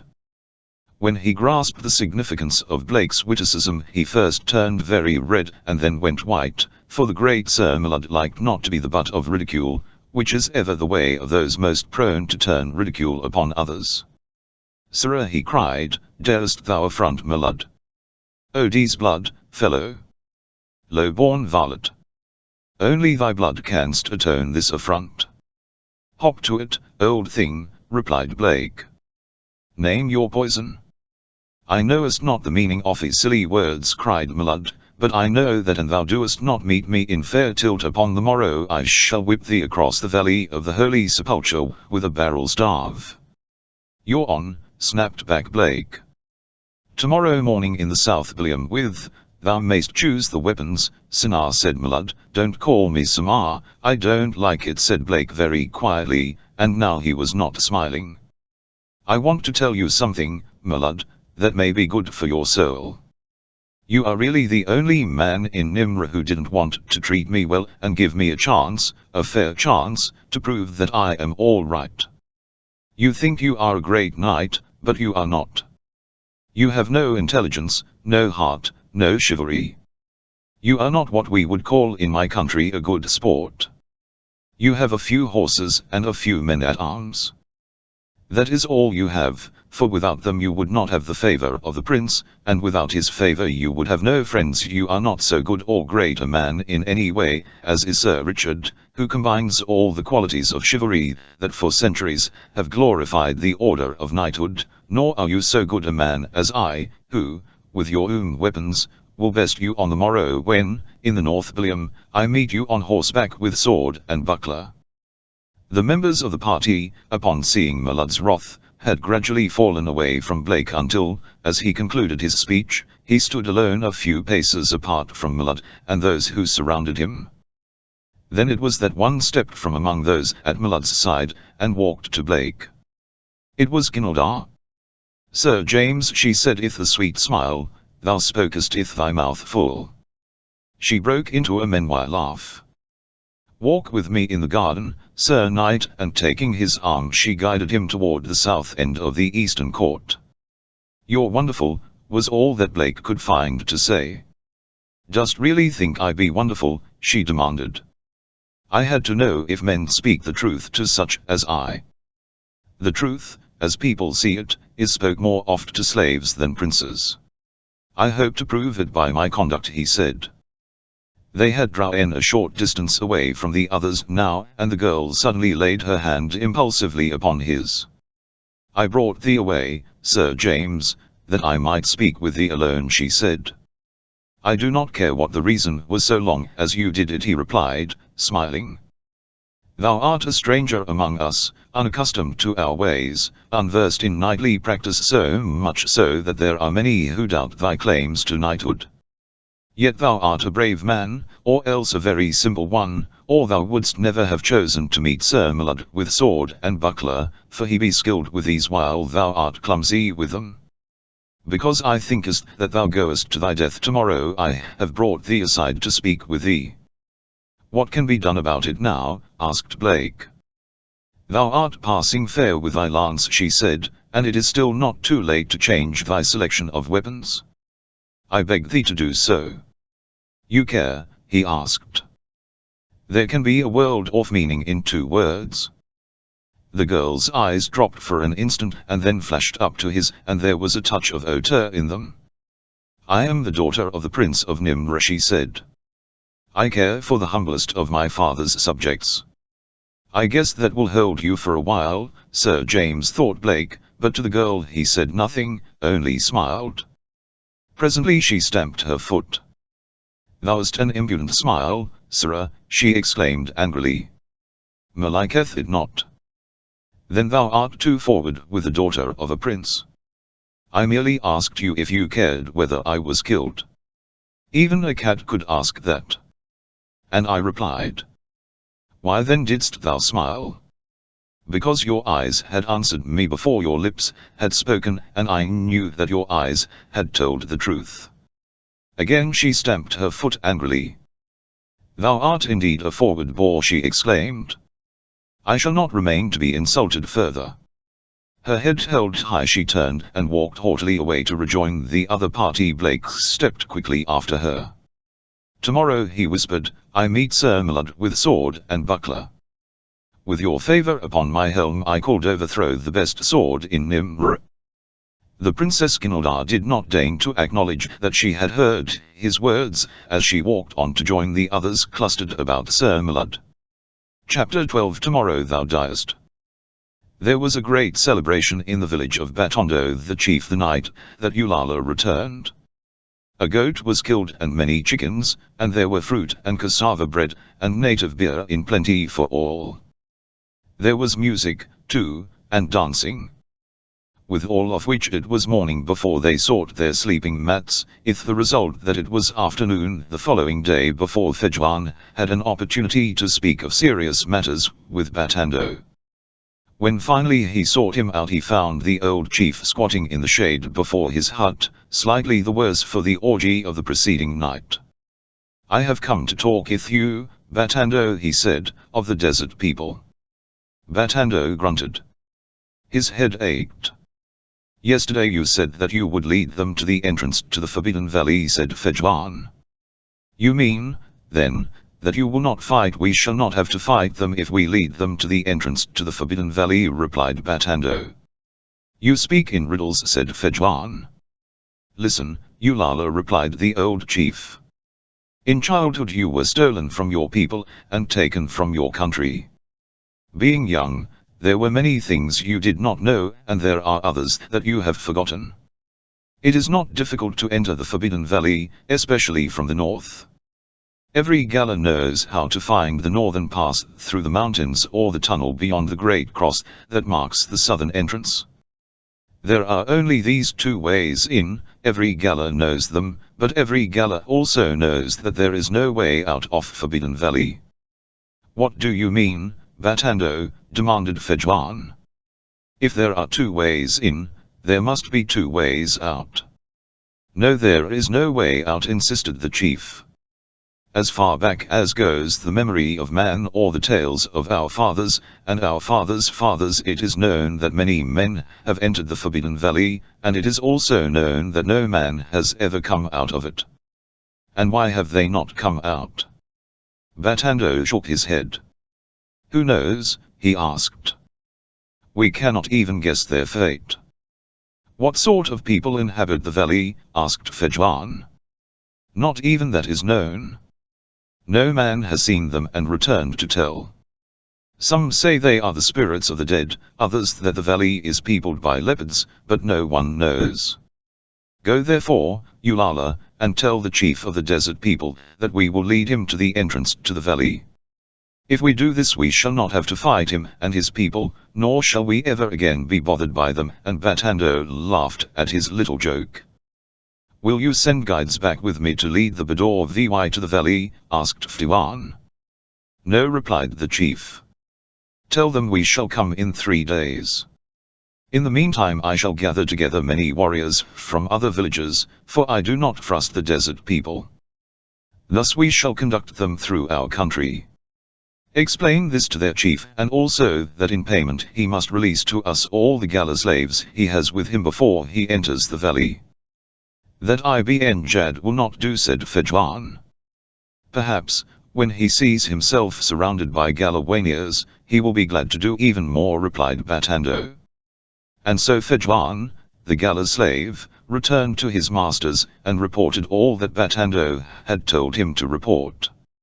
Ibn Jad at first refused to give up his slaves, but when Fedjuan had convinced him that under no other terms would Batando lead him to the entrance to the valley, and that his refusal to liberate the slaves would invite the hostile attentions of the Galas, he finally consented, but in the back of his mind was the thought that before his promise was consummated he might find an opportunity to evade it. Only one regret had Fedjuan in betraying the Bedouins, and that was caused by his liking for Edja, but being a fatalist he was consoled by the conviction that whatever was to be, would be, regardless of what he might do. And as Ibn Jad waited and Batando gathered his black warriors from far and near, Tarzan of the Apes came to the water hole of the smooth, round rocks and took up the trail of the Bedouins. Since he had learned from Blake's blacks that the young American was missing, and also that they had seen nothing of Stimbles since the latter had separated from Blake and started for the coast, the ape-man was more convinced than ever that the white prisoner among the Arabs was Blake. Still he felt no great concern for the man's safety, for if the Bedouins had sufficient hopes of reward to spare his life at all, he was in no great danger from them. Reasoning thus, Tarzan made no pretense of speed as he followed the spoor of Ibn Jad and his people. 2 men sat upon rough benches at opposite sides of a rude table.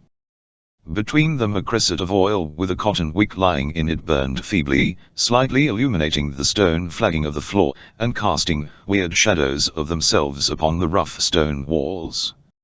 Through a narrow window, innocent of glass, the night air blew, driving the flame of the cresset now this way, now that. Upon the table, between the men, lay a square board blocked off into squares, and within some of these were several wooden pieces. "It is your move," Richard said one of the men. "You don't appear to be very keen about the game tonight." "What's the matter?"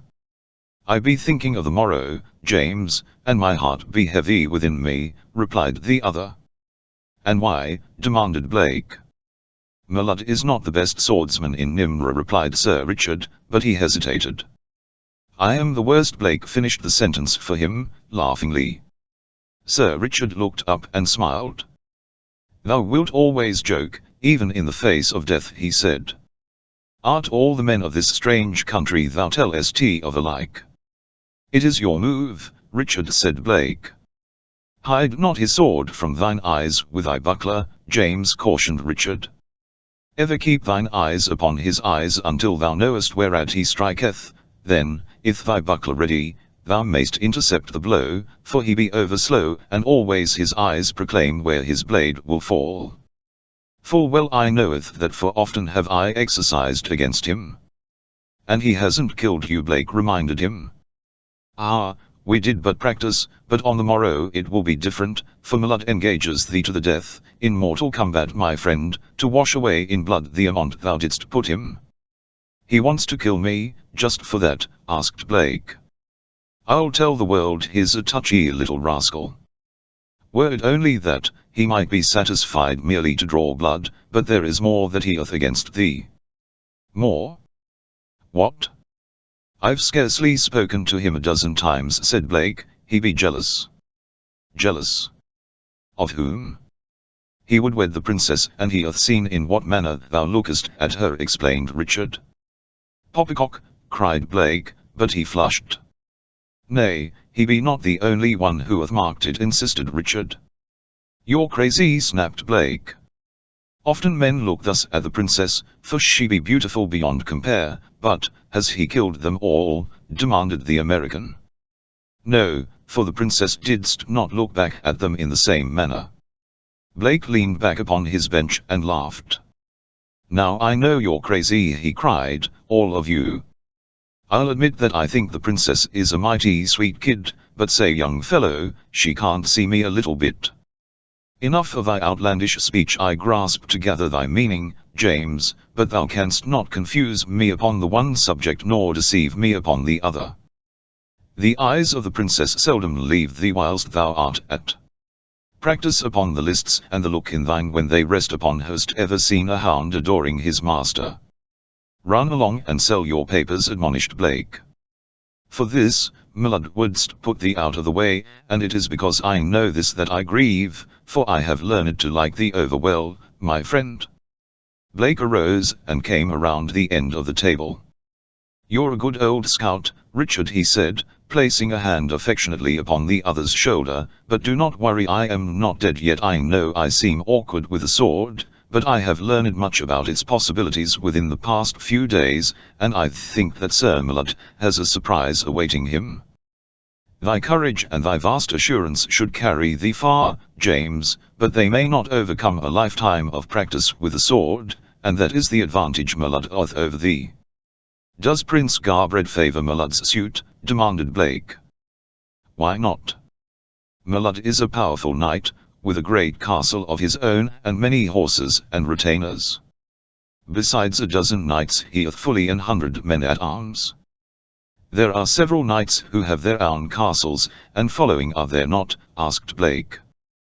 20, perchance," replied Richard. "And they live close to Garbred's castle. At the edge of hills, within 3 leagues upon either hand of Garbred's castle," explained Richard. "And no others live in all this great valley?" demanded Pike.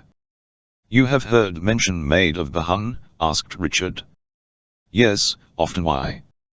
"He calls himself king, but never will we refer to him as king. He and his followers dwell upon the opposite side of the valley. They number, perchance, as many as we, and we be always at war against them. But I've been hearing quite a bit about a great tournament for which the knights are practicing now. I thought that Bahan and his knights were to take part in it. They be.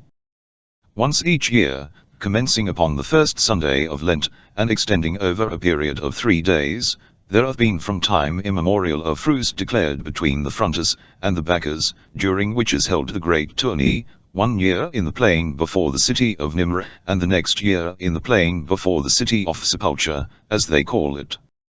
Fronters and backers. What in heck do those mean? Demanded Blake. Thou art a knight of Nimr and know not that, exclaimed Richard. What I know about knighting would rattle around in a peanut shell, admitted Blake. Thou shouldst know, and I shall tell thee. Hark thee well, then, said Richard, for I must need go back to the very beginning. He poured 2 goblets of urine from a flagon standing on the floor beside him, took a long drink and proceeded with his tale. Richard I sailed from Sicily in the spring of 1191 with all his great following bound for Acre, where he was to meet the French king, Philip Augustus, and test the Holy Land from the power of the Saracen. But Richard tarried upon the way to conquer Cyprus, and punish the vile despot who had placed an insult upon Berengaria, whom Richard was to wed. When the great company again set their sails for Acre, there were many Cyprian maidens hidden away upon the ships by knights who had taken a fancy to their lovely faces, and it so befell that 2 of these ships, encountering a storm, were blown from their course, and wrecked upon the Afric shore. One of these companies was commanded by a knight, Wyclep Bahan, and the other by one Garbred, and though they marched together they kept separate other than when attacked. Thus, searching for Jerusalem, they came upon this valley, which the followers of Bahan declared was the valley of the Holy Sepulcher, and that the crusade was over. Their crosses, that they had worn upon their breasts, as do all crusaders who have not reached their goal, they removed and placed upon their backs to signify that the crusade was over and that they were returning home. Garbred insisted that this was not the valley of the Holy Sepulcher, and that the crusade was not accomplished. He, therefore, and all his followers, retained their crosses upon their breasts, and built a city and strong castle to defend the entrance to the valley, that Bahan and his followers might be prevented from returning to England until they had accomplished their mission. Bahan crossed the valley and built a city and a castle to prevent Garbred from pushing on in the direction in which the latter knew that the true sepulchre lay, and for nearly 7.5 centuries the descendants of Bahan have prevented the descendants of Garbred from pushing on and rescuing the Holy Land from the Saracen, while the descendants of Garbred have prevented the descendants of Bahan from returning to England, to the dishonor of knighthood. Garbred took the title of prince, and Bahan that of king, and these titles have been handed down from father to son during the centuries, while the followers of Garbred still wear the cross upon their breasts, and are called therefrom the fronters, and the followers of Bahan wear theirs upon their backs, and are called backers. And you would still push on and liberate the Holy Land? Asked Blake. Yes, replied Richard, and the backers would return to England, but long since have we realized the futility of either hope, since we be surrounded by a vast army of Saracens, and our numbers be too few to pit against them. Thinkest thou not that we are wise to remain here under such stress? He demanded. Well, you'd certainly surprise em if you rode into Jerusalem, or London, either, admitted Blake. On the whole, Richard, I'd remain right here, if I were you. You see, after 735 years, most of the home folks may have forgotten you, and even the Saracens might not know what it was all about if you came charging into Jerusalem. Mayhap you speak wisely, James, said Richard, and then, too, we be content here, knowing no other country. For a while both men were silent, in thought. Blake was the first to speak. This big tourney interests me, he said. You say it starts the first Sunday in Lent. That's not far away. No, not far. Why? I was wondering if you thought I'd be in shape to have a part in it. I'm getting better and better with the lance every day. Sir Richard looked sadly at him and shook his head. "Tomorrow thou wilt be dead," he said. "Say. You're a cheerful party," exclaimed Blake. "I am only truthful, good friend," replied Richard. "It grieveth my heart sorely that it should be true, but through it be thou canst not prevail over Sir Mallard on the morrow. Wouldst that I might take thy place in the lists against him, but that may not be. But I console myself with the thought that thou wilt comport thyself courageously and die as a good Sir Knight should, with no stain upon thy escutcheon. Greatly will it solace the Princess Ginaldar to know that thou didst die thus." "You think so?" ventured Blake. "Verily. And if I don't die, will she be put out?" "Put out? Put out of what?" demanded Richard. "Will she be sore vexed?" then corrected Blake. "I should not go so far as to say that," admitted Richard, "but natheless it appears certain that no lady would rejoice to see her promised husband overthrown and killed, and if thou art not slain it may only be because thou hast slain Mallard." "She is his affianced wife?" demanded Blake. "'Tis understood, that be all. As yet no formal marriage banns have been proclaimed." "I'm going to turn in," snapped Blake. "If I've got to be killed tomorrow, I ought to get a little sleep tonight." As he stretched himself upon a rough wool blanket that was spread over a bed of rushes upon the stone floor in one corner of the room, and drew another similar blanket over him, he felt less like sleep than he had ever felt before. The knowledge that on the morrow he was to meet a medieval knight in mortal combat naturally gave him considerable concern, but Blake was too self-reliant and too young to seriously harbor the belief that he would be the one to be killed. He knew it was possible, but he did not intend to permit the thought to upset him. There was, however, another that did. It upset him very much, and, too, it made him angry when he realized that he was concerned about the proposed marriage of Sir Mallard of West Castle and Ginaldar, Princess of Nimr. Could it be that he had been ass enough, he soliloquized, to have fallen in love with this little medieval princess who probably looked upon him as dirt beneath her feet? And what was he going to do about Mallard? Suppose he should get the better of the fellow on the morrow? Well, what about it? If he killed him, that would make Ginaldar unhappy. If he didn't kill him, what? Sir James did not know. Chapter 13. In the bait of Zibnj, waited 3 days in his mensal, but no gala guides arrived to lead him into the valley, as Batando had promised, and so he sent Fejwan once more to the chief to urge him to hasten, for always in the mind of Ibn Jad was the fear of Tarzan of the Apes, and the thought that he might return to thwart and punish him. He knew he was out of Tarzan's country now, but he also knew that where boundaries were so vague he could not definitely count upon this fact as an assurance of safety from reprisal. His one hope was that Tarzan was awaiting his return off Tarzan's country, and this Ibn Jad had definitely decided not to attempt. Instead he was planning upon moving directly west, passing north of the ape-man's stamping grounds, until he picked up the trail to the North Dune, which he had traveled from the desert country. In the muqard of the Sheikh with Ibn Jad sat Tolag, his brother, and Fard and Stimbul, besides some other Arab. They were speaking of Batando's delay in sending guides, and they were fearful of treachery, for it had long been apparent to them that the old chief was gathering a great army of warriors, and though Fejwan assured them that they would not be used against the Arab if Ibn Jad resorted to no treachery, yet they were all apprehensive of danger. Edja, employed with the duties of the harem, did not sing nor smile as had been her wont, for her heart was heavy with mourning for her lover. She heard the talk in the muqard, but it did not interest her. Seldom did her eyes glance above the curtain that separated the women's quarters from the muqard, and when they did the fires of hatred blazed within them as they crossed the countenance of Fard. She chanced to be thus glancing when she saw Fard's eyes, which were directed outward across the mensal, go suddenly wide with astonishment. "Billah, Ibn Jad," cried the man. "Look." With the others Edja glanced in the direction Fard was staring, and with the others she voiced a little gasp of astonishment, though those of the men were rounded into oaths.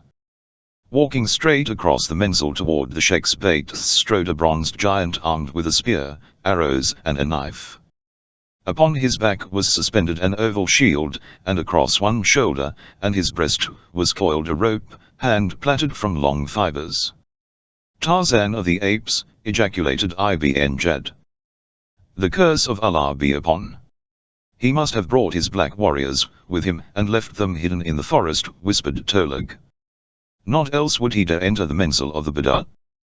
Ibn Jad was heart-sick and he was thinking fast when the ape-man halted directly in the outer opening of the muqad. Tarzan let his eyes run quickly over the assemblage. They stopped upon Stimble, finally. Is Blake?" he demanded of the American. "You ought to know," growled Stimble. "Have you seen him since you and he separated?" "No." "You are sure of that?" insisted the ape-man. "Of course I am." Tarzan turned to Ibn Jad. "You have lied to me. You are not here to trade but to find and sack a city, to take its treasure and steal its women." "That is a lie," cried Ibn Jad. "Whoever told thee that, lied." "I do not think he lied," replied Tarzan. "He seemed an honest youth." "Who was he?" demanded Ibn Jad. "His name is Zed." Edgar heard and was suddenly galvanized to new interest. "He says all this and more, and I believe him." "What else did he tell thee, Nasrani?" "That another stole his musket and sought to slay thee, Ibn Jad, and then put the blame upon him." "That is a lie, like all he hath told thee," cried Fard. Ibn Jad sat in thought, his brows contracted in a dark scowl, but presently he looked up at Tarzan with a crooked smile. "Doubtless the poor youth thought that he spoke the truth," he said. "Just as he thought that he should slay his sheikh, and for the same reason. Always hath his brain been sick, but never before did I think him dangerous. He hath deceived thee, Tarzan of the Apes, and that I can prove by all my people as well as by this Nasrani I have befriended, for all will tell thee that I am seeking to obey thee and leave thy country. Why else then should I have travelled north back in the direction of my own belt? If thou wished to obey me, why didst thou hold me prisoner, and send thy brother to slay me in the night?" asked Tarzan. "Again thou wrongest Ibn Jad," said the sheikh sadly. "My brother came to cut thy bonds, and set thee free, but thou set upon him, and then came Elfil, and carried thee away." "And what meant thy brother when he raised his knife, and cried, 'Die, Nasrani,' plus?" demanded the ape-man. "Saith a man thus who cometh to do a kindness." "I did but joke," mumbled Tolag. "I am here again," said Tarzan, "but not to joke. My Wazi are coming. Together we shall see you well on your way toward the desert." "It is what we wish," said the sheikh quickly. "Ask this other Nasrani if it be not true that we are lost and would be but too glad to have thee lead us upon the right way. Here we be beset by Gala warriors. Their chief hath been gathering them for days, and momentarily we fear that we shall be attacked.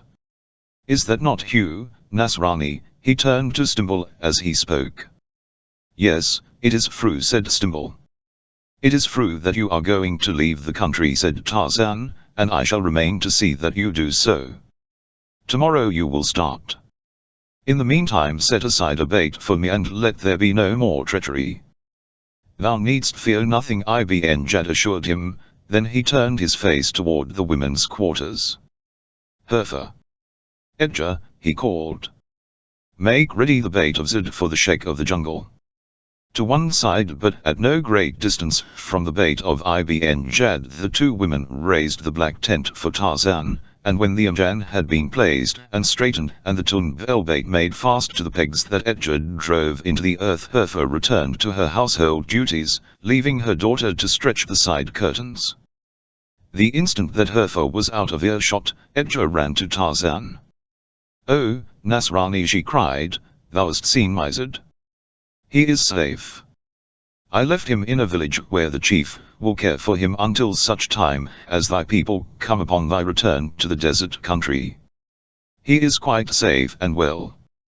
Tell me of him, O Nasrani, for my heart hungers for word of him, implored the girl. How came you upon him? Where was he? His mare had been dragged down by Eladria, who was about to devour your lover. I chanced to be there and slew Eladria. Then I took Zed to the village of a chief who is my friend, for I knew that he could not survive the perils of the jungle should I leave him afoot and alone. It was my thought to send him from the country in safety, but he begged to remain until you returned that way. This I have permitted. In a few weeks you will see your lover. Tears were falling from Edge's long, black lashes, tears of joy as she seized Tarzan's hand, and kissed it. My life is thine, Nasrani, she cried, for that thou'st given me back my lover. That night as the gala slave, Fejwan, walked through the menzil of his masters, he saw Ibn Jad and Tolug sitting in the Sheikh's muqad, whispering together, and Fejwan, well aware of the inherent turpitude of this precious pair, wondered what might be the nature of their plotting. Behind the curtain of the harem, Edja lay huddled upon her sleeping mat, but she did not sleep. Instead she was listening to the whispered conversation of her father and her uncle. He must be put out of the way, Ibn Jad insisted. But his Wazir are coming, objected Tolug. If they do not find him here, what can we say? They will not believe us, whatever we say. They will set upon us. I have heard that they are terrible men. By Allah, cried Ibn Jad, LFHE stays, we are undone. Better risk something than to return empty-handed to our own country after all that we have passed through. If thou thinkest that I shall again take this business upon myself, thou art mistaken, brothers, said Tolug. Once was enough. No, not thee, but we must find a way. Is there none among us who might wish more than another to be rid of the Nasrani? Asked Ibn Jad, but to himself as though he were thinking aloud. The other Nasrani, exclaimed Tolug. He hateth him. Ibn Jad clapped his hands together. Thou'st it, brother? But still shall we be held responsible, reminded Tolug. What matter if he be out of the way? We can be no worse off than we now are. Suppose Batando came tomorrow with the guides? Then indeed would the jungle sheikh know that we have lied to him, and it might go hard with us. No, we must be rid of him this very night. Yes, but how? Asked Tolug. Hold. I have a plan.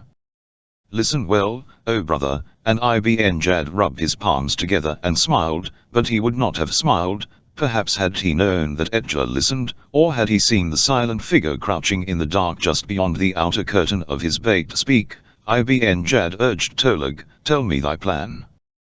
Well, it is known by all that the Nasrani Stimbul hates the Sheikh of the jungle. With loud tongue he hath proclaimed it many times before, or when many were gathered in my muqad. You would send Stimbul to slay Tarzan of the Apes. Thou guessed aright, admitted Ibn Jad. But how wilt that relieve us of responsibility?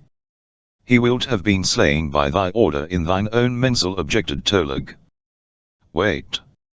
I shall not command the one Nasrani to slay the other, I shall but suggest it, and when it is done I shall be filled with rage and horror that this murder hath been done in my menzil. And to prove my good faith I shall order that the murderer be put to death in punishment for his crime. Thus we shall be rid of two unbelieving dogs, and at the same time be able to convince the Wazir that we were indeed the friends of their sheikh, for we shall mourn him with loud lamentations when the Wazir shall have arrived. Allah be praised for such a brother, exclaimed Tolug, enraptured. Go thou now, at once, and summon the Nasrani Stimbul, directed Ibn Jad.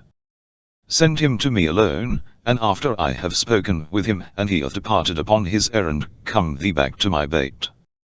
Edja trembled upon her sleeping mat, while the silent figure crouching outside the sheikh's tent arose after Tolug had departed and disappeared in the darkness of the night.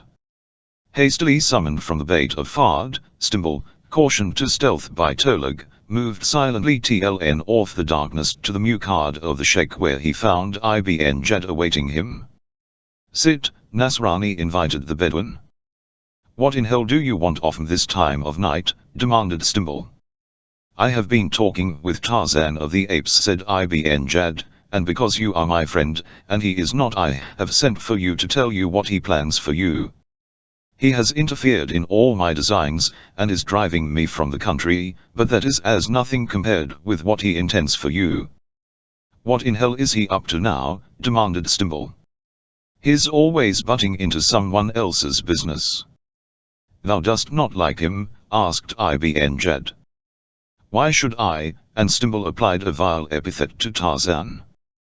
"Thou wilt like him less when I tell thee," said Ibn Jad. "Well, tell me." "He says that thou hast slain thy companion," Blake explained the Sheikh, "and for that Tarzan is going to kill thee on the morrow." "Eh? What?" "Kill me," demanded Stimble. "Why, he can't do it. What does he think he is, a Roman emperor?" "Nevertheless he will do as he says," insisted Ibn Jad. "He is all-powerful here. No one questions the acts of this great jungle sheikh. Tomorrow he will kill thee."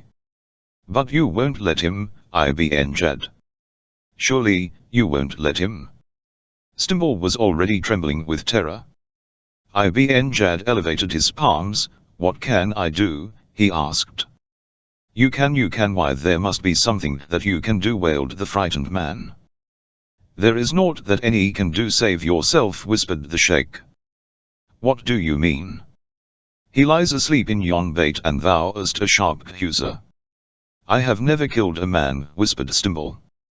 "Nor hast thou ever been killed," reminded the sheikh, "but tonight thou must kill or tomorrow thou wilt be killed." "God," gasped Stimble. "It is late," said Ibn Jad, "and I go to my sleeping mat."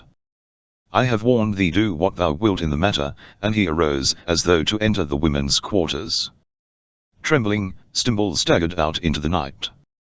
For a moment he hesitated, then he crouched and crept silently through the darkness toward the bait that had been erected for the ape-man.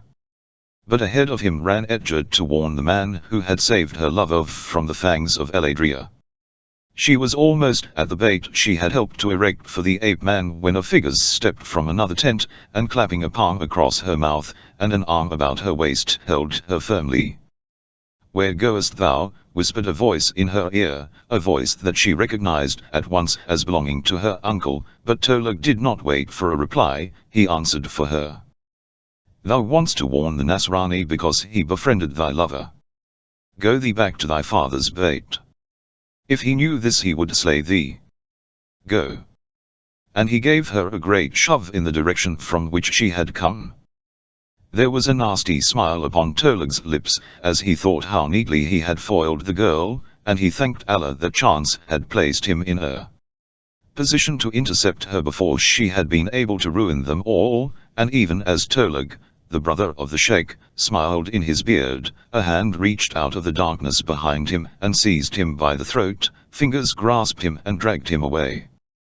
Trembling, bathed in cold sweat, grasping in tightly clenched fingers the hilt of a keen knife, Wilbur Stimble crept off the darkness toward the tent of his victim. Stimble had been an irritable man, a bully and a coward, but he was no criminal. Every fiber of his being revolted at the thing he contemplated. He did not want to kill, but he was a cornered human rat, and he thought that death stared him in the face, leaving open only this one way of escape.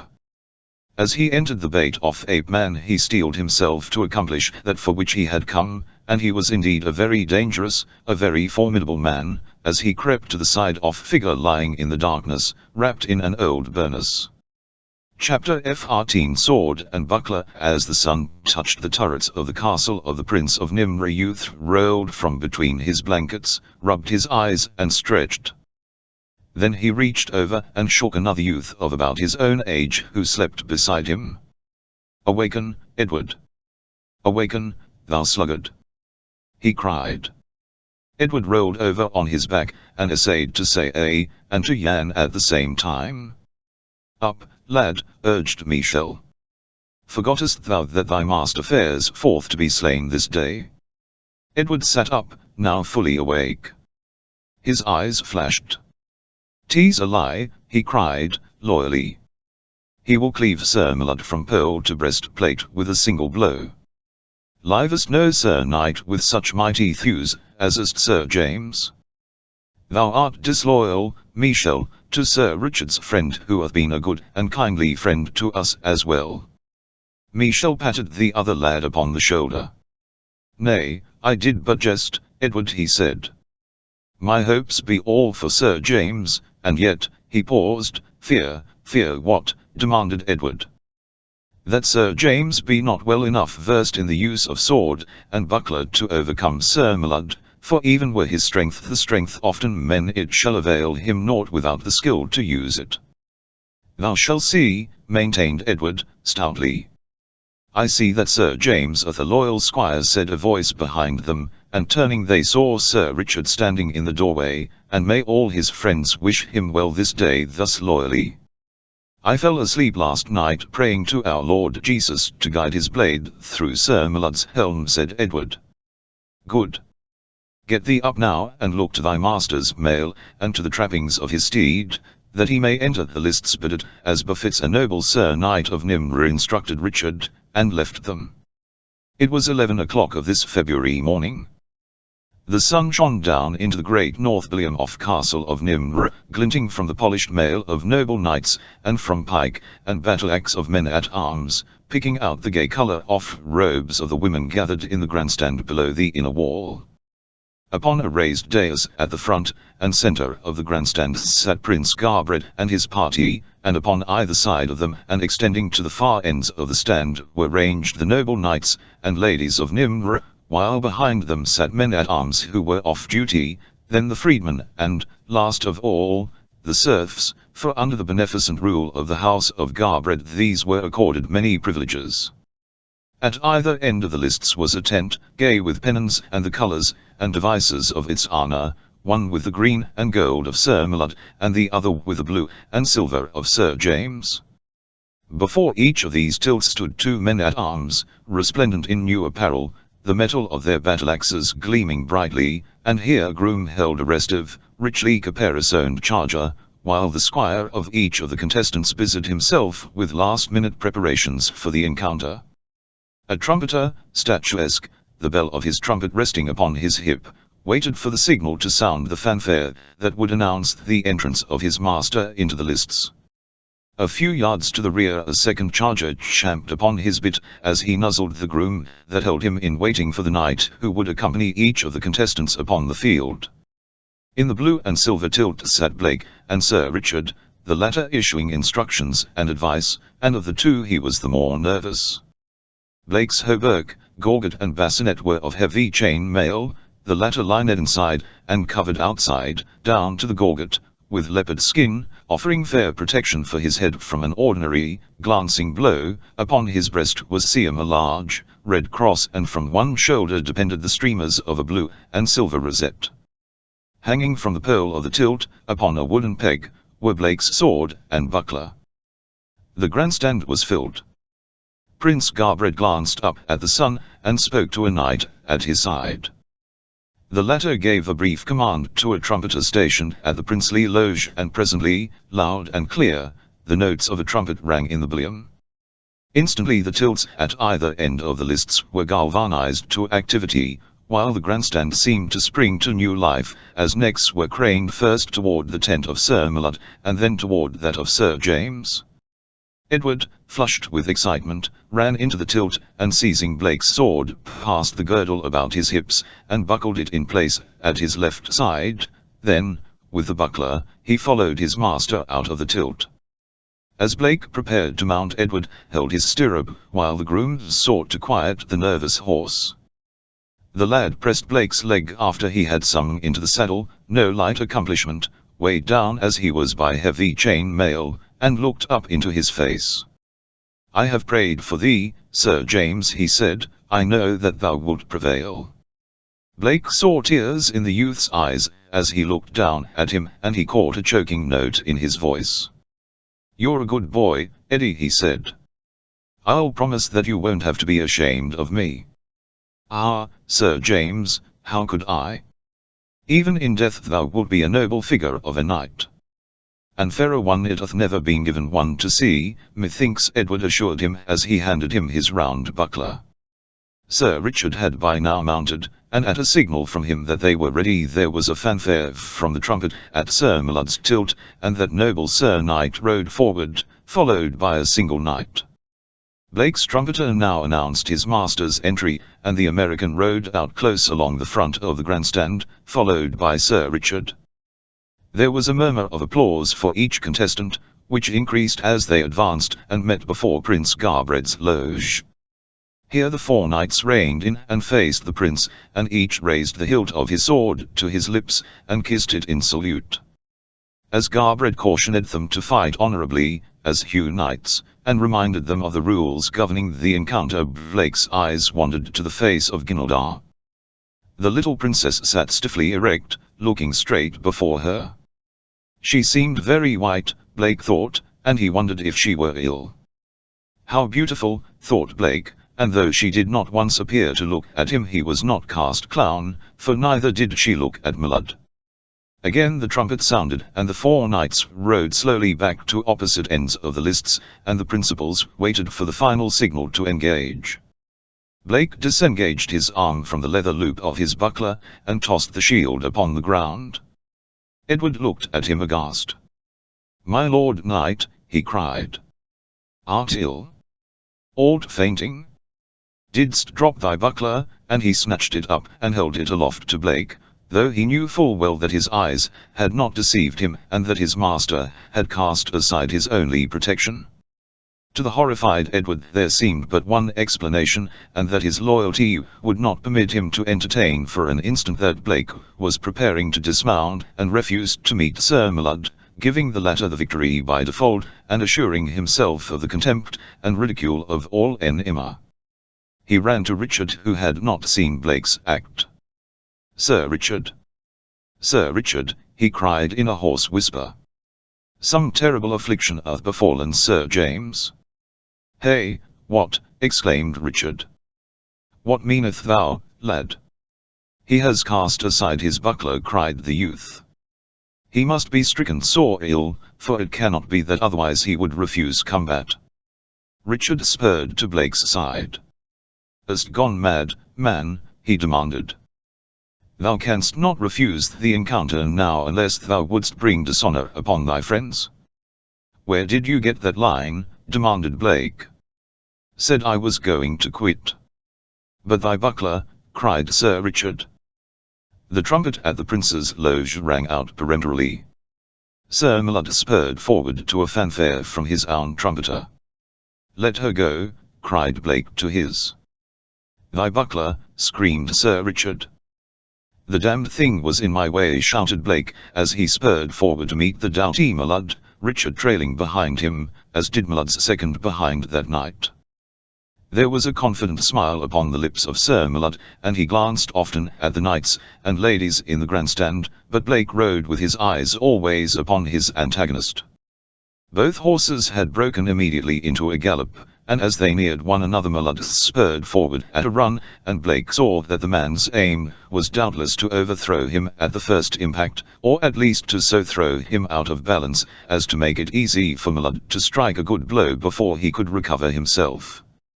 Millard rode with his sword half raised at his right side, while Blake's was at guard, a position unknown to the knights of Nimr, who guarded solely with their bucklers. The horsemen approached to engage upon each other's left, and, as they were about to meet, Sir Millard rose in his stirrups, and swung his sword hand down, to gain momentum, described a circle with his blade, and launched a terrific cut at Blake's head.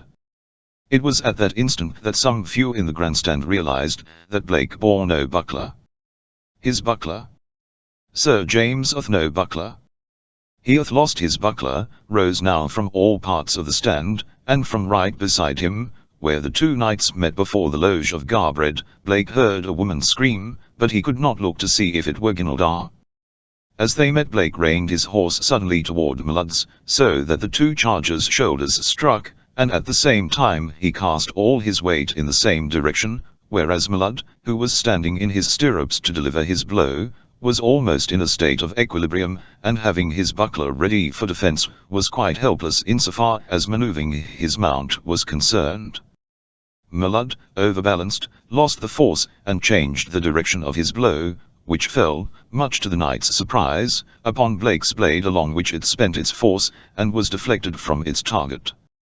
Instantly, his horse well in hand by reason that his left arm was unencumbered by a buckler, Blake reined in and simultaneously cut to the left and rear, his point opening the mail on Mallard's left shoulder, and biting into the flesh before the latter's horse had carried him out of reach. A loud shout of approbation arose from the stands, for the thing had been neatly done, and then Mallard's second spurred to the prince's loge, and entered a protest. "Sir James hath no buckler," he cried. "'Tis no fair combat." "'Tis fairer for thy knight than for Sir James," said Garbred. "We would not take that advantage of him," parried Mallard's second, Sir Jard. "What sayest thou?" demanded Garbred of Sir Richard, who had quickly ridden to Jard's side. "Is Sir James without a buckler tln or some accident that befell before he entered the lists?" "Nay, he cast it aside," replied Richard, "and averred that the damned thing did annoy him, but if Sir Jard feeleth that, because of this, they be not fairly matched, we are willing, if Sir Mallard, also, should cast aside his buckler." Garbred smiled. "That be fair," he said. The two men, concerned with their encounter, and not with the argument of their seconds, had engaged once more. Blood was showing upon Mallard's shoulder, and trickling down his back, staining his skirts and the housing of his charger. The stand was in an uproar, for many were still shouting aloud about the buckler, and others were screaming with delight over the neat manner in which Sir James had drawn his first blood. Wagers were being freely made, and though Sir Mallard still ruled favourite in the betting, the odds against Blake were not so great, and while men had no money to wager, they had jewels and arms and horses. One enthusiastic adherent of Sir Mallard bet 3 chargers against 1 that his champion would be victorious, and the words was scarce out of his mouth ere he had a dozen takers, whereas before the opening passage at arms offers as high as 10 to 1 had found no takers. Now the smile was gone from Mallard's lips, and he glanced no more at the grandstand. There was rage in his eyes as he spurred again toward Blake, who he thought had profited by a lucky accident. Unhampered by a buckler, Blake took full advantage of the nimbleness of the wiry horse he rode, and which he had ridden daily since his arrival in Nimr, so that man and beast were well accustomed to one another. Again Sir Mallard saw his blade glance harmlessly from the sword of his antagonist, and then, to his vast surprise, the point of Sir James' blade leaped quickly beneath his buckler, and entered his side. It was not a deep wound, but it was painful, and again it brought blood. Angrily Mallard struck again, but Blake had reined his charger quickly to the rear, and before Mallard could gather his reins, Blake had struck him again, this time a heavy blow upon the helm. Half-stunned and wholly infuriated, Mallard wheeled and charged at full tilt, once again determined to ride his adversary down. They met with a crash directly in front of Garbred's loge. There was a quick play of swords that baffled the eyesight of the onlookers, and then, to the astonishment of all, most particularly Mallard, that noble Sir Knight's sword flew from his grasp, and hurtled to the field, leaving him entirely to the mercy of his foe. Mallard reined in and sat erect, waiting. He knew, and Blake knew, that under the rules that governed their encounter Blake was warranted in running him through unless Mallard sued for mercy, and no one, Blake least of all, expected this of so proud and haughty a knight. Sir Mallard sat proudly on his charger waiting for Blake to advance and kill him. Utter silence had fallen upon the stands, so that the champing of Mallard's horse upon its bit was plainly audible. Blake turned to Sir Jard. "Summon a squire, Sir Knight," he said, to return Sir Mallard's sword to. Again the stands rocked to the applause, but Blake turned his back upon them and rode to Richard's side to wait until his adversary was again armed. "Well, old top," he inquired of Sir Richard, "just how much a dozen am I offered for bucklers now?" Richard laughed. "Thou hast been passing fortunate, James," he replied, "but methinks a good swordsman would long since have cut thee through." I know my lord would have if Phil had packed that chopping bowl along on the party, Blake assured him, though it is doubtful if Sir Richard understood what he was talking about, as was so often the case when Blake discoursed that Richard had long since ceased to even speculate as to the meaning of much that his friend said. But now Sir Millard was rearmed and riding toward Blake. He stopped his horse before the American and bowed low. "I do my devoir to a noble and generous knight," he said, graciously. Blake bowed. "Are you ready, sir?" he asked. Millard nodded.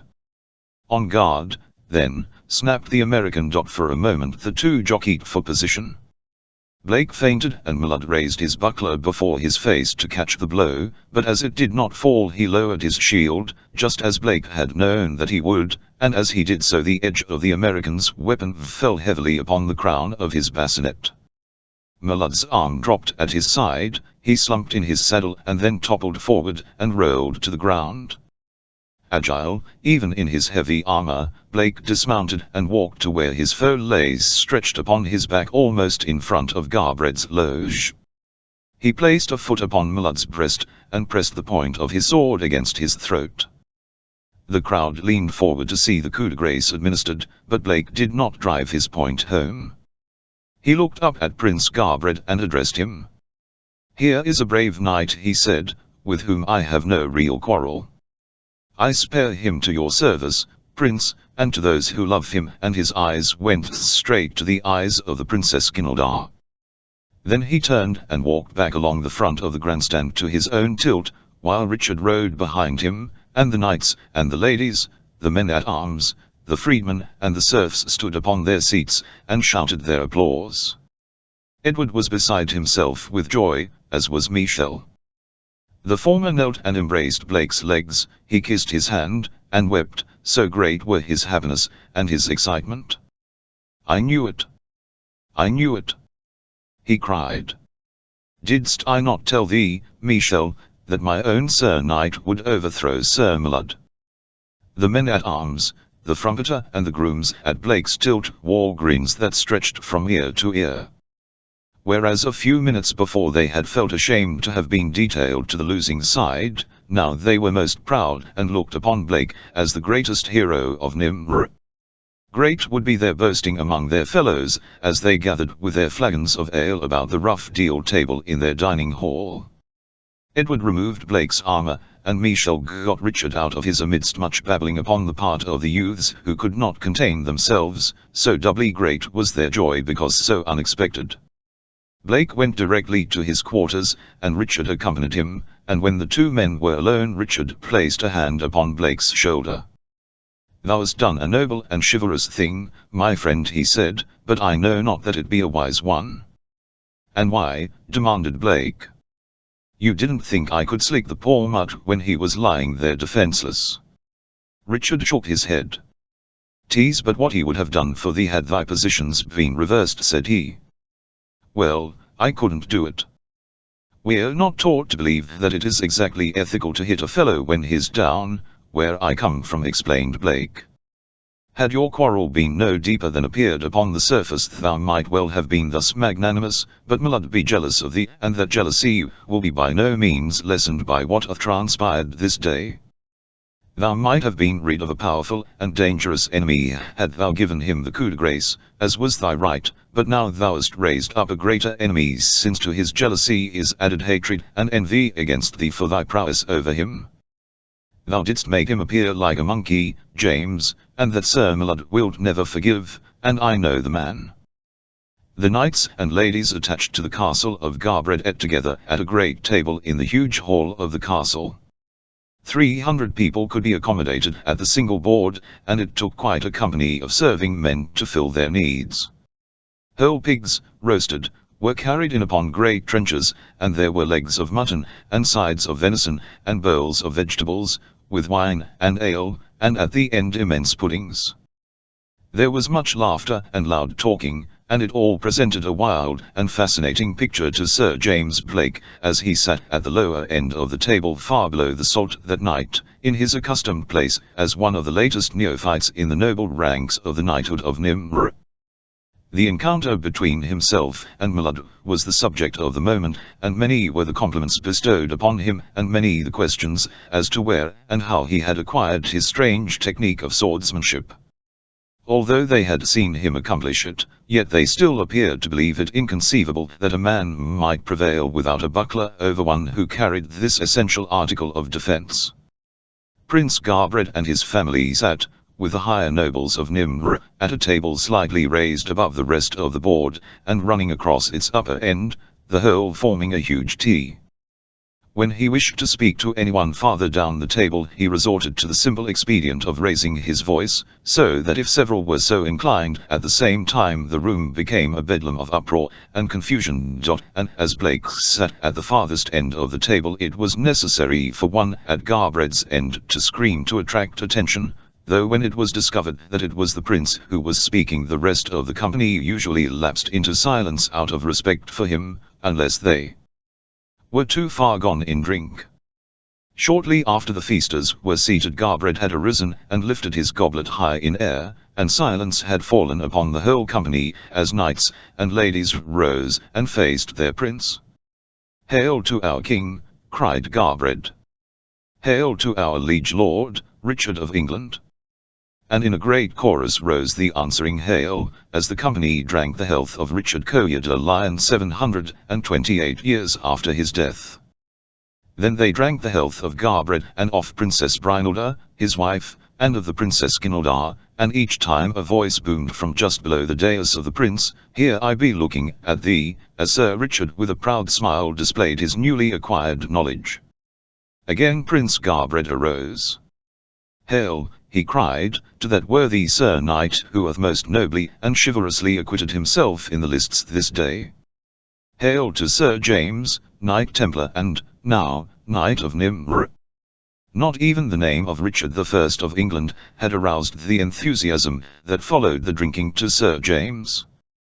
The length of long hall Blake's eyes travelled straight to where Ginildar stood. He saw her drink to him, and he saw that her eyes were regarding him, but the distance was too great, and the light of the pitch torches and the oil cressets too dim for him to see whether her glance carried a message of friendship or dislike. When the noise had partially subsided and the drinkers had retaken their seats, Blake arose. "Prince Garbred," he called the length of the room, "knights and ladies of Nimr, I give you another toast. To Sir Malud." For a moment there was silence, the silence of surprise, and then the company arose and drank the health of the absent Sir Malud. "Thou art a strange Sir Knight, with strange words upon thy lips, and strange ways, Sir James," shouted Garbred, "but though thou calest a hail a toast, and thy friends be old Top and Kid, yet withal it seemeth that we understand thee, and we would know more about thy country, and the ways of the noble knights that do abide there. Tell us, are they all thus chivalrous and magnanimous to their fallen foes?" "If they are not, they get the raspberry," explained Blake. "Get the raspberry," repeated Garbred. "'Tis some form of punishment, methinks." "You said it, Prince." "Of a surety I said it, Sir James," snapped Garbred with asperity. "I mean, Prince, that you hit the nail on the head. You guessed it the first time. You see, the raspberry is about the only form of punishment that the Knights of the Squared Circle, or the Knights of the Diamond, can understand." "Oh, Knights of the Squared Circle. Knights of the Diamond. Those be knightly orders of which I wot not. Be they doughty knights?" "Some of them are doughty, but a lot of them are regulars. Take Sir Dempsey, for instance, a Knight of the Squared Circle. He showed all he was a regular knight in defeat, which is much more difficult than being a regular knight in victory." "Be there other orders of knighthood these days?" Q demanded Garbred. "We're lousy with them." "What?" cried Garbred. "We're all knights these days," explained Blake. "All knights? Be there no serfs nor yeomen? 'Tis incredible." "Well, there are some yeomen in the navy, I think, but all the rest of us, pretty much, are knights. You see, things have changed a lot since the days of Richard. The people have sort of overthrown the old order of things. They poked a lot of ridicule at knights, and wanted to get rid of knighthood, and as soon as they all wanted to be knights themselves, so we have Knights Templar now, and Knights of Pythias, and Knights of Columbus, and Knights of Labor, and a lot more I can't recall. Methinks it must be a fine and noble world, cried Garbred, for what with so many noble Sir Knights it would seemeth that they must often contend, one against another. Is that not true? Well, they do scrap some, Blake admitted. Chapter F15. The lonely crave within the dark interior of the bait stimble could see nothing. Just before him he heard a man breathing heavily as might one in a troubled sleep. The would-be murderer paused to steady his nerves. Then, on hands and knees, he crept forward inch by inch. Presently one of his hands touched the prostrate figure of the sleeper. Lightly, cautiously, Stimble groped until he had definitely discovered the position in which his victim lay.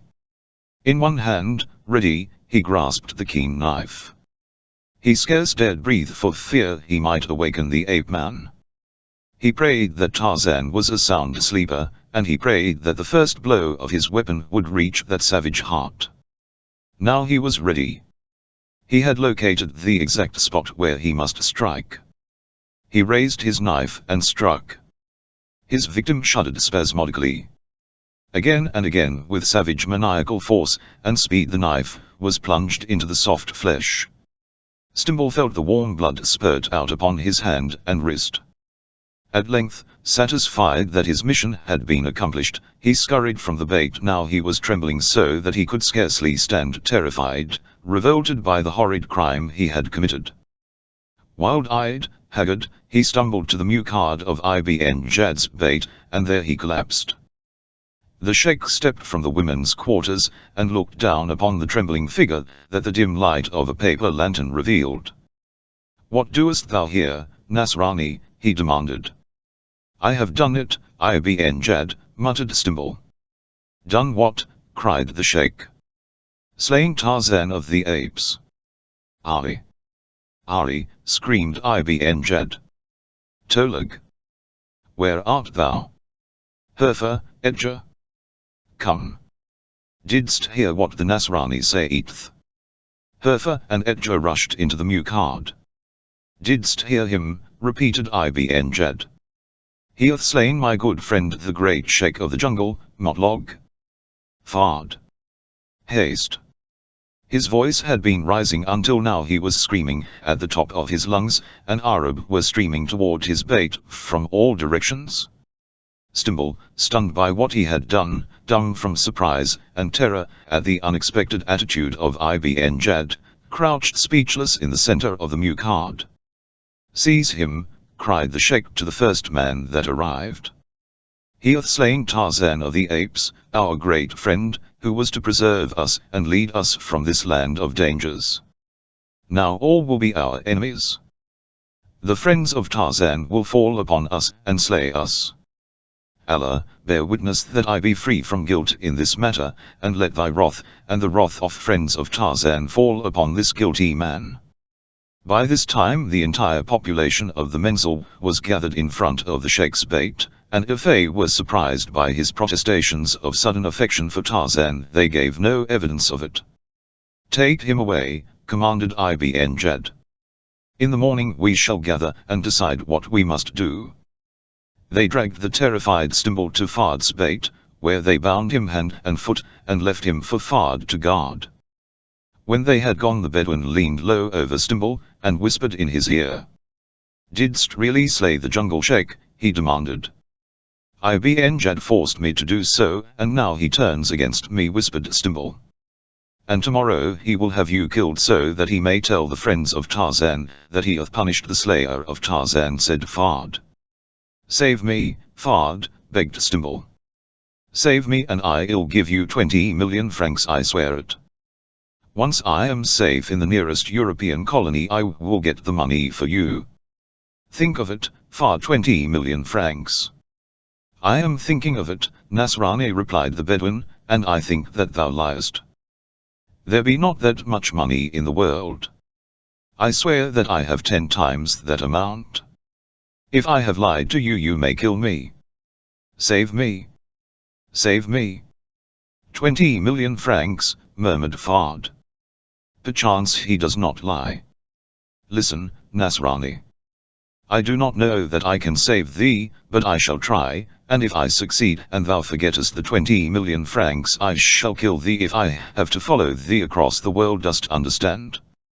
Ibn Jad called 2 ignorant slaves to him and commanded them to go to the bait that had been Zed's and carry Tarzan's body to the edge of Menzel, where they were to dig a grave and bury it.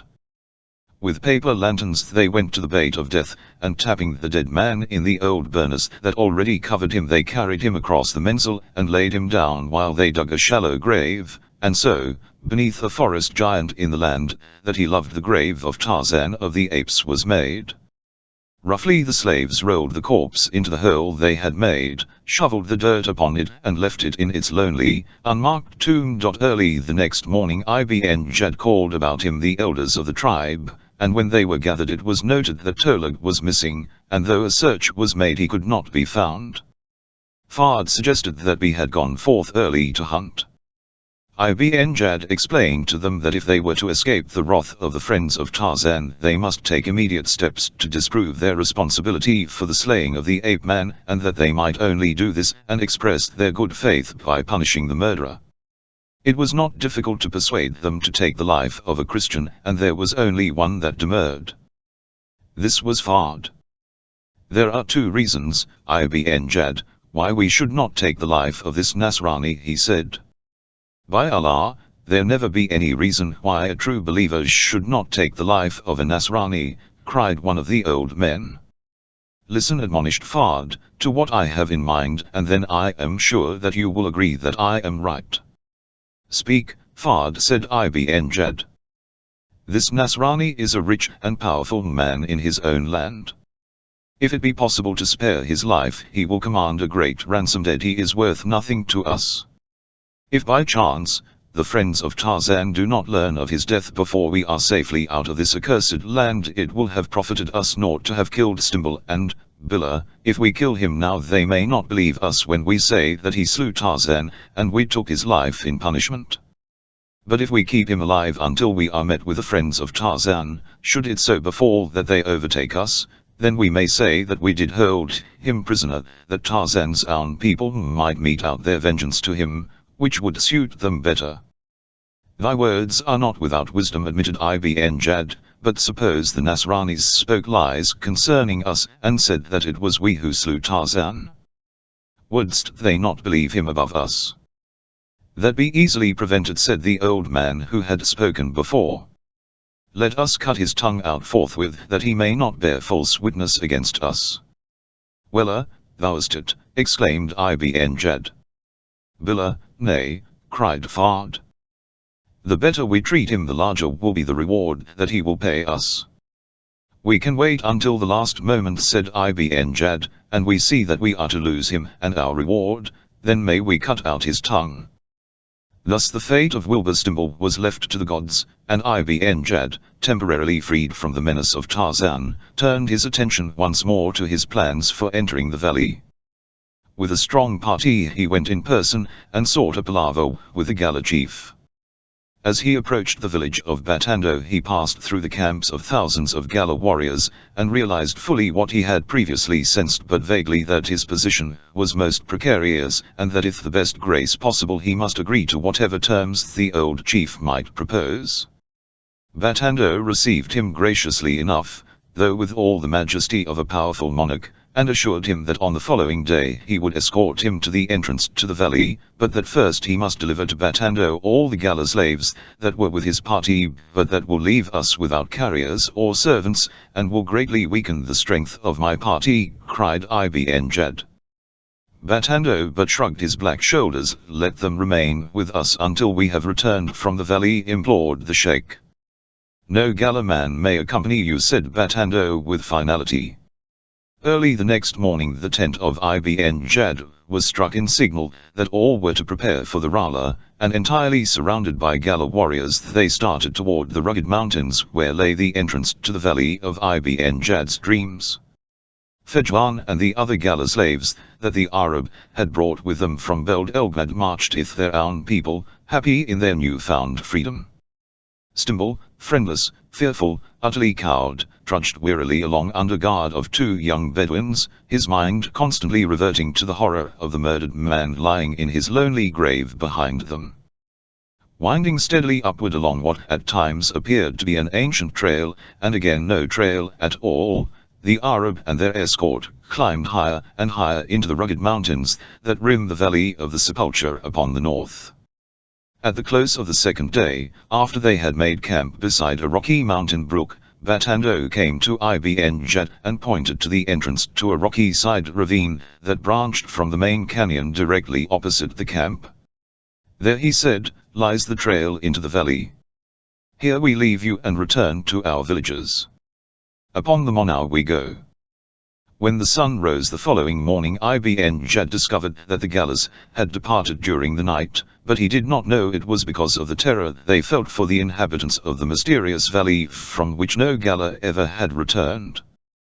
That day Ibn Jad spent in making a secure camp in which to leave the women and children until the warriors had returned from their adventure in the valley or had discovered that they might safely fetch their women, and the next morning, leaving a few old men and boys to protect the camp, he set forth with those who were accounted the fighting men among them, and presently the watchers in the camp saw the last of them disappear in the rocky ravine that lay opposite the mensal. Chapter 16 The great Tuoni King Bahun with many knights and squires and serving men had ridden down from his castle above the city of the Sepulcher 2 days ago to take his way across the valley to the field before the city of Nimr for the great Tuoni that is held once each year, commencing upon the first Sunday in Lent. Gay pennons fluttered from 1,000 lance tips, and gay with colour were the housings of the richly caparisoned chargers that proudly bore the Knights of the Sepulcher upon whose backs red crosses were emblazoned to denote that they had completed the pilgrimage to the Holy Land, and were returning to home and England. Their bassinets, unlike those of the Knights of Nimr, were covered with bullock hide, and the devices upon their bucklers differed, and their colours. But for these and the crosses upon their backs they might have been Garbred's own good knights and true. Sturdy sumpter beasts, almost as richly trapped as the knights' steeds, bore the marquees and tilts that were to house the knights during the tourney, as well as their personal belongings, their extra arms and their provisions for the 3 days of the tourney, for custom, over 7 centuries old, forbade the Knights of Nimr and the Knights of the Sepulcher breaking bread together. The great tourney was merely a truce during which they carried on their ancient warfare under special rules, which transformed it into a gorgeous pageant and an exhibition of martial prowess which non-combatants might witness in comfort and with impunity. It did not permit friendly intercourse between the two factions, as this was not compatible with the seriousness of the event, in which knights of both sides often were killed, or the spirit in which the grand prize was awarded.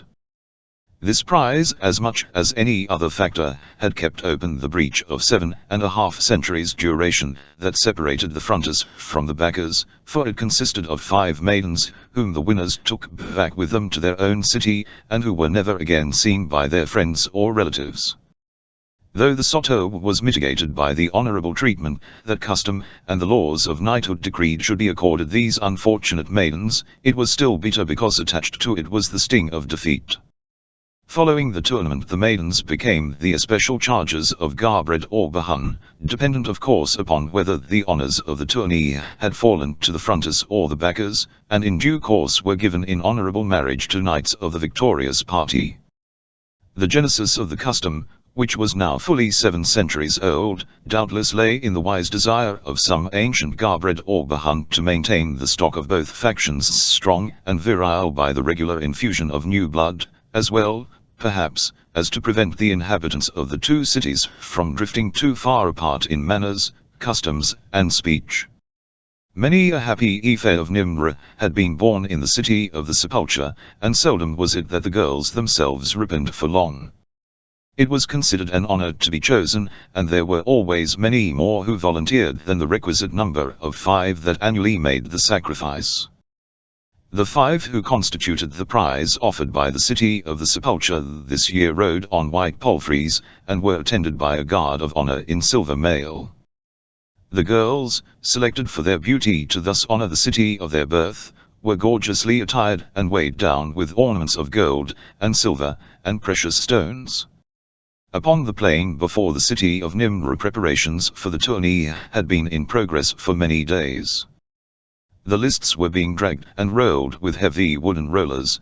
The ancient stands of stone from which the spectators viewed the spectacle were undergoing their annual repairs and cleansing. A frame superstructure was being raised to support the canopies that would shade the choice seats reserved for the nobility, and staffs for 1,000 pennons had been set round the outer margin of the lists. These, and 100 other things, were occupying a company of workmen, and in the walled city, and in the castle that stood above it the hammers of armors and smiths rang far into the night, forging iron shoes, and mail, and lance tips. Blake had been assured that he was to have a part in the great tourney, and was as keen for it as he had been for the big game of the season during his football days at college. He had been entered in 2 sword contests, one in which 5 knights of Nimr met 5 knights of the Sepulcher, and another in which he was pitted against a single antagonist, but his only contest with the lance was to be in the grand finale, when 100 fronters faced 100 backers, since, whereas, before his encounter with Malud he had been considered hopeless with sword and buckler, now Prince Garbred looked to him to win many points with ease, his lance work being held but mediocre. King Bahan and his followers were camped in a grove of oaks about a mile north of the lists, nor did the laws governing the great tourney permit them to come nearer until the hour appointed for their entrance upon the first day of the spectacle. Blake, in preparing for the tourney, had followed the custom adopted by many of the knights of wearing distinctive armor, and trapping his chargers similarly. His chain mail was all of solid black, relieved only by the leopard skin of his bassinet, and the blue and silver pennon upon his lance. The housings of his mount were of black, edged with silver and blue, and there were, of course, the prescribed red crosses upon his breast, and upon his horse housings. As he came from his quarters upon the opening morn of the tourney, followed by Edward bearing his lance and buckler, he appeared a sombre figure among the resplendently caparisoned knights, and the gorgeously dressed women, that were gathered in the great court awaiting the word to mount their horses, which were being held in the north pillion by the grooms. That his black mail was distinctive was evidenced by the attention he immediately attracted, and that he had quickly become popular among the knights and ladies of Nimr was equally apparent by the manner in which they clustered about him, but opinion was divided in the matter of his costume, some holding that it was too dismal and depressing. Ginaldar was there, but she remained seated upon a bench where she was conversing with one of the maidens that had been chosen as Nimr's prize. Blake quickly disengaged himself from those who had crowded about him and crossed the court to where Ginaldar sat. At his approach the princess looked up and inclined her head slightly in recognition of his bow, and then she resumed her conversation with the maiden. The rebuff was too obvious to permit of misunderstanding, but Blake was not satisfied to accept it and go his way without an explanation. He could scarce believe, however, that the princess was still vexed merely because he had intimated that he had believed that she took a greater interest in him than she had admitted. There must be some other reason. He did not turn and walk away, then, although she continued to ignore him, but stood quietly before her, waiting patiently until she should again notice him. Presently he noted that she was becoming nervous, as was also the maiden with whom she spoke. There were lapses in their conversation. One of Ginaldar's feet was tapping the flagging irritably, a slow flush was creeping upward into her cheeks. The maiden fidgeted, she plucked at the ends of the wimple that lay about her shoulders, she smoothed the rich cyclas of her mantle, and finally she arose, and bowing before the princess asked if she might go and bid farewell to her mother. Ginaldar bade her begone, and then, alone with Blake and no longer able to ignore him, nor caring to, she turned angrily upon him. "I was right," she snapped. "Thou art a forward boar. Why standeth thou thus staring at me when I have made it plain that I wouldst not be annoyed by thee? Go." "Because," Blake hesitated, "because I love you." "Sirrah," cried Ginaldar, springing to her feet. "How darest thou?" "I would dare anything for you, my princess," replied Blake, "because I love you." Ginaldar looked straight at him for a moment in silence, then her short upper lip curved in a contemptuous sneer. "Thou liest," she said. "I have heard what thou hast said concerning me," and without waiting for a reply she brushed past him and walked away. Blake hurried after her. "What have I said about you?" he demanded. "I have said nothing that I would not repeat before all Nimr. Not even have I presumed to tell my best friend, Sir Richard, that I love you. No other ears than yours have heard that." "I have heard differently," said Ginaldar, haughtily, "and I care not to discuss the matter further." "But," commenced Blake, but at that instant a trumpet sounded from the north gate leading into the ballium. It was the signal for the knights to mount. Ginaldar's page came running to her to summon her to her father's side. Sir Richard appeared and seized Blake by the arm. "Come, James," he cried. "We should have been mounted before now, for we ride in the forerank of the knights today." And so Blake was dragged away from the princess before he could obtain an explanation of her, to him, inexplicable attitude. The North Ballium presented a scene of colour and activity, crowded as it was with knights and ladies, pages, squires, grooms, men-at-arms, and horses, nor would it accommodate them all, so that the overflow stretched into the east and south balliums, and even through the great east gate out upon the road that leads down into the valley. For half an hour something very like chaos reigned about the castle of the Prince of Nimr, but eventually perspiring marshals and shouting heralds whipped the cortege into shape, as it took its slow and imposing way down the winding mountain road toward the lists.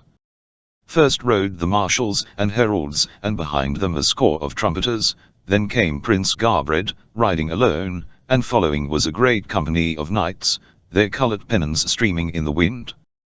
They rode just before the ladies, and behind the ladies was another company of knights, while in the rear marched company after company of men-at-arms, some armed with crossbows, others with pikes, and still others again with battle-axes of huge proportions. Perhaps 100 knights and men-at-arms all told were left behind to guard the castle and the entrance to the valley of the Sepulcher, but these would be relieved to witness the second and third day's exercises. As the knights of Nimr wound down to the lists, the knights of the Sepulcher moved out from their camp among the oaks, and the marshals of the two parties timed their approach so that both entered the lists at the same time. The ladies of Nimr dropped out of the procession and took their places in the stand. The 5 maidens of Nimr and the 5 from the city of the Sepulcher were escorted to a dais at one end of the lists, after which the knights lined up in solid ranks, the knights of Nimr upon the south side of the lists, the knights of the Sepulcher upon the north. Garbred and Bahun rode forward and met in the center of the field, where, in measured and imposing tones, Bahun delivered the ancient challenge prescribed by custom and the laws of the great tourney, and handed Garbred the gage, the acceptance of which constituted an acceptance of the challenge, and marked the official opening of the tourney. As Garbred and Bahun reined about and faced their own knights, these rode out of the lists, those who were not to take part in the encounters of the day seeking places in the stands after turning their chargers over to grooms, while those who were to participate formed again to ride once around the lists, for the double purpose of indicating to their opponents and the spectators the entrance for that day, and of viewing the prizes offered by their opponents. In addition to the maidens there were many minor prizes consisting of jeweled ornaments, suits of mail, lances, swords, bucklers, splendid steeds, and the many articles that were valued by knights or that might find favor in the eyes of their ladies. The knights of the Sepulcher paraded first, with Bahun at their head, and it was noticeable that the eyes of the king were often upon the women in the stands as he rode past. Bahun was a young man, having but just ascended the throne following the recent death of his father.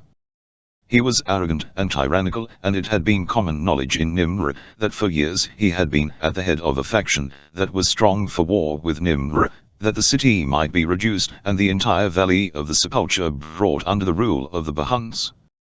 His charger prancing, his colors flying, his great company of knights at his back, King Bahan rode along the stands reserved for the people of Nimr, and when he came to the central loge in which sat Prince Garbred with the Princess Brynhilda and Princess Ginildar, his eyes fell upon the face of the daughter of Garbred. Bahan reined in his charger, and stared straight into the face of Ginildar. Garbred flushed angrily, for Bahan's act was a breach of courtesy, and half rose from his seat, but at that moment Bahan, bowing low across his mount's withers, moved on, followed by his knights.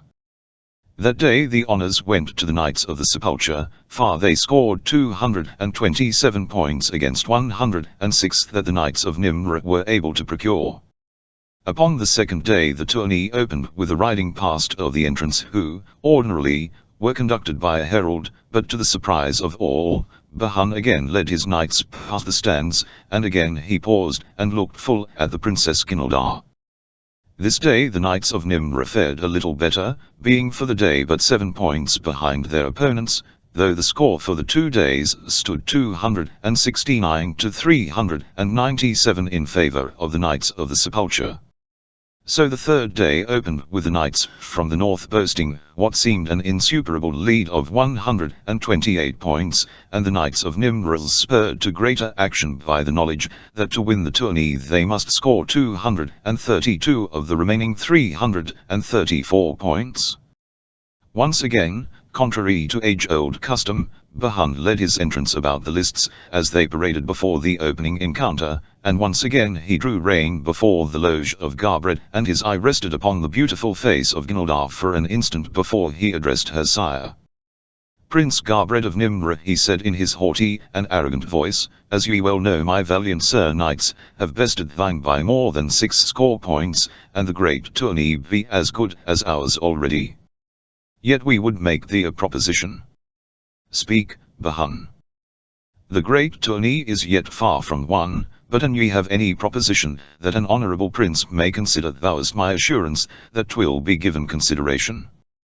"Thy 5 maidens are as good as ours," said Bahan, "but give me thy daughter to be queen of the Valley of the Sepulcher, and I will grant thee the tourney." Garbred went white with anger, but when he replied his voice was low and even, for he was master of his own emotions, as befitted a princely man. "Sir Bahan," he said, refusing to accord to his enemy the title of king, "thy words are an offense in the ears of honorable men, implying as they do that the daughter of a Garbred be for sale, and that the honor of the knighthood of Nimr may be bartered for. Get thee hence to thine own side of the lists before I set serfs upon ye to drive ye there with staves."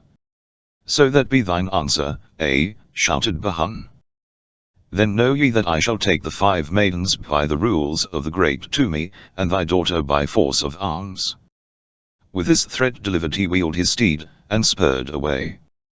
Word of Bahan's proposition and his rebuff spread like wildfire throughout the ranks of the Knights of Nimr, so that those who were to contend this last day of the tourney were keyed to the highest pitch of daring-do in the defense of the honor of Nimr and the protection of the Princess Ginildar. The great lead attained by the Knights of the Sepulcher during the first 2 days was but an added incentive to greater effort, provoking them, as a spur, to the utmost limits of daring and exertion. There was no need that their marshals should exhort them. The youth and chivalry of Nimr had heard the challenge, and would answer it in the lists. Blake's sword and buckler encounter with a Knight of the Sepulcher was scheduled for the first event of the day. When the lists were cleared he rode into a fanfare of trumpets, moving parallel with the south stands while his adversary rode along the front of the north stands, the latter halting before the loge of Bahan as Blake drew rein in front of that of Garbred, where he raised the hilt of his sword to his lips to the prince, though his eyes were upon Ginildar. "Conduct thyself as a true knight this day to the glory and honor of Nimr," charged Garbred, "and may the blessings of our Lord Jesus be upon thee and thy sword, our well-beloved Sir James." "To the glory and honor of Nimr I pledge my sword and my life," should have been Blake's reply according to the usages of the great tourney.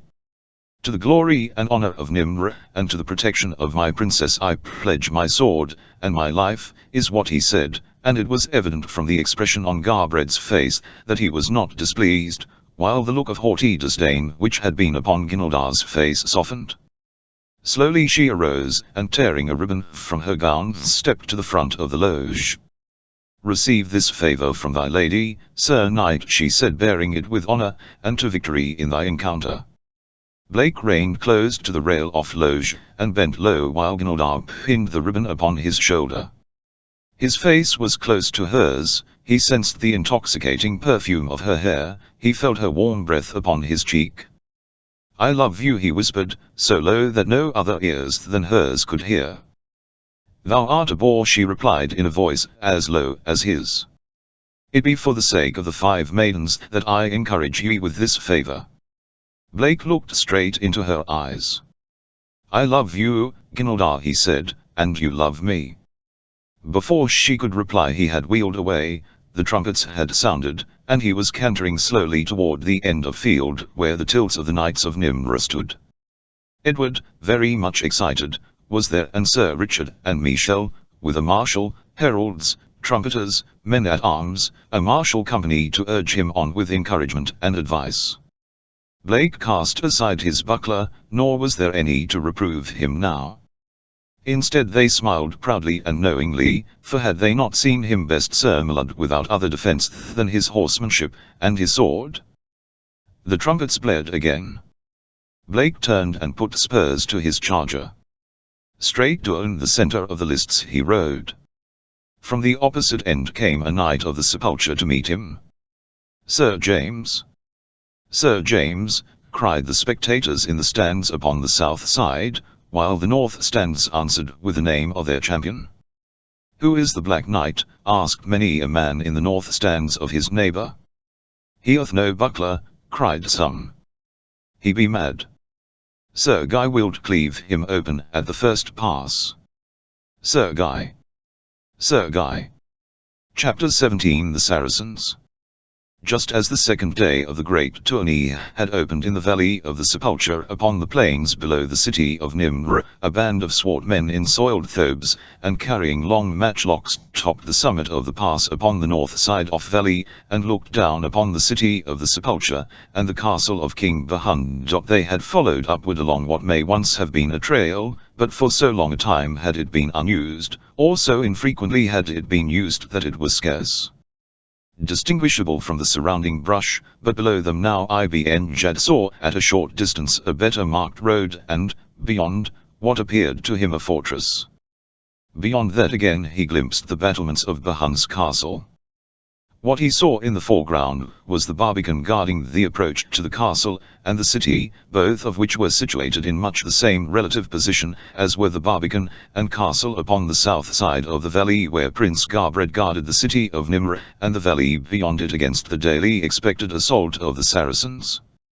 Seeking cover, Ibn Jad and his Bedouins crept down toward the barbican where an old knight and a few men-at-arms kept perfunctory ward. Hiding in the mountain brush, the Arab saw 2 strangely apparelled blacks hunting just outside the great gateway. They were armed with crossbows and arrows, and their prey was rabbits. For years they had seen no stranger come down this ancient road, and for years they hunted between the gate and the summit of the mountains, though farther than this they were not permitted to wander. Nor had they any great desire to do so, for, though they were descendants of Gallus who lived just beyond this mountain top, they thought that they were Englishmen, and that a horde of Saracens awaited to annihilate them should they venture too far afield. Today they hunted as they had often hunted when they chanced to be placed in the guard at the outer barbican.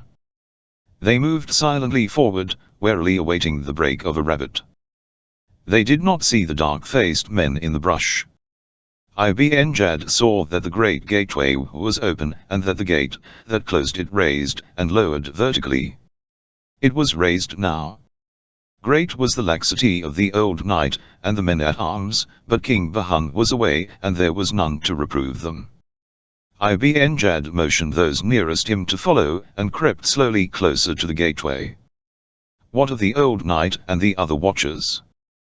The former was partaking of a late breakfast just within one of the great towers of the barbican, and the latter were taking advantage of the laxity of his discipline to catch a few more winks of sleep as they stretched beneath the shade of some trees within the ballium.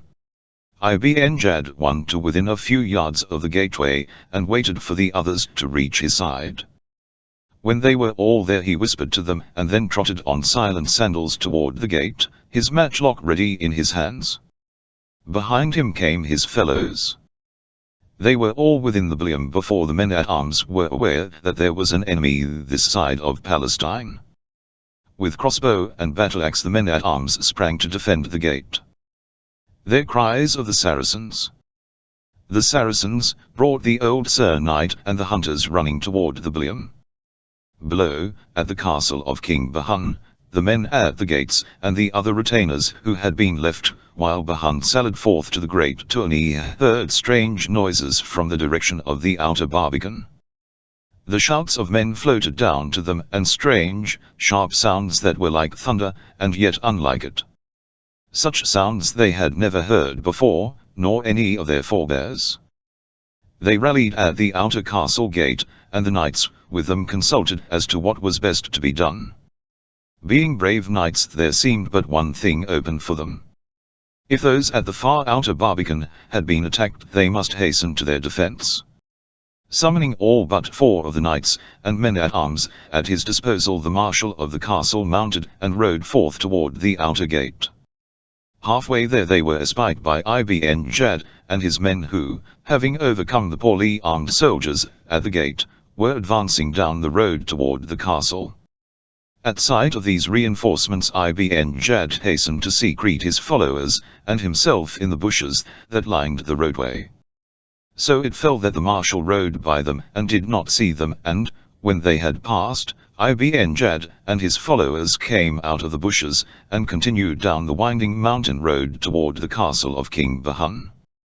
The men at the castle gate, now fully upon the alert, stood ready with the portcullis raised as the marshal instructed them, so that in the event that those who had ridden out should be hard pressed upon their return by an enemy at their rear, they could still find sanctuary within the ballium.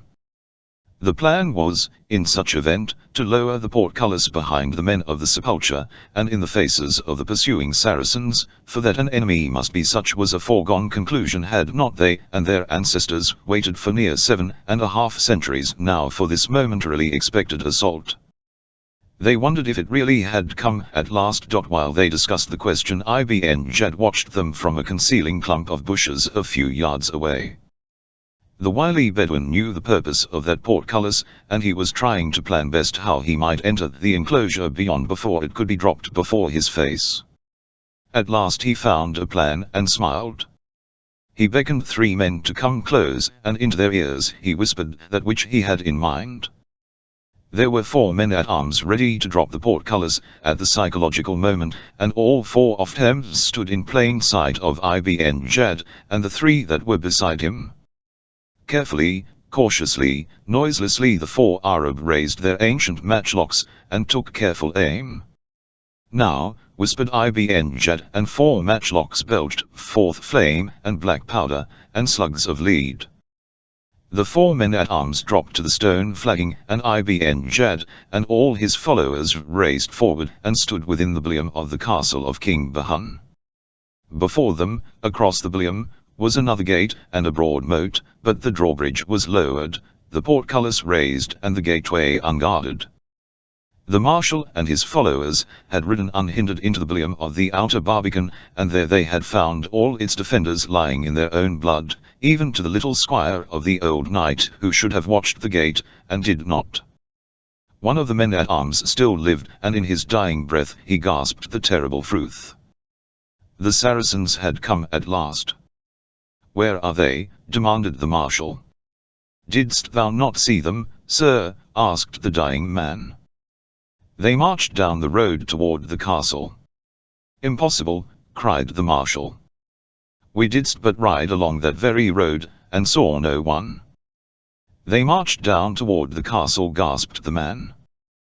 The marshal knit his brows. "Were there many?" he demanded. "There are few," replied the man-at-arms. "It was but the advance guard of the armies of the Sultan." Just then the volley that laid low the 4 warders at the castle gate crashed upon the ears of the marshal and his men. "Oh, DS blood!" he cried. "They must have hid themselves in the bush as we passed," exclaimed a knight at the marshal's side, "for of a surety they be there and we be here, and there be but one road between." "There be but 4 men at the castle gate," said the marshal, "and I did bid them keep the colours up till we returned. God pity me! I have given over the Sepulcher to the Saracens. Slay me, Sir Morley." "Nay, man. We need every lance and sword and crossbow that we may command. This be no time to think of taking thy life, when thou canst give it to our Lord Jesus in defence of his sepulchre against the infidels." "Thou art right, Morley," cried the marshal. "Remain you here, then, with 6 men, and hold this gate. I shall return with the others, and give battle at the castle." But when the marshal came again to the castle gate, he found the portcullis down, and a dark-faced, bearded Saracen glaring at him through the iron bars. The marshal at once ordered the crossbowmen to shoot the fellow down, but as they raised their weapons to their shoulder there was a loud explosion that almost deafened them, and flame leaped from a strange thing that the Saracen held against his shoulder, and pointed at them. One of the crossbowmen screamed and lunged forward upon his face, and the others turned and fled. They were brave men in the face of dangers that were natural and to be expected, but in the presence of the supernatural, the weird, the uncanny, they reacted as most men do, and what could have been more weird than death leaping in flame, and with a great noise through space to strike their fellow down? But Sir Bulland, the marshal, was a knight of the Sepulchre. He might wish to run away fully as much as the simple and lowly men at arms, but there was something that held him there that was more potent than fear of death. It is called honor. Sir Bulland could not run away, and so he sat there on his great horse, and challenged the Saracens to mortal combat, challenged them to send their doughtiest Sir Knight to meet him, and thus decide who should hold the gate. But the Arab already held it. Furthermore, they did not understand him. In addition to all this, they were without honor, as Sir Bulland knew it, and perhaps as any one other than a Bedouin knows it, and would but have laughed at his silly suggestion. One thing they did know, 2 things they knew: that he was a Nasrani, and that he was unarmed. They did not count his great lance and his sword as weapons, for he could not reach them with either. So one of them took careful aim, and shot Sir Bulland through his chain mail, where it covered his noble and chivalrous heart. Ibn Jad had the run of the castle of King Bahun, and he was sure that he had discovered the fabled city of Nimr that the Sahar had told him of. He herded together the women and children, and the few men that remained, and held them under guard. For a while he was minded to slay them, since they were but Nasrani, but he was so pleased at having found and taken the treasure city, that he let them live for the time at least. At his command his followers ransacked the castle in search of the treasure. Nor were they disappointed, for the riches of Bahun were great. There was gold in the hills of the valley of the Sepulchre, and there were precious stones to be found there, also. For 7.5 centuries the slaves of Sepulcher and of Nimr had been washing gold from the creek beds, and salvaging precious stones from the same source. The real value of such was not to the men of the Sepulcher and Nimr what it would be to men of the outer world. They but esteemed these things as trinkets, yet they liked them and saved them, and even bartered for them on occasion, but they did not place them in vaults under lock and key. Why should they, in a land where such things were not stolen? Their women and their horses they guarded, but not their gold or their jewels. And so Ibn Jad gathered a great sack full of treasure, enough to satisfy the wildest imaginings of his cupidity. He gathered all that he could find in the castle of King Bahun, more than he had hoped to find in this fabled city, and then a strange thing happened. Having more wealth than he possibly could use, he wanted more. No, not so strange after all, for Ibn Jad was human. He spent the night with his followers in the castle of King Bahun, and during the night he planned, for he had seen a wide valley stretching far away to other mountains, and at the base of those mountains he had seen that which appeared to be a city. Perhaps, thought Ibn Jad, it is a richer city than this. I shall start on the morrow to see. Chapter 18 The Black Knight DOW in the field thundered the two chargers. Silence fell upon the stands. They were almost met when Sir Guy realized that his adversary bore no shield. But what of that? He had been sent to the lists by his own people. The responsibility was theirs, the advantage Sir Guy's. Had they sent him in without a sword, Sir Guy might still have slain him without besmirching his knightly honor, for such were the laws of the great Toomey. Yet his discovery had its effect upon the Knight of Sepulcher, as just for an instant it had distracted his attention from the thought that should have been uppermost in his mind, gaining the primary advantage by the skill of his opening attack. He saw his antagonist's horse suing out just before they met. He stood in his stirrups, as had Sir Mallard, to deliver a terrific cut, then Blake threw his horse straight into the shoulder of Sir Guy's. The latter's sword fell, and with a loud, clanging noise slipped harmlessly from the blade of the Knight of Nimr. Guy had raised his buckler to protect his own head and neck, and could not see Sir James. Guy's horse stumbled and nearly fell.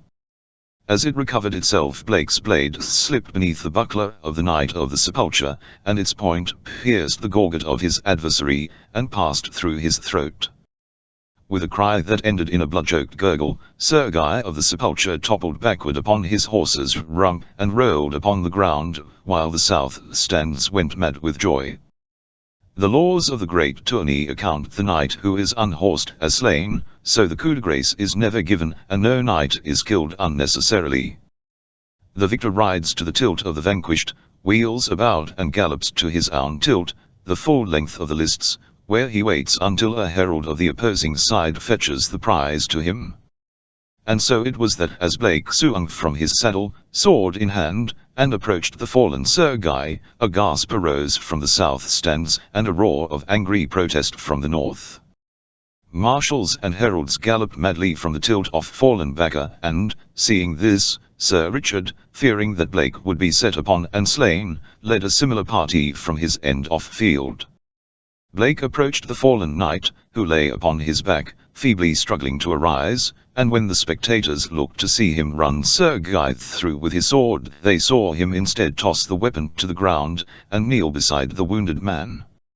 With an arm beneath Sir Guy's shoulders he raised him and held him against his knee, while he tore off his helm and gorget, and when the marshals and the heralds and the others drew rein beside him, Blake was trying to staunch the flow of blood. "Quick," he cried to them, "a chirurgeon. His jugular is not touched, but this flow of blood must be stopped." Several of the knights dismounted and gathered about, and among them was Sir Richard. A herald of Sir Guy's faction kneeled and took the youth from Blake's arms. "Come," said Richard. "Leave the Sir Knight to his own friends." Blake arose. He saw how peculiar were the expressions upon the faces of the knights about him, but as he drew away one of them spoke. An older man, who was one of the Hun's marshals. "Thou art a generous and chivalrous knight," he said to Blake, "and a courageous one too, who would thus set at naught the laws of the great tourney, and the customs of centuries." Blake faced him squarely. "I do not give a damn for your laws or your customs," he said. "Where I come from, a decent man wouldn't let a yellow dog bleed to death without trying to save him, much less a brave and gallant boy like this, and because he fell by my hand, by the customs of my country I should be compelled to aid him." "Yes," explained Sir Richard, "as otherwise he would be punished with a raspberry." The winning of the first event of the day was but a forerunner of a series of successes on the part of Knights of Nimrar until, at the opening of the last event, the score showed 452 points for them against 448 for their opponents. A margin of 4 points, however, was as nothing at this stage of the tourney, as the final event held 100 points, which fate might allot almost entirely to one side. This was the most spectacular event of the whole tourney, and one which the spectators always looked forward to with the greatest anticipation. 200 knights were engaged in it, 100 knights of Nimr against 100 knights of Sepulcher. They formed at opposite ends of the lists, and as the trumpets sounded the signal they charged with lances, and thus they fought until all of one side had been unhorsed or had retired from the field because of wounds. Broken lances could be replaced, as a polo player may ride out and obtain a fresh mallet when he breaks his. Otherwise there were few rules to govern this concluding number of the great tourney, which more nearly approximated a battle scene than any other event of the 3 days of conflict. Blake had won his 15 points for the Knights of Nimr in the opening event of the day, and again with 4 other comrades, pitted against 5 mounted swordsmen from the north, he had helped to add still further points to the Gromg score of the fronters. He was entered in the last event largely because the marshals appreciated the value of his horsemanship, and felt that it would more than compensate for his inexperience with the lance. The 200 mailed knights had paraded for the final event, and were forming line at opposite ends of the lists, 100 knights of the Sepulcher at one end, and 100 knights of Nimr at the other. Their chargers, especially selected for this encounter, were powerful and fleet, chosen for their courage, as were the youths who bestrode them. The knights, with few exceptions, were youths in their 20s, for to youth went the laurels of this great sport of the Middle Ages, as they still do in the sports of today. Here and there was a man of middle age, a hardened veteran whose heart and hand had withstood the march of years, and whose presence exerted a steadying influence upon the young knights the while it spurred them to their utmost efforts, for these were champions whose deeds were sung by minstrels in the great halls of the castles of Nimr. In proud array, with upright lances and fluttering pennons, the sunlight glinting from burnished mail, and bit, and boss, and shining brightly upon the gorgeous housings of their mounts, the 200 presented a proud and noble spectacle as they awaited the final summons of the trumpet. Rearing and plunging, eager to be off, many a war horse broke the line, as will a thoroughbred at the barrier, while at one side and opposite the center of the lists a herald waited for the moment that both lines should be formed before he gave the signal that would send these iron men hurtling into combat. Blake found himself well toward the center of the line of Nimr's knights, beneath him a great black that fretted to be off, before him the flower of the knighthood of the Sepulcher. In his right hand he grasped a heavy, iron-shod lance, the butt of which rested in a boot at his stirrup, and upon his left arm he bore a great shield, nor had he any wish to discard it in the face of all those sturdy, iron-tipped lances. As he looked down the long length of the lists upon the 100 knights that would presently be racing toward him in solid array with lance points projecting far ahead of their horses, Blake felt that his shield was entirely inadequate, and he experienced a certain nervousness that reminded him of similar moments of tense waiting for the referee's whistle during his football days, those seemingly long-gone days of another life that he sensed now as a remote and different incarnation. At last came the signal. He saw the herald raise his sword on high. With the 200 he gathered his restive charger, and couched his lance. The sword fell. From the 4 corners of the lists trumpets blared, from 200 throats rose the cry de Gune, 400 spurs transmitted the awaited signal from man to horse. The thundering lines bore down the field, while a score of heralds raced along the flanks and rear to catch any infraction of the sole regulation that bore upon the final tumultuous collision. Each knight must engage the foe upon his bridle hand, for to couch his lance upon the one to his right was an unknightly act, since thus a single knight might have 2 lances set upon him at once, against which there could be no defense. From above the rim of his shield Blake saw the solid front of lances, iron-shod chargers and great shields almost upon him. The speed, the weight, the momentum seemed irresistible, and, metaphorically, with deep respect Blake took his hat off to the knights of old. Now the 2 lines were about to meet. The spectators sat in spellbound silence, the riders, grim-jawed, with tight-set lips, were voiceless now. Blake, his lance across his horse's withers, picked the knight racing toward him upon his left hand. For an instant he caught the other's eyes, and then each crouched behind his shield, as the 2 lines came together with a deafening crash. Blake's shield smashed back against his face and body with such terrific force that he was almost carried from his saddle. He felt his own lance strike and splinter, and then, half stunned, he was TLN off the iron line, his charger, frantic and uncontrolled, running wildly toward the tilts of Bahun's knights. With an effort Blake pulled himself together, gathered his reins, and finally managed to get his horse under control, and it was not until he had reined him about that he got his first glimpse of the result of the opening encounter. A half-dozen chargers were scrambling to their feet, and nearly a score more were galloping, riderless, about the lists. A full 25 knights lay upon the field, and twice that many squires and serving men were running in on foot to succor their masters. Already several of the knights had again set their lances against an enemy, and Blake saw one of the knights of the Sepulcher bearing down upon him, but he raised his broken spear shaft above his head to indicate that he was momentarily hors de combat, and galloped swiftly back to his own end of lists where Edward was awaiting him with a fresh weapon. "Thou didst nobly well, beloved master," cried Edward. "Did I get my man?" asked Blake. "That thou didst, sir," Edward assured him, beaming with pride and pleasure, "and all because thou breakest thy lance upon his shield. Thou didst then so unhorse him." Armed anew, Blake turned back toward the center of the lists where many individual encounters were taking place.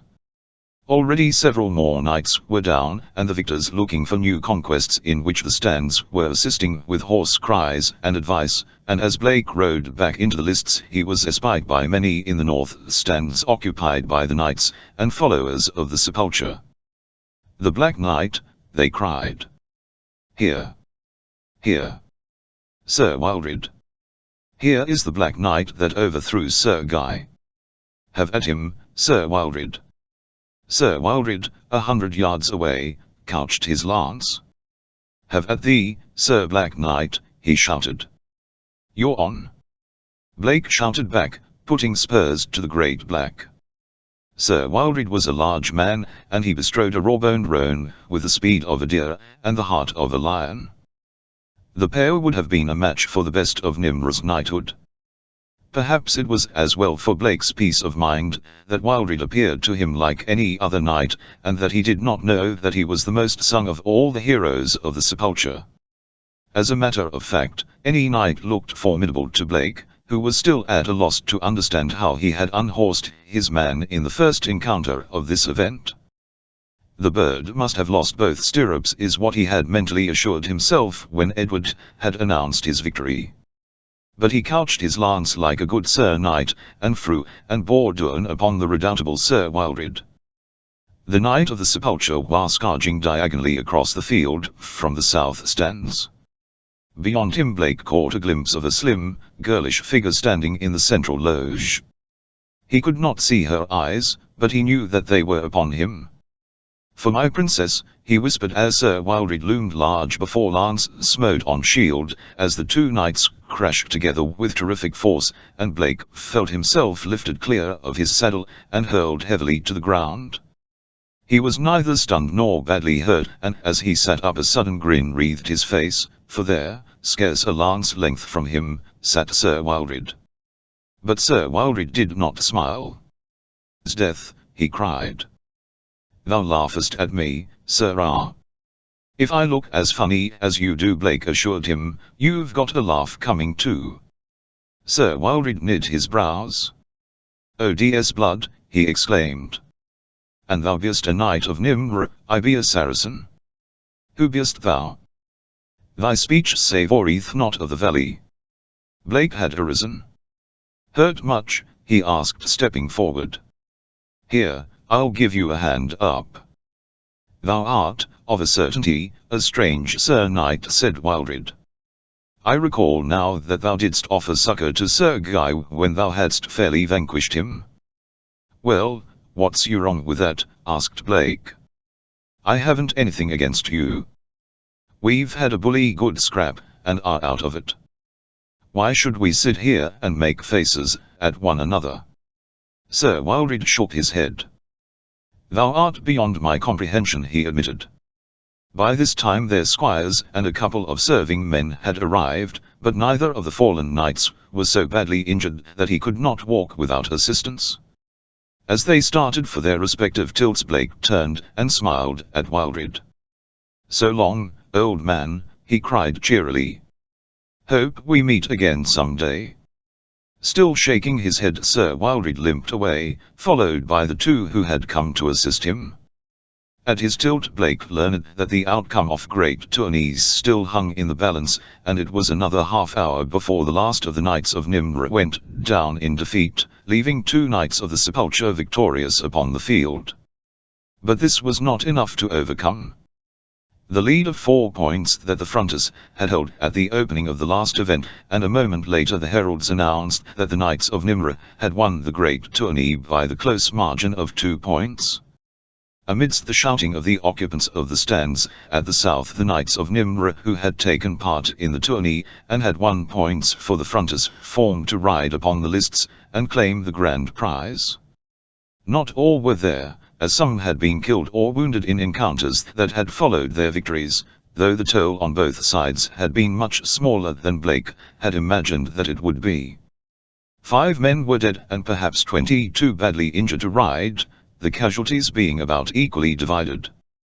As the Knights of Nimr rode down the field to claim the 5 maidens from the city of the Sepulcher, Bahun gathered all his knights at his side of the lists, as though preparing to ride back to his camp.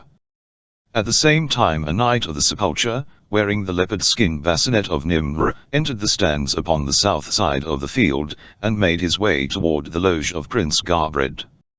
Bahun watched. The Knights of Nimr were at the far end of the field, engrossed in the ritualistic rites that the laws of the great tourney prescribed for the reception of the 5 maidens. Close beside Bahun 2 young knights sat their chargers, their eyes upon their king, and one of them held the bridle of a riderless horse. Suddenly Bahun raised his hand, and spurred across the field followed by his knights.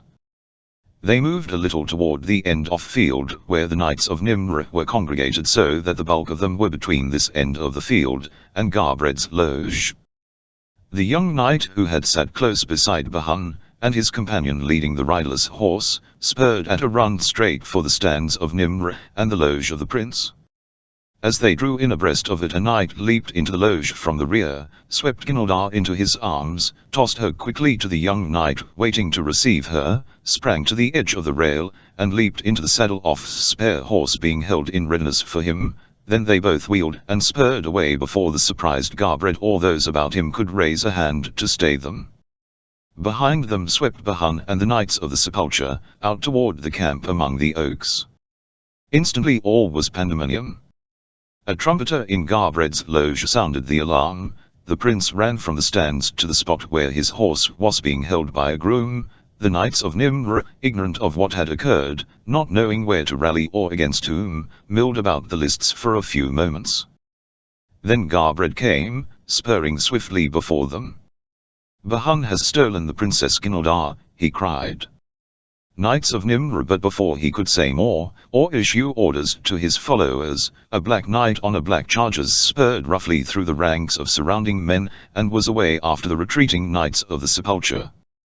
Chapter 19 Lord Tarzan. There was a nasty smile upon Tolug's lips, as he thought how neatly he had foiled Edgar, who would have warned the Nasrani of the plot to slay him, and he thanked Allah that chance had placed him in a position to intercept her before she had been able to ruin them all. Even as Tolug, the brother of the Sheikh, smiled in his beard, a hand reached out of the darkness behind him and seized him by the tlno'd fingers, grasped him, and he was dragged away. Into the bait that had been Zed's, and which had been set up for the Nasrani, Tolug was dragged. He struggled and tried to scream for help, but he was powerless in the grip of steel that held him and choked him inside the bait. A voice whispered in his ear. "Cry out, Tolug," it said, "and I shall have to kill you."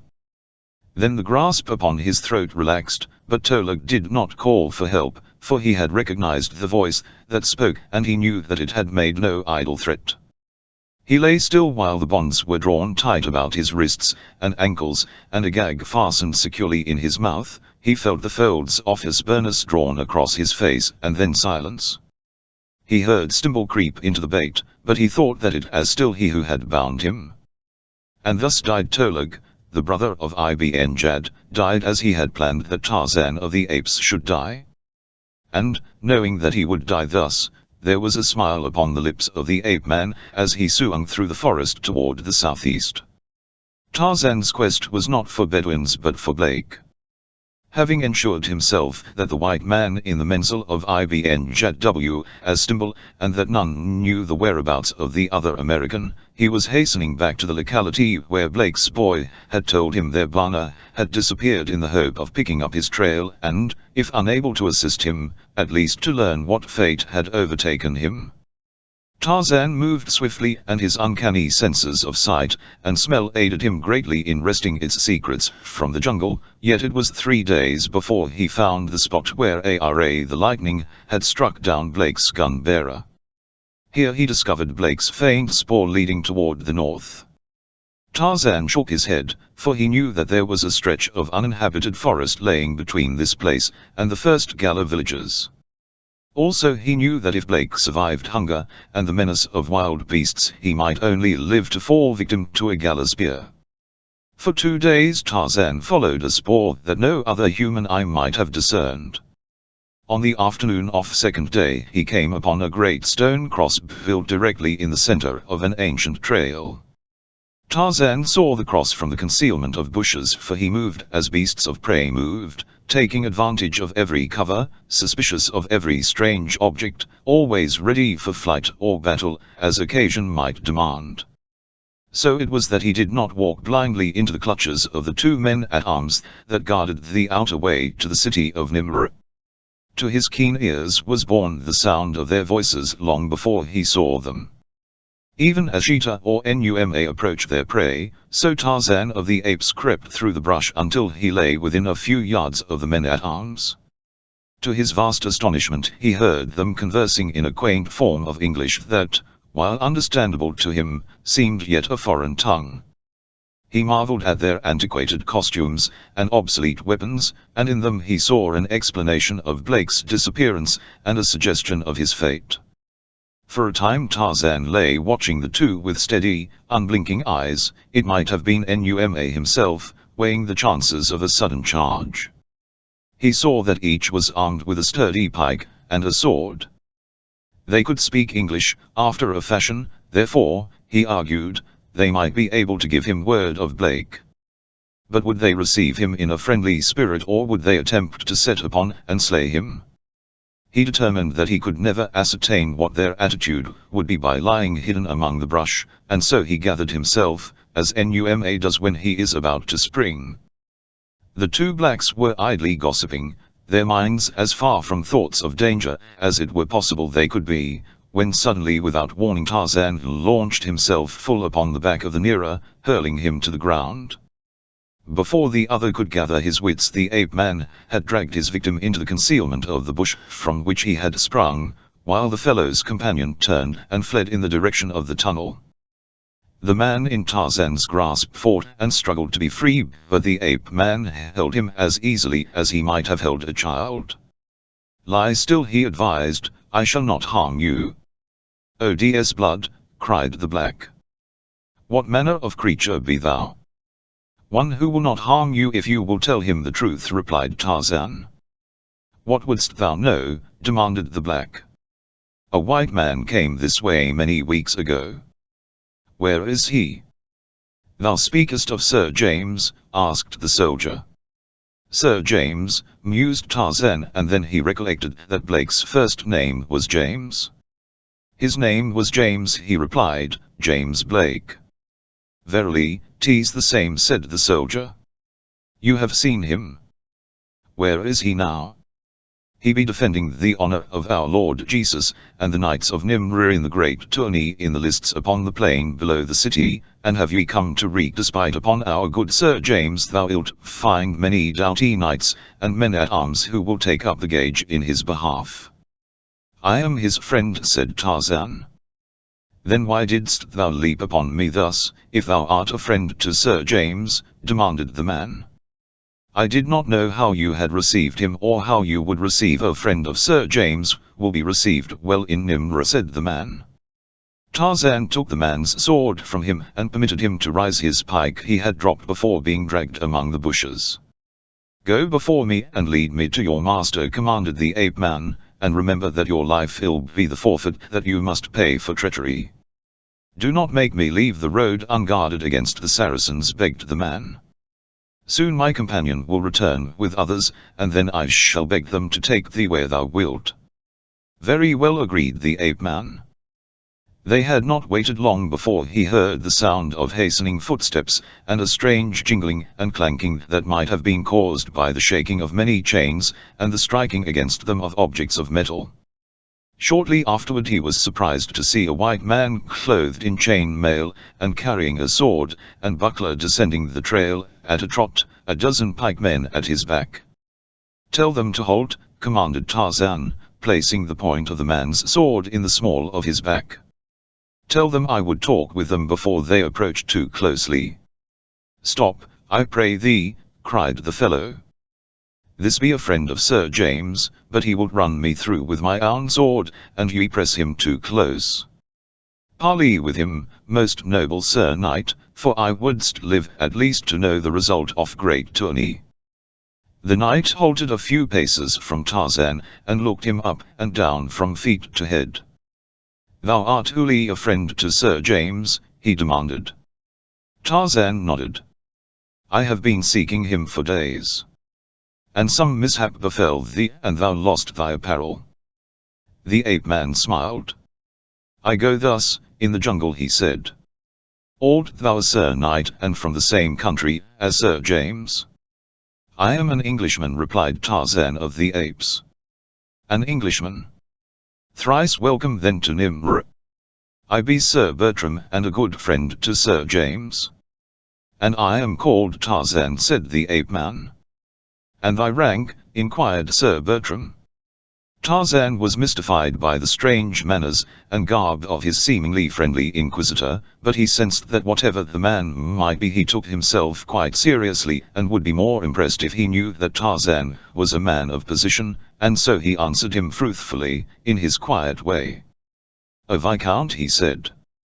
A peer of the realm, exclaimed Sir Bertram. Prince Garbred wilt be pleased to greet thee, Lord Tarzan. Come thou with me, and I wilt furnish thee with apparel that befits thee. At the outer barbican Bertram took Tarzan into the quarters reserved for the knight commanding the warders, and kept him there while he sent his squire to the castle to fetch armament and a horse, and while they waited Bertram told Tarzan all that had befallen Blake since his arrival in Nimr. And, too, much of strange history of this unknown British colony. When the squire returned with the clothing, it was found that it fitted the ape-man well, for Bertram was a large man, and presently Tarzan of the Apes was garbed as a knight of Nimr, and was riding down toward the castle with Sir Bertram. Here the knight announced him at the gate as the Lord Viscount Tarzan. Once within, he introduced him to another knight, whom he persuaded to relieve him at the gate, while he conducted Tarzan to the lists, that he might be presented to Garbred and witness the final scenes of the tourney, were it not concluded before they arrived. And so it was that Tarzan of the Apes, clad in chain mail, and armed with lance and sword, rode down into the valley of the Sepulcher just as Bahun put his foul scheme into execution, and carried off the Princess Ginaldar. Long before they reached the lists, Bertram was aware that something was amiss, for they could see the dust clouds racing rapidly north away from the lists, as though one body of knights pursued another. He put spurs to his mount, and Tarzan followed suit, and so they came at a stiff run to the lists, and there they found all pandemonium. The women were mounting preparatory to riding back to Nimr under escort of a few knights that Garbred had sent back to guard them. The men at arms were forming themselves into companies, but all was being done in a confused manner, since every now and then a great part of the company would rush to the highest part of the stands, and peer off toward the north after the clouds of dust that revealed nothing to them. Sir Bertram accosted one of his fellows. What hath befallen? He demanded. Bahun hath seized the Princess Ginaldar, and carried her away, came the astounding reply. Zounds! Cried Bertram, reining about. Wilt ride with me in the service of our princess, Lord Tarzan?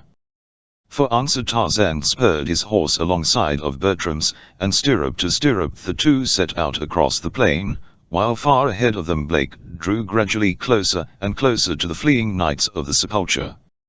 So thick was the cloud of dust they threw up that they were hid from their pursuer even as he was hid from them, and so were unaware that Blake was near them. The American carried no lance nor shield, but his sword clattered and clashed at his side, and at his right hip swung his 45. Whenever he had been armed, since he entered Nimr, he had carried this weapon of another world and another age. To their queries he had answered that it was but a lucky talisman that he carried, but in his heart was the thought that some day it might stand him in better stead than these simple knights and ladies could dream. He drew that he would never use it except in battle, or as a last resort against overwhelming odds or unfair tactics, but he was glad that he carried it today, as it might mean the difference between liberty and captivity for the woman he loved. Slowly he drew closer to the rearmed knights of the Sepulcher. Their mounts bred and trained to the utmost endurance, and to carry the great weight of man and mail, kept to a brisk canter even after the first long spurt of speed that had carried them away from the lists of Nimr. The dust rolled up in clouds from iron-shod feet. Through it Blake groped, catching vague glimpses of mounted men just ahead. The black, powerful, fleet, courageous, showed no sign of fatigue. The rider carried his sword in his hand, ready. He was no longer a black knight, but a grey bassinet, hauberk, all the rich caparisons of his horse, the horse itself, were grey with dust. Blake glimpsed a knight toward whom he was slowly drawing closer. This knight was grey. Like a flash Blake realized the value of the camouflage that chance had laid upon him. He might ride among them and they would not suspect that he was not of them. Instantly he sheathed his sword and pressed forward, but he edged off a little from the knight before he passed him.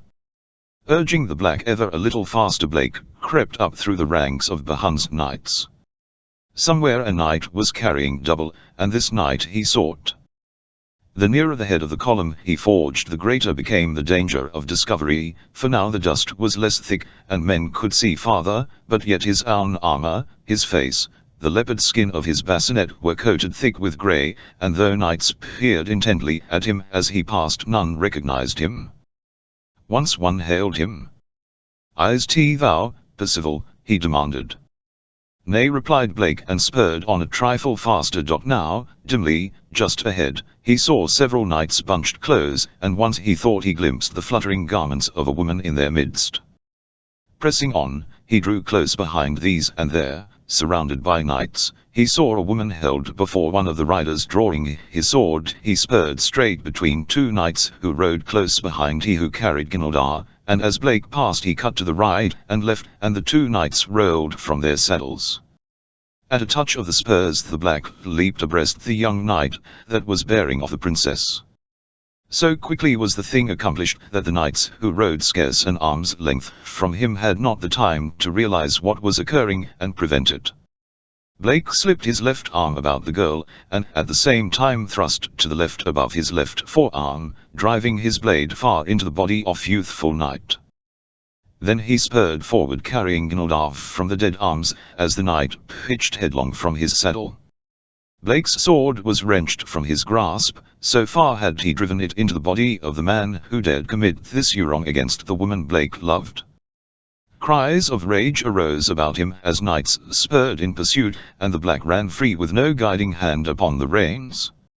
A huge fellow loomed just at Blake's rear, and another was closing in from the other side. The first man swung his sword as he stood in his stirrups, and the second was already reaching for Blake with his point. Strange oaths were on their lips, and their countenances were contorted by rage, as they strove to have the life of the rash man who had almost thwarted them in their design, but that he could succeed they had not the remotest belief, for he was one against 1,000. Then something happened the like of which had never been known to them or their progenitors. A blue-barreled 45 flashed from the holster at Blake's hip. There was a loud report, and the knight upon Blake's right rear lunged head foremost to the ground.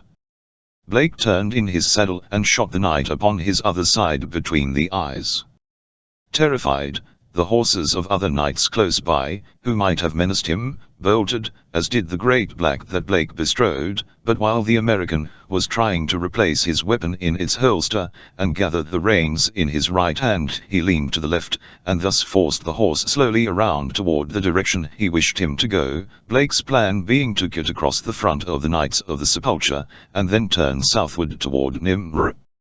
He was sure that Garbred and his followers must be close in pursuit, and that it would be but a matter of minutes before he would have Ginaldar safe behind 1,000 or more knights, any one of whom would lay down his life for her. But the Knights of the Sepulcher had spread out over a greater front than Blake had anticipated, and now he saw them coming rapidly upon his left, and was forced to swerve in a more northerly direction. Closer and closer they came, and once more the American found it necessary to drop his reins and draw his 45. One shot sent the horses of the menacing knights rearing and plunging away from the terrifying sound, and it sent the black into a new paroxysm of terror that almost resulted in Blake and the girl being unhorsed. When the man finally brought the animal again under control, the dust cloud that marked the position of the Knights of the Sepulcher was far behind, and close upon Blake's left was a great forest, whose dark depths offered concealment for the moment at least. Reining quickly within, Sir James drew up and gently lowered Ginaldar to the ground. Then he dismounted and tied the black to a tree, for Blake was spent after what he had been through this day since his first entry upon the lists, and the black was spent as well. He slipped the housing and the heavy saddle from the horse's back and took the great bit from his mouth, replacing a portion of the housing to serve as a cooler until the horse should be less heated, nor once did he glance at the princess until he had finished caring for his horse. Then he turned and faced her. She was standing leaning against a tree, looking at him. "Thou art brave, Sir Knight," she said softly, and then added, arrogantly, "but still a boor." Blake smiled, wanly. He was very tired and had no wish to argue. "I'm sorry to ask you to do it," he said, ignoring what she had said to him, "but Sir Galahad here will have to be kept moving about a bit until he cools off, and I'm too fagged to do it." The Princess Ginaldar looked at him in wide-eyed amazement.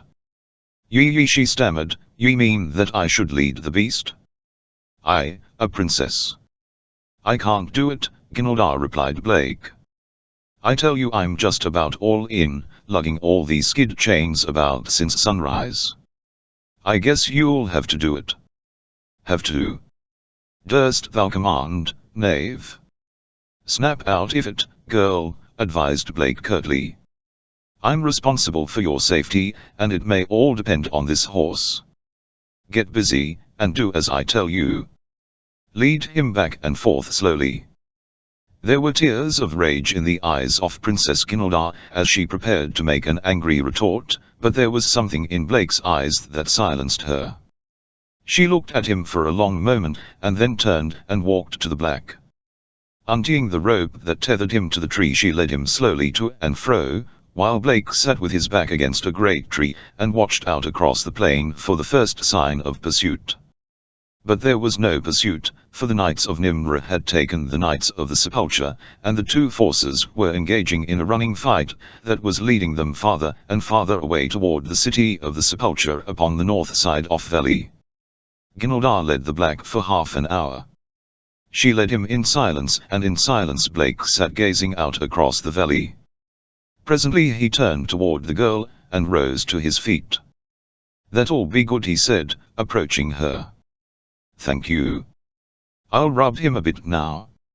I was too exhausted to do it before." Without a word she turned the black over to him, and with dry leaves he rubbed the animal from muzzle to dock. When he had finished he tlnu the housing over him again, and came and sat down beside the girl. He let his eyes wander to her profile, to her straight nose, her short upper lip, her haughty chin. She is beautiful, thought Blake, but selfish, arrogant and cruel. But when she turned her eyes toward him, even though they passed over him as though he had not been there, they seemed to belie all the other evidence against her. He noticed that her eyes were never quiet. Her glances roved from place to place, but most often into the depths of the wood, and upward among the branches of the trees. Once she started and turned suddenly to gaze intently into the forest. "What is it?" asked Blake. "Without something moved within the wood," she said. "Let us be gone." "It is almost dusk," he replied. "When it is dark we can ride to Nimr in safety. Some of Bahan's knights may still be searching for you." "What?" she exclaimed. "Remain here until dark. Knowest thou not where we be?" "Why, what's wrong with this place?" demanded the man. She leaned toward him, her eyes wide with terror. "It be the wood of the leopards," she whispered. "Yes," he queried casually. "Here lay the great leopards of Nimr," she continued, "and after night falls only a camp, with many guards, and beast fires be safe from them. And even so not always then, for they have been no end to leap upon a warder, and, dragging him into the wood, devour him within hearing of the camp." But suddenly her eyes responded to a new thought. "I hadst forgot the strange, roaring weapon with which thou slew the knights of Bahan. Of a surety with that thou couldst slay all the leopards of the wood." Blake hesitated to undeceive her and add to her alarm. "Perhaps," he said, "it will be as well to start now, for we have a long ride and it will soon be dark." As he spoke he started toward Sir Galahad. He had almost reached the horse, when the animal suddenly raised its head, and with up-pricked ears, and dilated nostrils, looked into the gathering shadows of the wood. For an instant Sir Galahad trembled like a leaf, and then, with a wild snort, he lay back with all his weight upon the tether, and as it parted with a snap he wheeled and raced out upon the plain. Blake drew his gun and peered into the wood, but he saw nothing, nor could his atrophied sense of smell catch the scent that had come so clearly to the nostrils of Sir Galahad. Eyes that he could not see were watching him, but they were not the eyes of Sheeta the leopard. Chapter 21 Love You. Law_D Tarzan rode with Sir Bertram in the wake of the Knights of Nimr, nor did they overtake them until after Blake had borne Ginaldar out of the battle, which had followed immediately the hosts of Garbred had overhauled the Knights of the Sepulcher. As the two approached, Tarzan saw opposing knights paired off in mortal combat. He saw a knight of Nimr go down before an adversary's lance, and then the victor espied Tarzan. "Have at you, Sir Knight," cried he of the Sepulcher, and couched his lance, and put spurs to his charger. This was a new experience for the ape-man, a new adventure, a new thrill. He knew as much about jousting as he did about ping-pong, but from childhood he had wielded a spear, and so he smiled as the knight charged upon him. Lord Tarzan waited, and the Knight of the Sepulcher was disconcerted to see his adversary awaiting him, motionless, his spear not even couched to receive him. Lord Bertram had reined in his horse to watch the combat, and observe how this English peer accounted for himself in battle, and he too was perplexed. Was the man mad, or was he fearful of the issue? As his antagonist approached him, Tarzan rose in his stirrups, and carried his lance hand above and behind his head, and when the tip of the other's lance was yet 5 paces from him, the ape-man launched the heavy weapon, as he had so often launched his hunting spear, and his war spear in the chase, and in battle. It was not Viscount Greystoke who faced the Knight of the Sepulcher, it was not the King of the Great Apes. It was the chief of the Wazee, and no other arm in the world could cast a war spear, as could his forward. His spear hand shot, straight as an arrow sped the great lance. It struck the shield of the Knight of the Sepulcher just above the boss, and, splitting the heavy wood, drove into the heart of Tarzan's foe, and at the same instant the ape-man reined his horse aside as that of his fallen antagonist thundered past. Sir Bertram shook his head and spurred to meet an antagonist that had just challenged him. He was not sure that the act of Lord Tarzan had been entirely ethical, but he had to admit that it had been magnificent. The fortunes of the battle carried Tarzan toward the west. His lance gone, he fought with his sword. Luck and his great strength and wondrous agility carried him through 2 encounters. By this time the battle had drawn off toward the northeast. Tarzan had accounted for his second man since he had lost his lance, and a knight of the Sepulcher had slain a knight of Nimr. Now these two remained alone upon the field, nor did the other lose a moment in shouting his challenge to the ape-man. Never in his life had Tarzan seen such fierce, bold men, such gluttons for battle. That they gloried in conflict and in death, with a fierce lust that surpassed the maddest fanaticism he had ever witnessed, filled Tarzan's breast with admiration. What men! What warriors! Now the last night was upon him. Their swords clashed on ready buckler. They wheeled and turned and struck again. They passed and spurred once more to close quarters. Each rose in his stirrups to deliver a terrified cut, each sought to cleave the other's skull. The blade of the Knight of the Sepulcher glanced from Tarzan's buckler, and bit into the skull of the ape-man's charger, but Tarzan's edge smote through as his horse went down. Tarzan leaped free, his antagonist falling dead at his feet, while the riderless horse of the slain knight galloped swiftly off in the direction in which lay the city of Sepulcher. Tarzan looked about him. He was alone upon the field. Far to the north and east he saw the dust of battle. The city of Nimr lay across the plain toward the south. When the battle was over, it was there that Blake would ride, and it was Blake whom Tarzan wanted to find. The sun was sinking behind the western hills as Tarzan turned toward Nimr. The chain mail that he wore was heavy, hot and uncomfortable, and Tarzan had not gone far before he discarded it. He had his knife and his rope. These he always kept with him, but he left the sword with the armor, and with a sigh of relief continued on his way. Ibn Jad, as he had come across the valley from the city of the Sepulcher toward the city that he had seen upon the opposite side, had been perturbed by the great clouds of dust that had been raised by the Knights of the Sepulcher and the pursuing Nimrians. Seeing a forest close upon his right hand, he had thought it wiser to seek its concealing shadows until he could learn more concerning that which caused so great a dust cloud, which he saw was rapidly approaching. Within the forest it was cool, and here Ibn Jad and his followers rested. "Let us remain here," suggested Abdelaziz, "until evening, when we may approach the city under cover of darkness." Ibn Jad approved the plan, and so they camped just within the forest and waited. They watched the dust cloud pass and continue on toward the city of the Sepulcher. "Billah, it is well we did escape that village before yon host returned," said Ibn Jad. They saw a horseman enter the forest, or pass to the south of it. They could not know which, but they were not interested in single horsemen, or in any horseman, so they did not investigate. He seemed to be either carrying another person upon his horse with him, or some great bundle. At a distance they could not see which. "Perhaps," said Abdelaziz, "we shall find greater treasure in the city to the south." "And perhaps the beautiful woman of whom the Sahars spoke," added Ibn Jad, "for she was not within the city we left this morning." "There were some there that were beautiful," said Fard.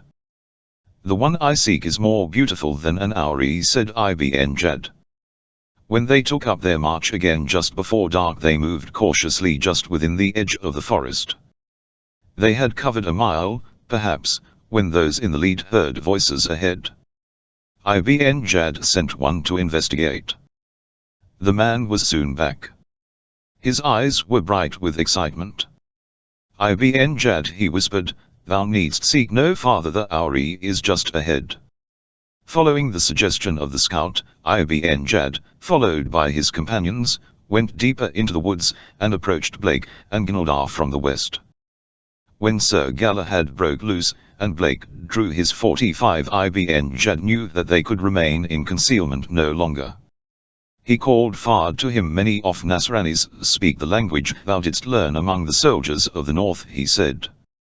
"Speak thou therefore to this one in the same tongue, telling him we are friends and that we are lost."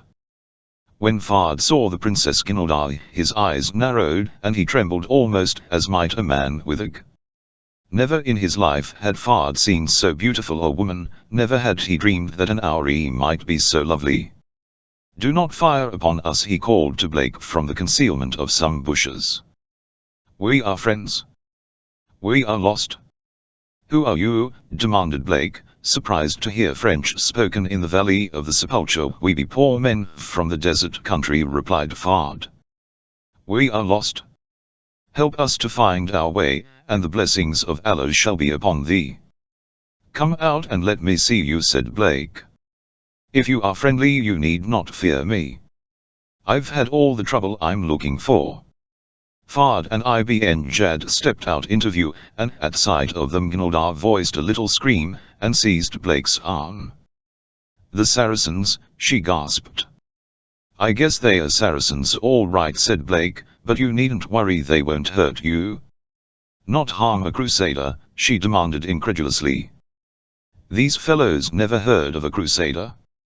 Me likes not the way they look at me, whispered Gnildar. Well, neither do I, but perhaps they mean no harm. With many smiles the Arabs gathered around the two, and through Fard Ibn Jad repeated his protestations of friendship, and his delight at meeting one who could direct him from the valley. He asked many questions about the city of Nimr, and all the while his followers pressed closer to Blake. Of a sudden the smiles vanished from their faces as, at a signal from their sheikh, 4 stalwart Bedouins leaped upon the American, and bore him to the ground, snatching his gun from him, while simultaneously 2 others seized the Princess Gnildar. In a moment Blake was securely bound, and the Arab were debating what disposition to make of him. Several wanted to slit his throat, but Ibn Jad counseled against it, since they were in a valley filled with the man's friends, and should the fortunes of war decide to throw some of the Bedouins into the hands of the enemies, such would fare better if they spared this one's life. Blake threatened, promised, begged that they give Gnildar her liberty, but Fard only laughed at him and spit upon him. For a time it seemed almost certain that they were going to kill Blake, as one of the Bedouins stood over him with a keen hawser in his hand, awaiting the word from Ibn Jad. It was then that Gnildar tore free from those who held her, and threw herself upon Blake to shield his body from the blade with her own. Thou shalt not slay him, she cried. Take my life and thou must have Christian blood, but spare him. They cannot understand you, Gnildar, said Blake. Perhaps they will not kill me, but that does not matter. You must escape them. Oh, they must not kill thee, they shall not. Canst ever forgive me the cruel words I spoke? I did not mean them. My pride was hurt that thou shouldst say of me what Milad told me thou didst say, and so I spoke to hurt thee, and not from my heart. Canst forgive me? Forgive you? God love you, I could forgive you murder. But what did Milad tell you I had said? Oh, mind not now. I care not what thou said. I tell thee I forgive it. Say to me again thy words that thou didst speak. When I pinned my favor upon thy hauberk, and I can forgive thee anything. What did Milad say? Insisted Blake. That thou hadst bragged that thou wouldst win me, and even cast my love aside, she whispered. The cur. You must know that he lied, Gnildar. Say what I have asked, and I shall know he lied, she insisted. I love you. I love you, Gnildar, cried Blake. The Arabs laid heavy hands upon the girl, and dragged her to her feet.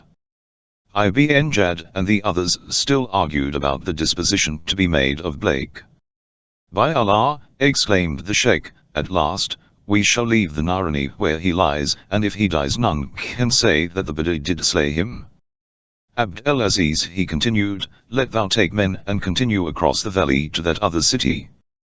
Come, I shall accompany you away, and we will talk out of hearing of this Nasrani who, perchance, understandeth more of our tongue than he would have us guess. As they moved away toward the south, Gnildar tried to free herself again from the grasp of her captors, but they dragged her with them. Until the last Blake saw her struggling.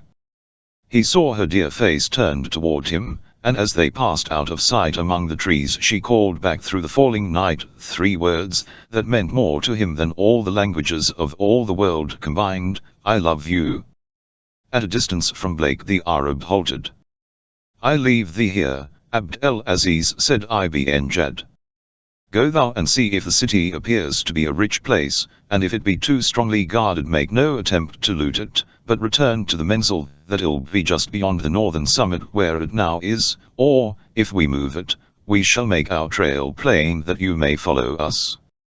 I shall hasten from the valley with this rich treasure that we now have, not the least of which is the woman. Billah. In the north she will fetch the ransom of 12 sheikhs. O go, Abd el-Aziz, and may Allah be with thee. Ibn Jad turned directly north. His belief that the great body of horsemen he had glimpsed amid the distant dust were returning to the city he had sacked argued against his attempting to leave the valley by the same route that he had entered it, and so he had determined to attempt to scale the steep mountains at a point west of the city of the Sepulcher, avoiding the castle and its defenders entirely. Blake heard the retreating footsteps of Bedouins die away in the distance. He struggled with his bonds, but the camel leather held securely. Then he lay quiet. How silent, how lonely the great, black wood, the wood of the leopards. Blake listened. Momentarily he expected to hear the fall of padded feet, the sound of a great, furred body approaching through the underbrush. The slow minutes dragged. An hour had passed. The moon rose, a great, swollen, red moon that floated silently up from behind distant mountains. This moon was looking down upon Ginaldar as it was on him. He whispered a message to it, a message for his princess. It was the first time that Blake ever had been in love, and he almost forgot his bonds and the leopards in recalling those 3 words that Ginaldar had called back at the instant of their separation. What was that? Blake strained his eyes into the darkness of the shadowy wood. Something was moving. Yes, it was the sound of stealthy, padded feet, the scraping of a furred body against leaves and twigs. The leopard of the wood was coming. Hark! There must be another in a nearby tree, for he was sure that he could see a shadowy form almost above him. The moonlight, shining from the low moon near the eastern horizon, crept beneath the trees and lighted the ground upon which Blake lay, and beyond him for 12 yards and more. Presently into this moonlit space stepped a great leopard. Blake saw the blazing eyes, felt them burning into him like leery. He could not tear his own from the great snarling figure, where they were held in awful fascination. The carnivore crouched and crept closer. Inch by inch it crept upon him as though with the studied cruelty of premeditated torture. He saw the sinuous tail lashing from side to side. He saw the great fangs bared.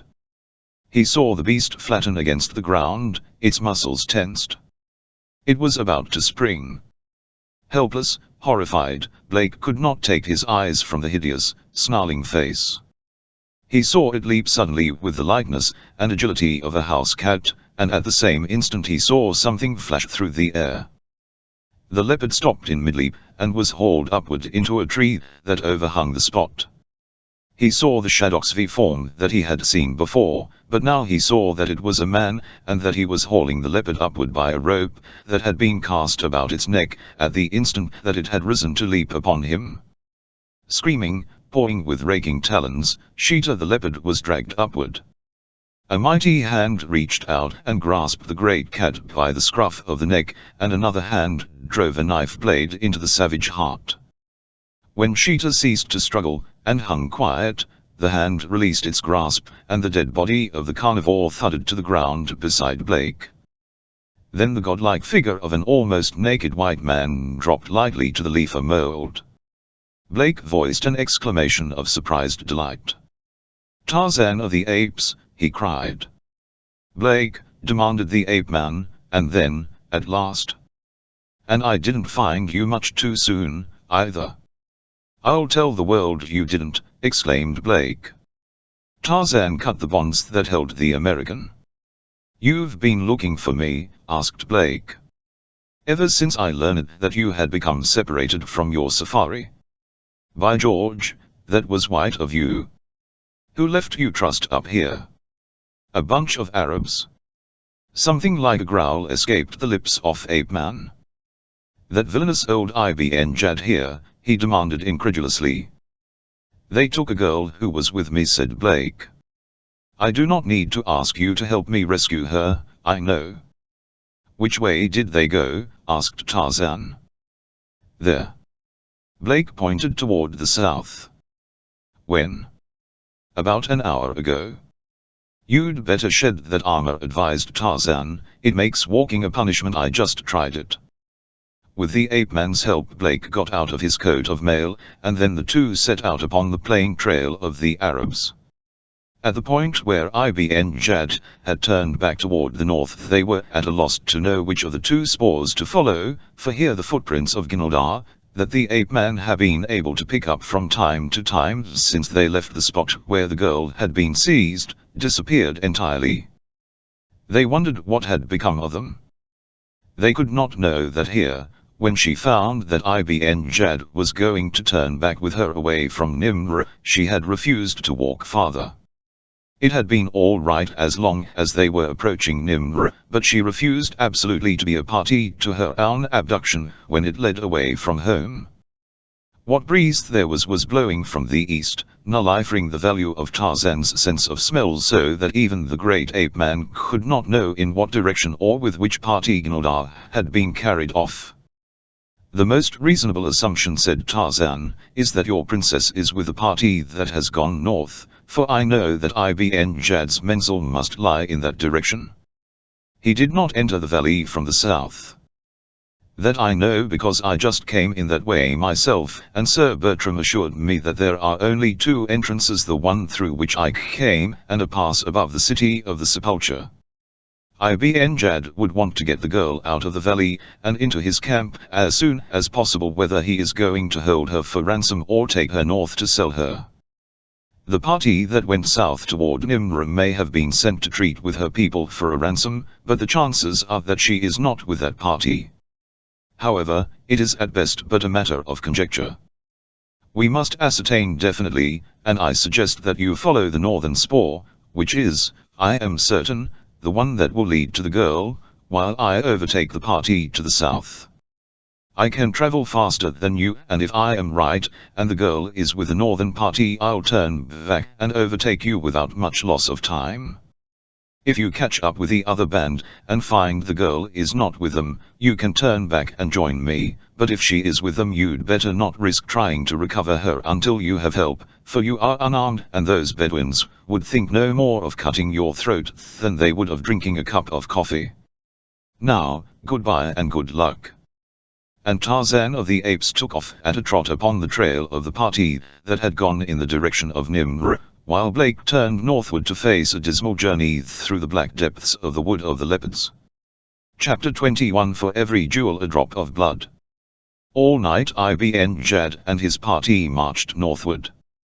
Though they were hampered by the refusal of Gnildar to walk, yet they made rapid progress, for they were spurred on by their great desire to escape from the valley with their booty before they should be discovered and set upon by the great host of fighting men they were now convinced were quartered in the castle and city they had been fortunate enough to find almost deserted. Avarice gave them strength and endurance far beyond that which they normally displayed, with the result that dawn found them at the foot of the ragged mountains that Ibn Jad had determined to scale rather than attempt an assault upon the castle which guarded the easy way from the valley.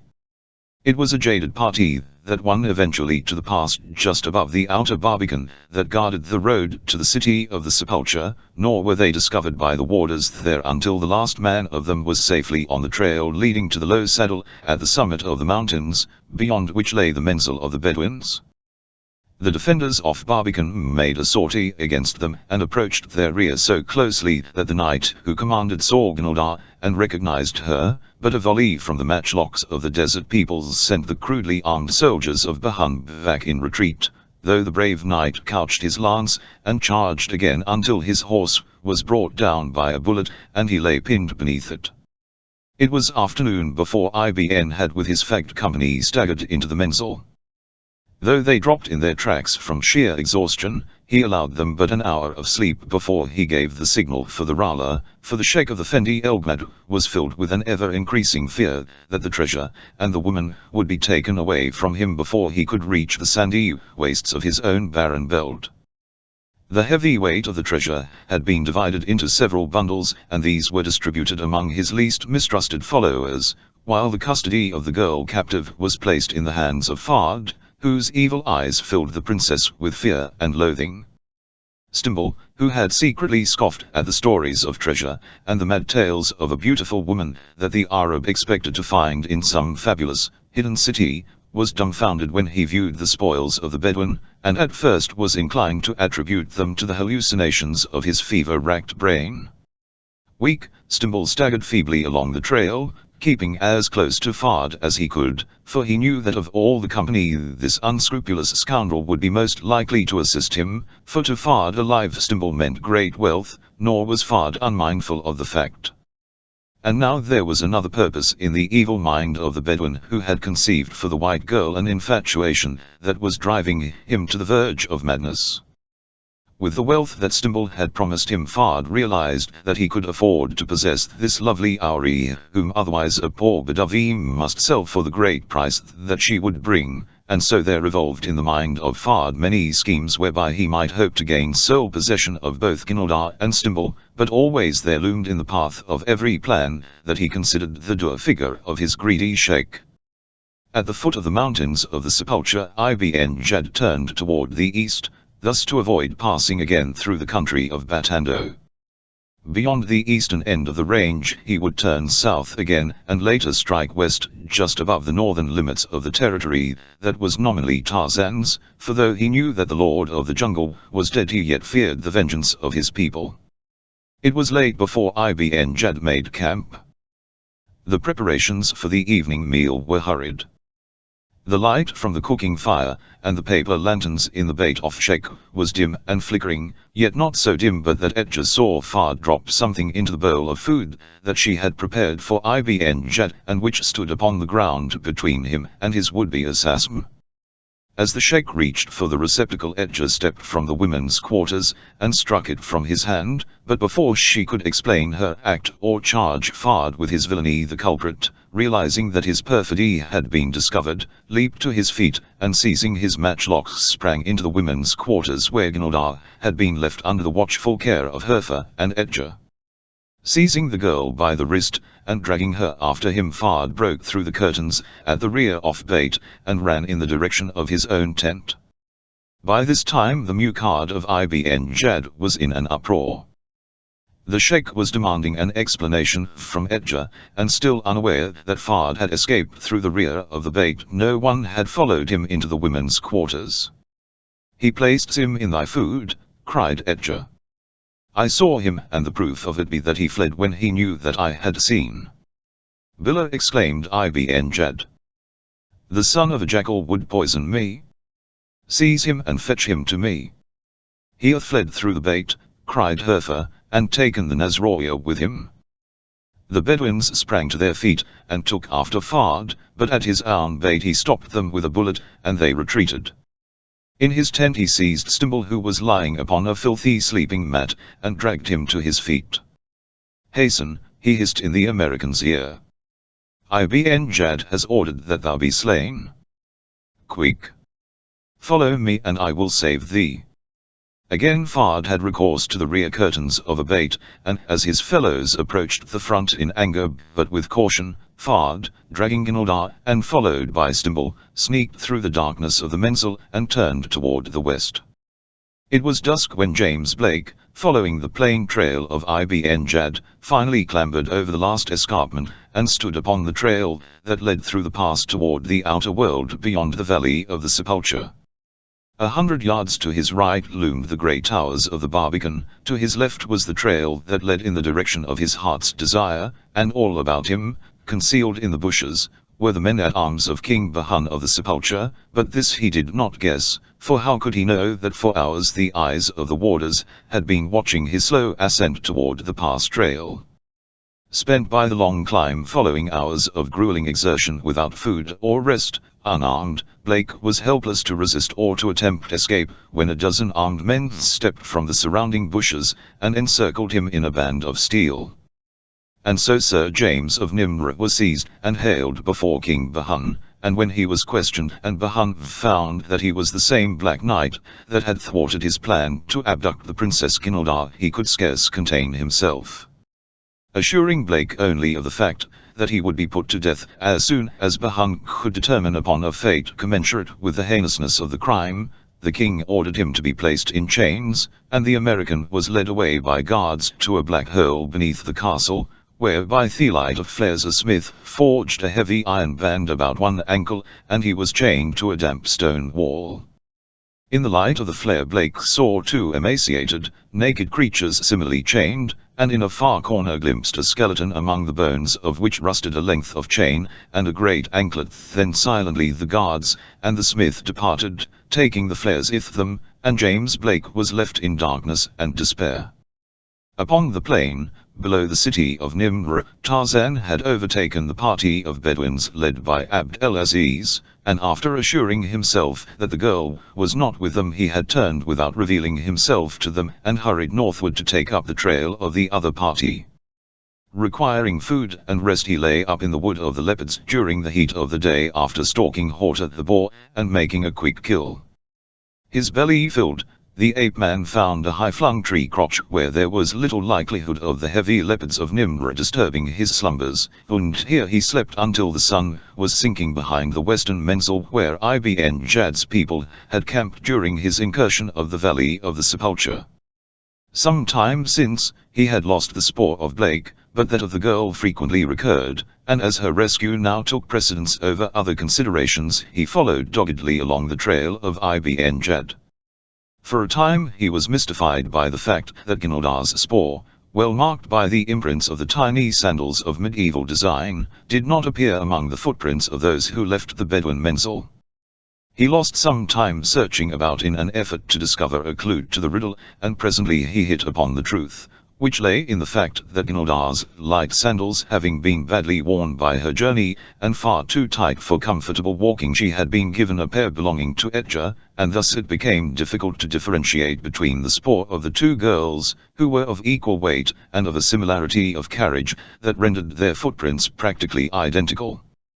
Tarzan therefore contented himself with following the spoor of the party, and so it was that he passed their first night's camp, where Fard had stolen Gilda from the sheikh, without discovering that three of its members had there turned to the west, while the main body of the Arab marched toward the east. And as Tarzan followed the spoor of Ibn 100 stalwart Wazim moved northward from the water hole off smooth, round rocks upon the old trail of the Bedouins. With them was Zed, who had begged so hard to accompany them when they passed the village where he had been waiting that at last the sub-chief had consented. When Tarzan overtook the Arab they had already turned south around the eastern end of the mountains of the Sepulcher. He saw the bags they carried and the evident concern with which Ibn Jad watched and guarded them, and he shrewdly guessed that the wily old thief had indeed found the treasure he had sought, but he saw no evidence of the presence of the princess, and Stimbul, too, was missing. Tarzan was furious. He was furious at the thieving Bedouins for daring to invade his country, and he was furious at himself because he felt that in some way he had been tricked. Tarzan had his own methods of inflicting punishment upon his enemies, and he had, as well, his own grml and grisly sense of humor. When men were doing wrong it pleased him to take advantage of whatever might cause them the greatest suffering, and in this he was utterly ruthless with his enemies. He was confident that the Arab thought him dead, and it did not suit his whim to reveal their enad to them at this time, but it did accord with his fancy to let them commence to feel the weight of his displeasure, and taste the first fruits of their villainy. Moving silently through the trees Tarzan paralleled the course of the Arab. They were often plainly visible to him, but none saw Tarzan, nor dreamed that savage eyes were watching their every move. 5 men carried the treasure, though its weight was not so great but that one powerful man might have borne it for a short distance. Tarzan watched these men most often, these and the Sheikh Ibn Jad. The trail was wide and the Sheikh walked beside one of those who bore the treasure. It was very quiet in the jungle. Even the Arab, garrulous among themselves, were quiet, for they were very tired and the day was hot and they were unused to the burdens they were forced to carry since Batando had robbed them of their slaves. Of a sudden, without warning and with only the swish of its flight through the air to announce it, an arrow passed TLN off the neck of the Bedouin who walked beside Ibn Jad. With a scream the man lunged forward upon his face, and the Arab, warned by their sheikh, cocked their muskets and prepared to receive an attack, but look where they would, they saw no sign of an enemy. They waited, listening, but there was no sound other than the droning of insects and the occasional raucous cry of a bird, but when they moved on again, leaving their fellow dead upon the trail, a hollow voice called to them from a distance. For every jewel a drop of blood, it wailed dismally, for its author knew well the intensely superstitious nature of the desert dwellers, and how best to affright them. It was a shaken column that continued on its way, nor was there any mention of making camp until almost sunset, so anxious were they all to leave behind this gloomy wood, and the horrid Afrit that inhabited it, but the forest persisted, and at length it became necessary to make camp. Here the campfires and food relieved the tension upon their overwrought nerves, and their spirits had revived to such an extent that there were again singing and laughter in the menzil or Fulbnjad. The old sheikh himself sat in his muqard surrounded by the 5 bags of treasure, one of which he had opened and beneath the light of a lantern was fondling the contents. About him were his cronies, sipping their coffee. Suddenly something fell heavily upon the ground before the bait and rolled into the muqard among them. It was the severed head of a man. Glaring up at them were the dead eyes of their fellow, whose corpse they had left lying in the trail earlier in the day. Honor-struck, spellbound, they sat staring at the gruesome thing when, from out of the dark forest, came the hollow voice again, for every jewel a drop of blood. Ibn Jad shook as a man with ague. The men of the camp gathered close together in front of the bait of the sheikh. Each grasped a musket in one hand, and searched for his hijab with the other, for each carried several of these amulets, and that in demand this night was the one titan against the jinn, for certainly none but a jinn could have done this thing. Herfa stood half within the muqard staring at the dead face of her fellow, while Edja crouched upon a sleeping mat in the quarters of women. She did not see the back curtain rise, nor the figure that crept within. It was dark in the quarters of the harems since little light filtered in from the lanterns in the muqard. Edja felt a hand clapped across her mouth, at the same instant that another grasped her by the shoulder. A voice whispered in her ear. "Make no sound. I shall not hurt thee. I am a friend to Zed. Tell me the truth and no harm will befall you or him." "Where is the woman?" Ibn Jad brought from the he who held her placed his ear close to her lips, and removed his hand from them. Edja trembled like a leaf. She had never seen Ajahn. She could not see the creature that leaned close to her, but she knew that it was one of those fearsome creatures of the night. "Answer," whispered the voice in her ear. "If thou wouldst save Zed, speak and speak the truth." "Fard took the woman from our menzil last night," she gasped. "I do not know where they went." As it came, in silence the presence left the side of terrified girl. When Herfa sought her a moment later she found her in a swoon. Chapter 22 Bride of the Ape. Blake squatted upon the stone floor in the utter darkness of his dungeon. After his jailers had left he had spoken to his fellow prisoners, but only one had replied, and his jibbing tones assured the American that the poor wretch had been reduced to stark insanity by the horrors of imprisonment in this foul hole. The young man, accustomed to freedom, light, activity, already felt the hideousness of his position, and wondered how long it would be before he, too, gibbered incoherently at the end of a rusting chain, how long before he, too, was but mildewed bones upon a clammy floor. In utter darkness and in utter silence there is no time, for there is no means by which one may compute the passage of time. How long Blake crouched in the stifling air of his dank dungeon he could not know. He slept once, but whether he had dozed for an instant or slept the clock around he could not even hazard a guess. And of what moment was it? A second a day, a year meant nothing here. There were only two things that could mean anything to Jim Blake now: freedom or death. He knew that it would not be long before he would welcome the latter. A sound disturbed the silence of the buried vault. Footsteps were approaching. Blake listened as they came nearer. Presently he discerned a flickering light that grew in intensity until a pine torch illuminated the interior of his prison. At first it blinded his eyes so that he could not see who came, bearing the light, but whoever it was crossed and stopped before Blake looked up, his eyes more accustomed to the unwonted brilliance, and saw two knights standing before him. "It be he," said one. "Dost thou not know us, Sir Black Knight?" demanded the other. Blake looked at them closely. A slow smile lighted his face, as he saw a great bandage wrapped about the neck of the younger man. "I suppose," he said, "here is where I get mine." "Get thine? What meanest thou?" demanded the older man. "Well, you two certainly haven't come to pin any medals on me, Sir Wildred," said Blake, with a wry smile. "Thou speakest in riddles," said Wildred. "We have come to free thee, that the young king may not bring disgrace upon the Knights of the Sepulcher by carrying out his wicked will with thee. Sir Guy and I heard that he would burn thee at the stake, and we said to one another that while blood flowed in our bodies we would not let so valorous a knight be thus shamelessly wronged by any tyrant." As he spoke Wildred stooped and with a great rasp commenced filing upon the iron rivets that held the hinged anklet in place. "You are going to help me to escape," exclaimed Blake. "But suppose you are discovered, will not the king punish you?" "We shall not be discovered," said Wildred, "though I would take that chance for so noble a knight as thee. Sir Guy be upon the outer barbican this night, and 'twill be no trick to get thee that far. He can pass the TLN off, and thou canst make thy way down the mountainside, and cross to Nimr. We cannot get thee through the city gates, for these be held by two of Bahun's basest creatures, but perchance upon the morrow Sir Guy or I may find the way to ride out upon the plain, with a led horse, and that we shall if so it hap that it be possible." "Tell us a thing that hath filled us with questioning," said Sir Guy. "I don't follow you," said Blake.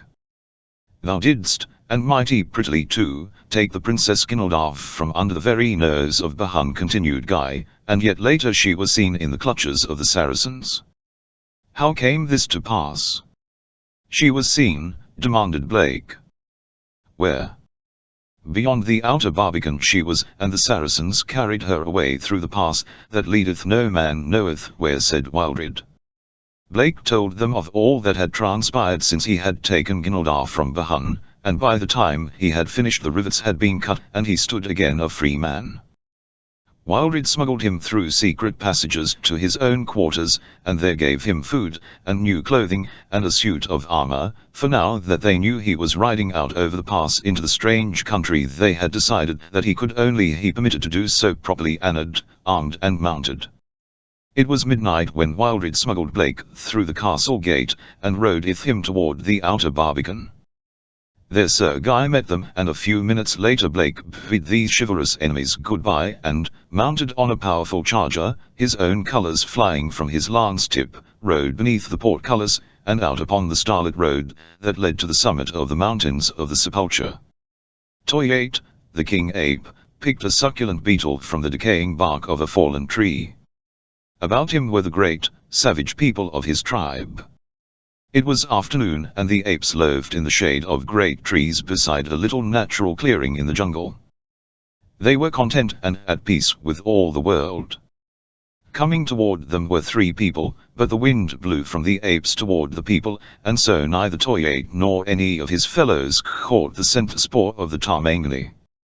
The jungle trail was soft with damp mold, for it had rained the night before, and the feet of the three gave forth no sound that the apes heard. Then, too, the TLNEE were moving cautiously, for they had not eaten for 2 days, and they were hunting for food. There was a grey old man, emaciated by fever, tottering along with the aid of a broken tree branch. There was a wicked-eyed Bedouin carrying a long musket, and the third was a girl whose strange garments of splendid stuffs were torn and soiled. Her face was streaked with dirt and was drawn and thin, yet still it was a face of almost heavenly beauty. She walked with an effort, and though she sometimes stumbled from weariness, never did she lose a certain regalness of carriage, nor lower the haughty elevation of her well-moulded chin. The Bedouin was in the lead. It was he who first sighted a young ape playing at the edge of the clearing, farthest from the great bulls of the tribe of Toyate. Here was food. The Bedouin raised his ancient weapon and took aim. He pressed the trigger, and the ensuing roar mingled with the scream of pain and terror that burst from the wounded Balu. Instantly the great bulls leaped to action. Would they flee the feared and hated thunderstick of the Tarmangani, or would they avenge the hurting of the Balu?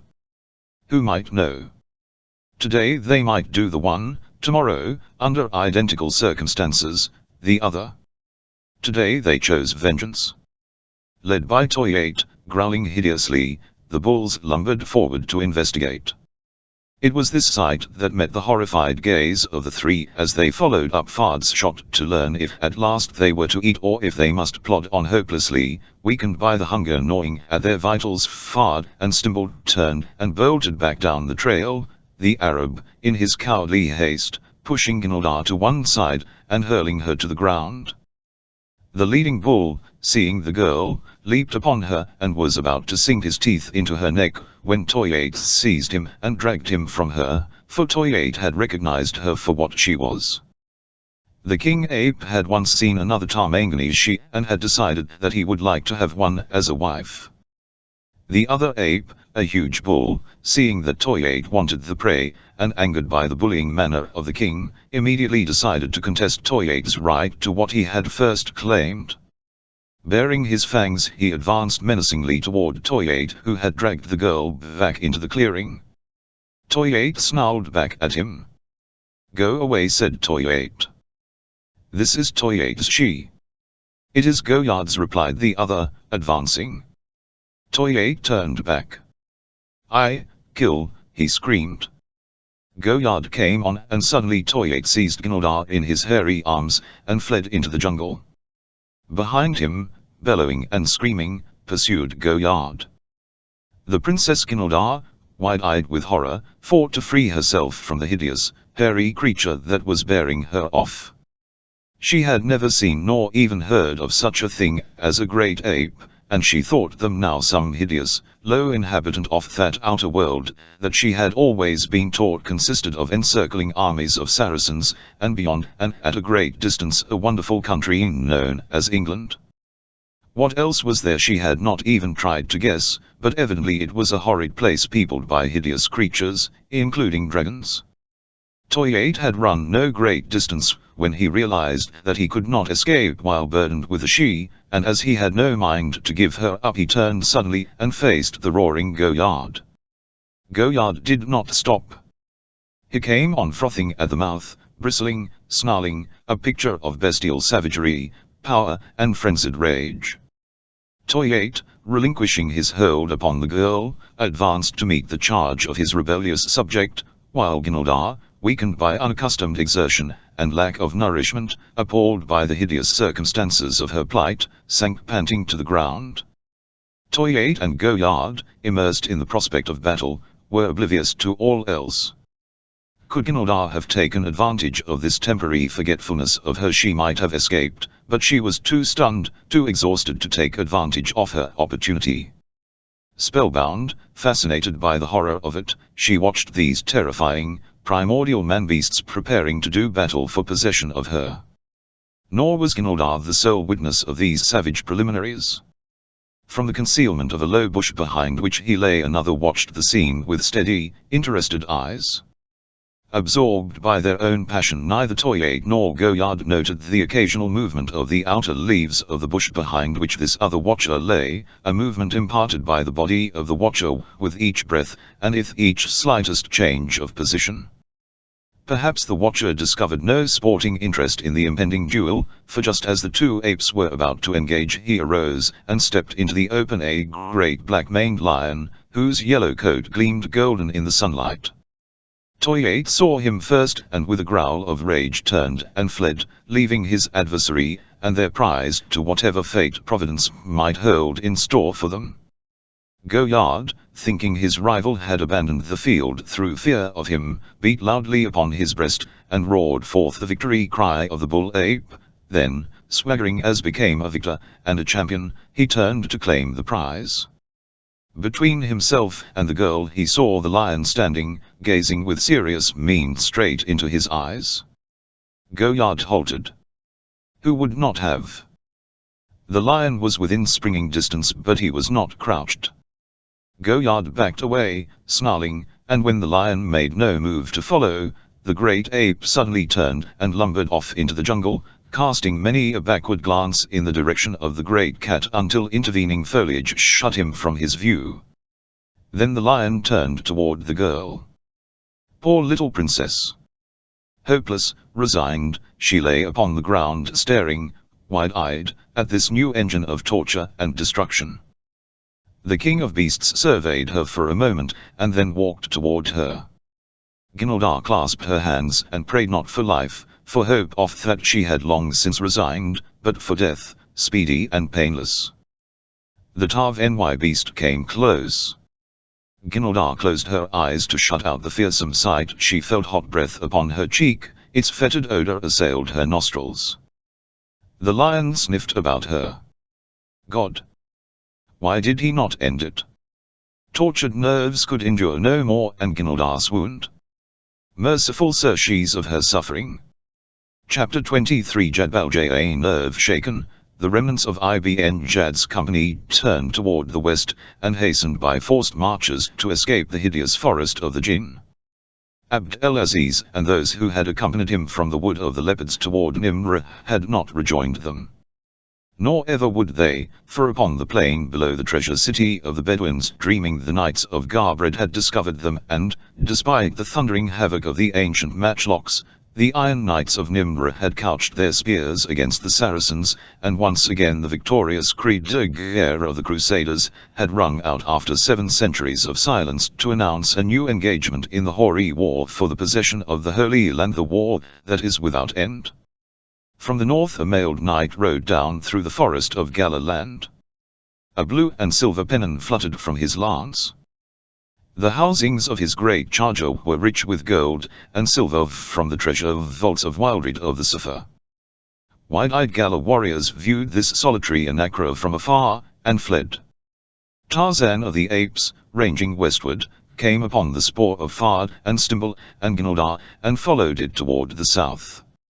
Northward marched 100 Ebon giants, veterans of 100 battles, the famed Wazi, and with them came Zid, the lover of Edgar. One day they came upon a fresh spoor crossing their line of march diagonally toward the southwest.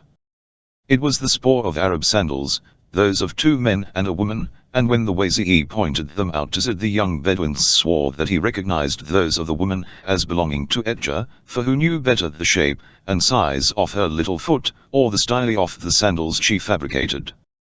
He begged the Wazi to turn aside for a time, and aid him in finding his sweetheart, and while the subchief was debating the question in his mind, the sound of something hurrying through the jungle attracted the attention of every ear.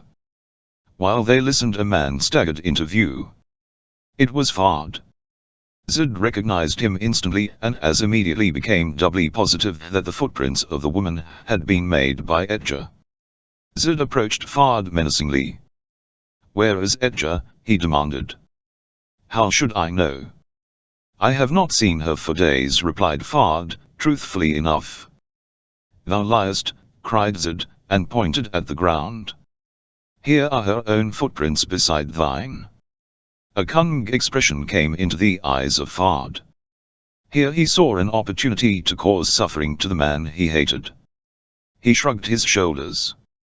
"Well, if you know, he said. "Where is she?" demanded Zid. "She is dead." "I would have spared you," answered Fard. "Dead." The suffering in that single word should have melted a heart of stone, but not Fard's. "I stole her from her father's bait," continued Fard, wishing to inflict as much torture as possible upon his rival. "For days and nights she was mine, then a huge ape stole her from me. By now she must be dead. But Fard had gone too far. He had encompassed his own undoing. With a scream of rage Zed leaped upon him with drawn accuser, and before the Wazi could interfere or Fard defend himself, the keen blade had drunk thrice in the heart of the lying Bedouin. With bent head and dull eyes Zed marched on northward with the Wazi, as, a mile behind them, a wasted old man, burning with fever, stumbled in the trail and fell. Twice he tried to regain his feet, only to sink weakly back to earth. A filthy, ragged bundle of old bones, he lay sometimes raving in delirium, sometimes so still that he seemed dead. Down from the north came Tarzan of the Apes upon the spoor of Ginaldar, and the two who had accompanied her. Knowing well the windings off-trail, he took short-cuts, swinging through the branches of the trees, and so it happened that he missed the Wazi at the point where either trail had encountered that of Fard, where Zed had slain his rival, and presently his nostrils picked up the scent of the Mangani in the distance. Toward the great apes he made his way swiftly, for he feared that harm might befall the girl should she, by any mischance, fall into the hands of the anthropoids. He arrived in the clearing where they lazed, a short time after the return of Toyate and Goyard, who, by now, had abandoned their quarrel, since the prize had been taken by one stronger than either of them. The preliminaries of meeting over, and the apes having recognized and acknowledged Tarzan, he demanded if any had seen the Tarmangani she who had recently passed through the jungle.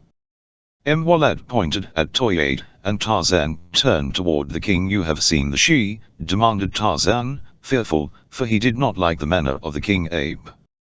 Toyate jerked a thumb toward the south. Numa, he said, and went on hunting for food, but Tarzan knew what the ape meant as surely as though he had spoken 100 words of explanation. Where? Asked Tarzan.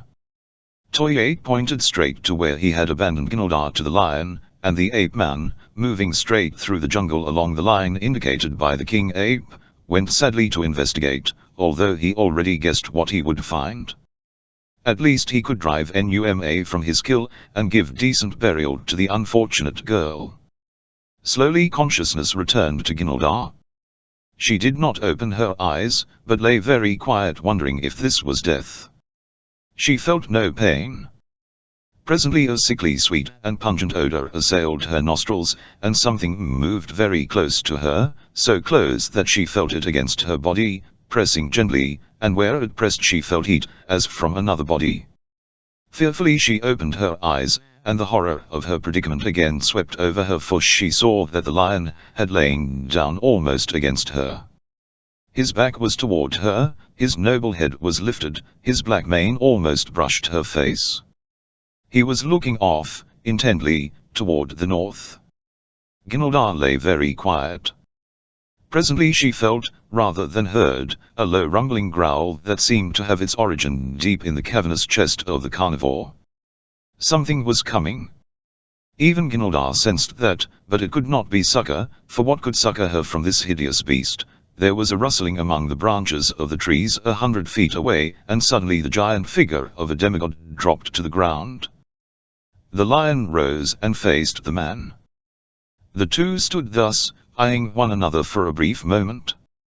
Then the man spoke. "Jadbalja," he exclaimed, and then, "Come to heel." The great, golden lion whined and strode across the open space, stopping before the man. Ginaldar saw the beast look up into the face of the demigod, and saw the latter stroke the tawny head affectionately, but meanwhile the eyes of the man, or god, or whatever he was, were upon Ginaldar, and she saw the sudden relief that came to them as Tarzan realized that the girl was unharmed. Leaving the lion, the ape-man crossed to where the princess lay, and knelt beside her. "You are the Princess Ginaldar?" he asked. The girl nodded, wondering how he knew her. As yet she was too stunned to command her own voice. "Are you hurt?" he asked. She shook her head. "Do not be afraid," he assured her in a gentle voice. "I am your friend. You are safe now."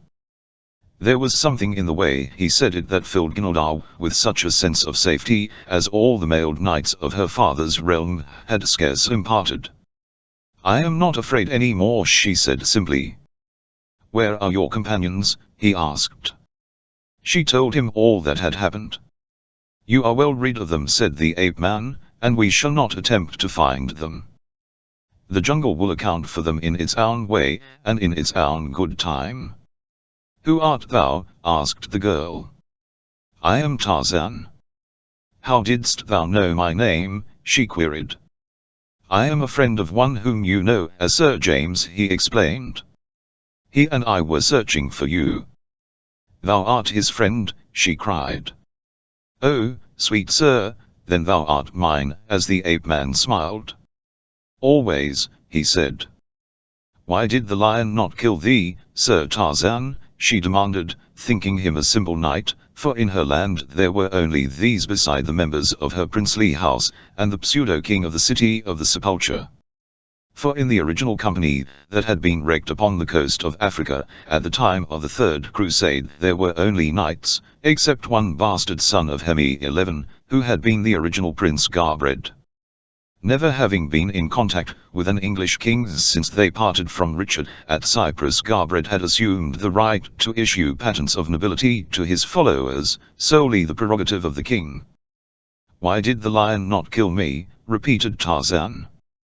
"Because he is Jadbalja, the golden lion, which I raised from cubhood. All his life he has known me only as friend and master.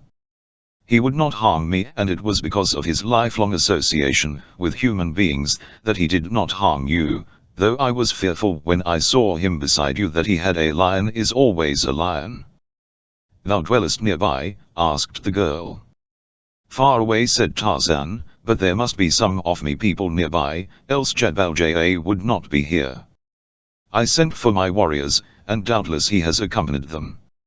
Finding that the girl was hungry, Tarzan bade the golden lion remain and guard her while he went in search of food.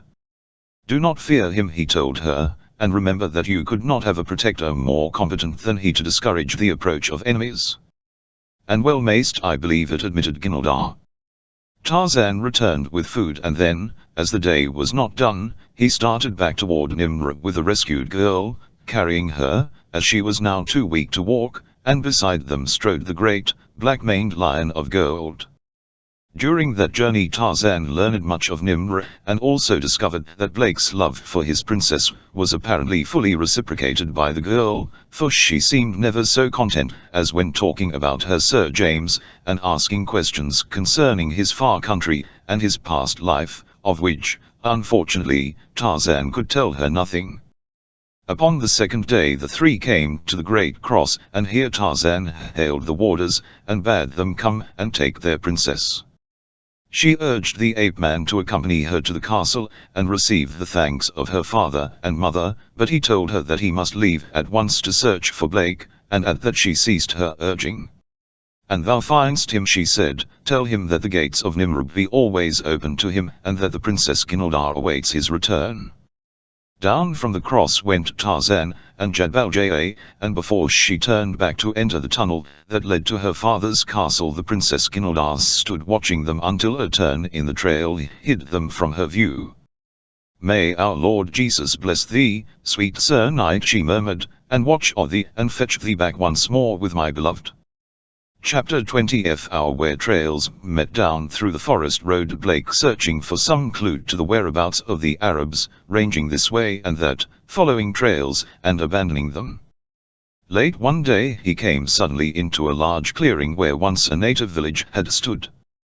The jungle had not yet reclaimed it, and as he entered it he saw a leopard crouching upon the far side, and before the leopard lay the body of a human being. At first Blake thought the poor creature dead, but presently he saw it attempt to rise and crawl away. The great cat growled and advanced toward it. Blake shouted and spurred forward, but Cheetah paid no attention to him, evidently having no mind to give up its prey, but as Blake came nearer the cat turned to face him with an angry growl. The American wondered if his horse would dare the close proximity of the beast of prey, but he need not have feared. Nor would he had he been more fully acquainted with the customs of the valley of the Sepulcher, where one of the greatest sports of knights off to enemy cities is hunting the giant cats with lance alone when they venture from the sanctuary of the wood of the leopards. The charger that Blake bestrode had faced many a savage cat, and larger, too, by far than this one, and so he fell into his charging stride, with no show of fear or nervousness, and the two thundered down upon Sheeta, while the creature that was to have been its prey looked on with wide, astounded eyes. Within the length of its spring Sheeta rose swiftly to meet the horse and man. He leaped, and as he leaped he struck full on the metal tip of the great lance, and the wooden shaft passed through him so far that it was with difficulty that the man forced the carcass from it. When he had done so he turned and rode to the side of the creature lying helpless on the ground.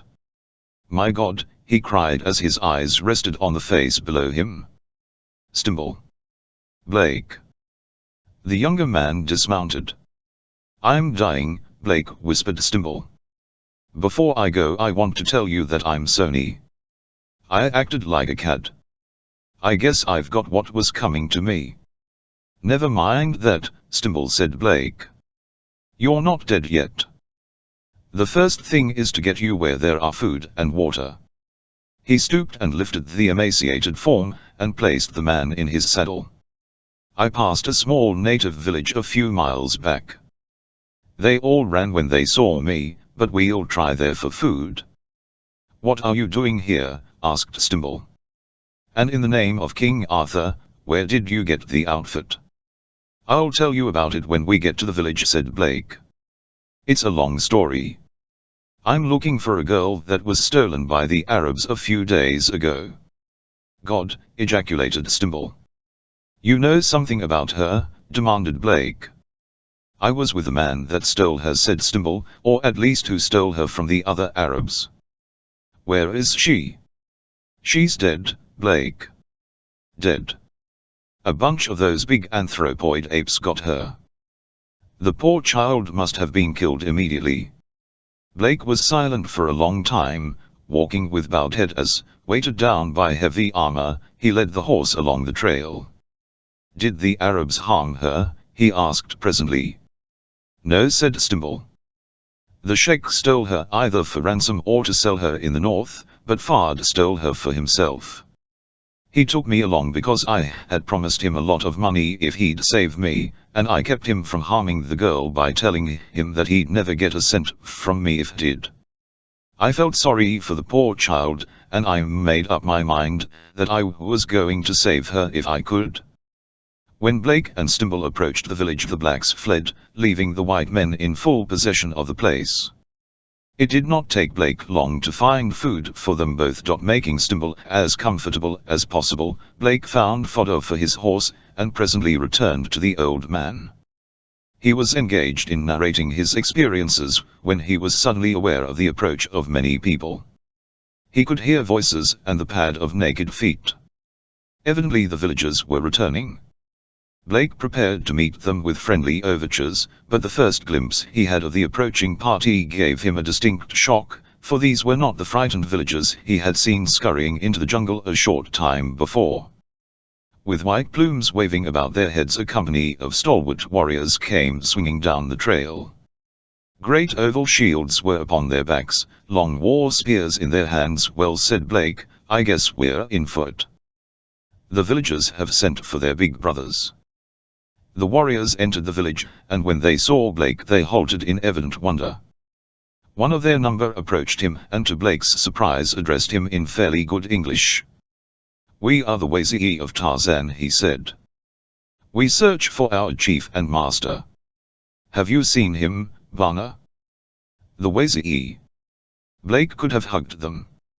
He had been at his wits' end to know what he was to do with Stimble. Alone he never could have brought the man to civilization, but now he knew that his worries were over. Had it not been for the grief of Blake and Zed, it had been a mere party that made free with the cassava and beer off villagers that night, for the Wazee were not worrying about their chief. "Tarzan cannot die," said the sub-chief to Blake, when the latter asked if the other felt any fear as to the safety of his master, and the simple conviction of the quiet words almost succeeded in convincing Blake of their truth. Along the trail plodded the weary Arab of the Beni Salem Fendi El Gwad. Tired men staggered beneath the weight of half-loads. The women carried even more. Ibn Jad watched the treasure with greedy eyes. An arrow came from nowhere and pierced the heart of a treasure-bearer close before Ibn Jad. A hollow voice sounded from the jungle, for every jewel a drop of. Terrified, the Bedouins hastened on. Who would be next? They wanted to cast aside the treasure, but Ibn Jad, greedy, would not let them. Behind them they caught a glimpse of a great lion. He terrified them because he did not come nearer or go away, he just stalked silently along behind. There were no stragglers. An hour passed. The lion paced just within sight off tail end of the column. Never had the head of one of Ibn Jad's columns been so much in demand. Everyone wished to go in the lead.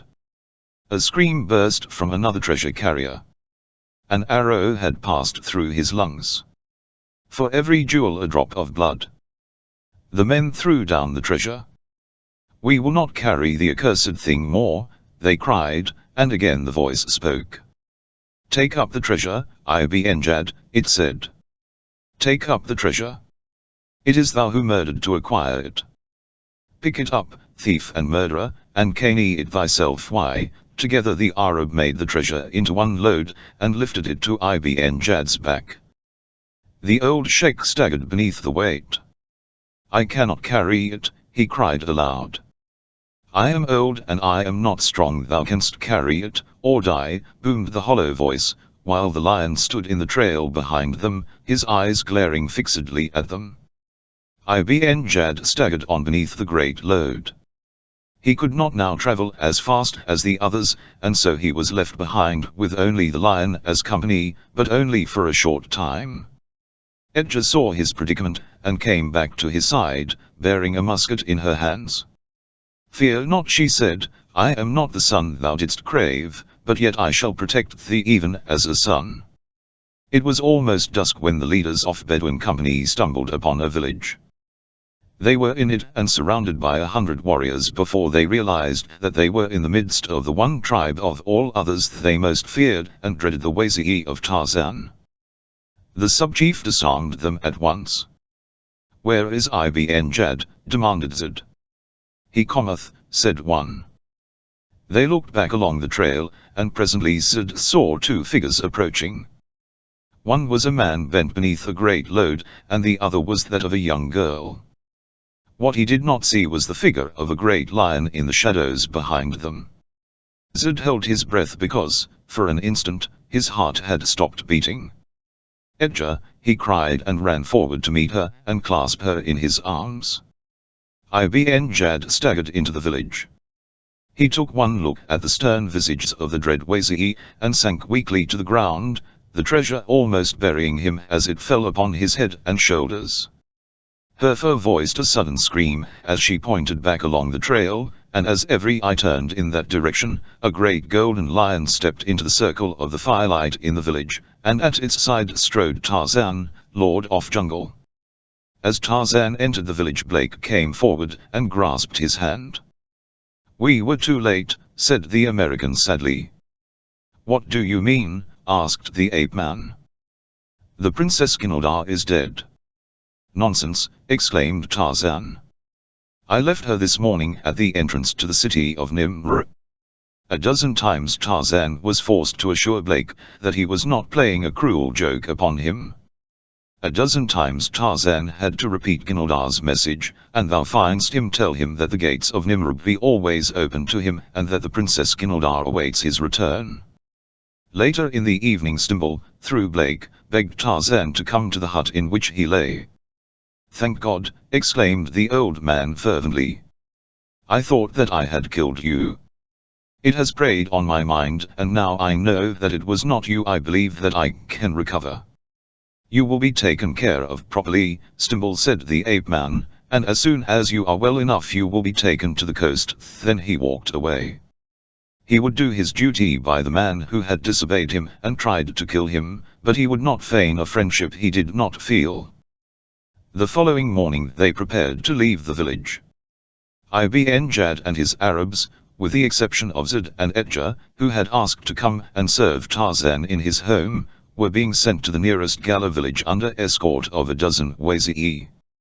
Here they would be turned over to the Gala, and doubtless sold into slavery in Abyssinia. Stimbul was borne in a litter by 4 stout Wazii, as the party prepared to take up its march toward the south, and the country of Tarzan.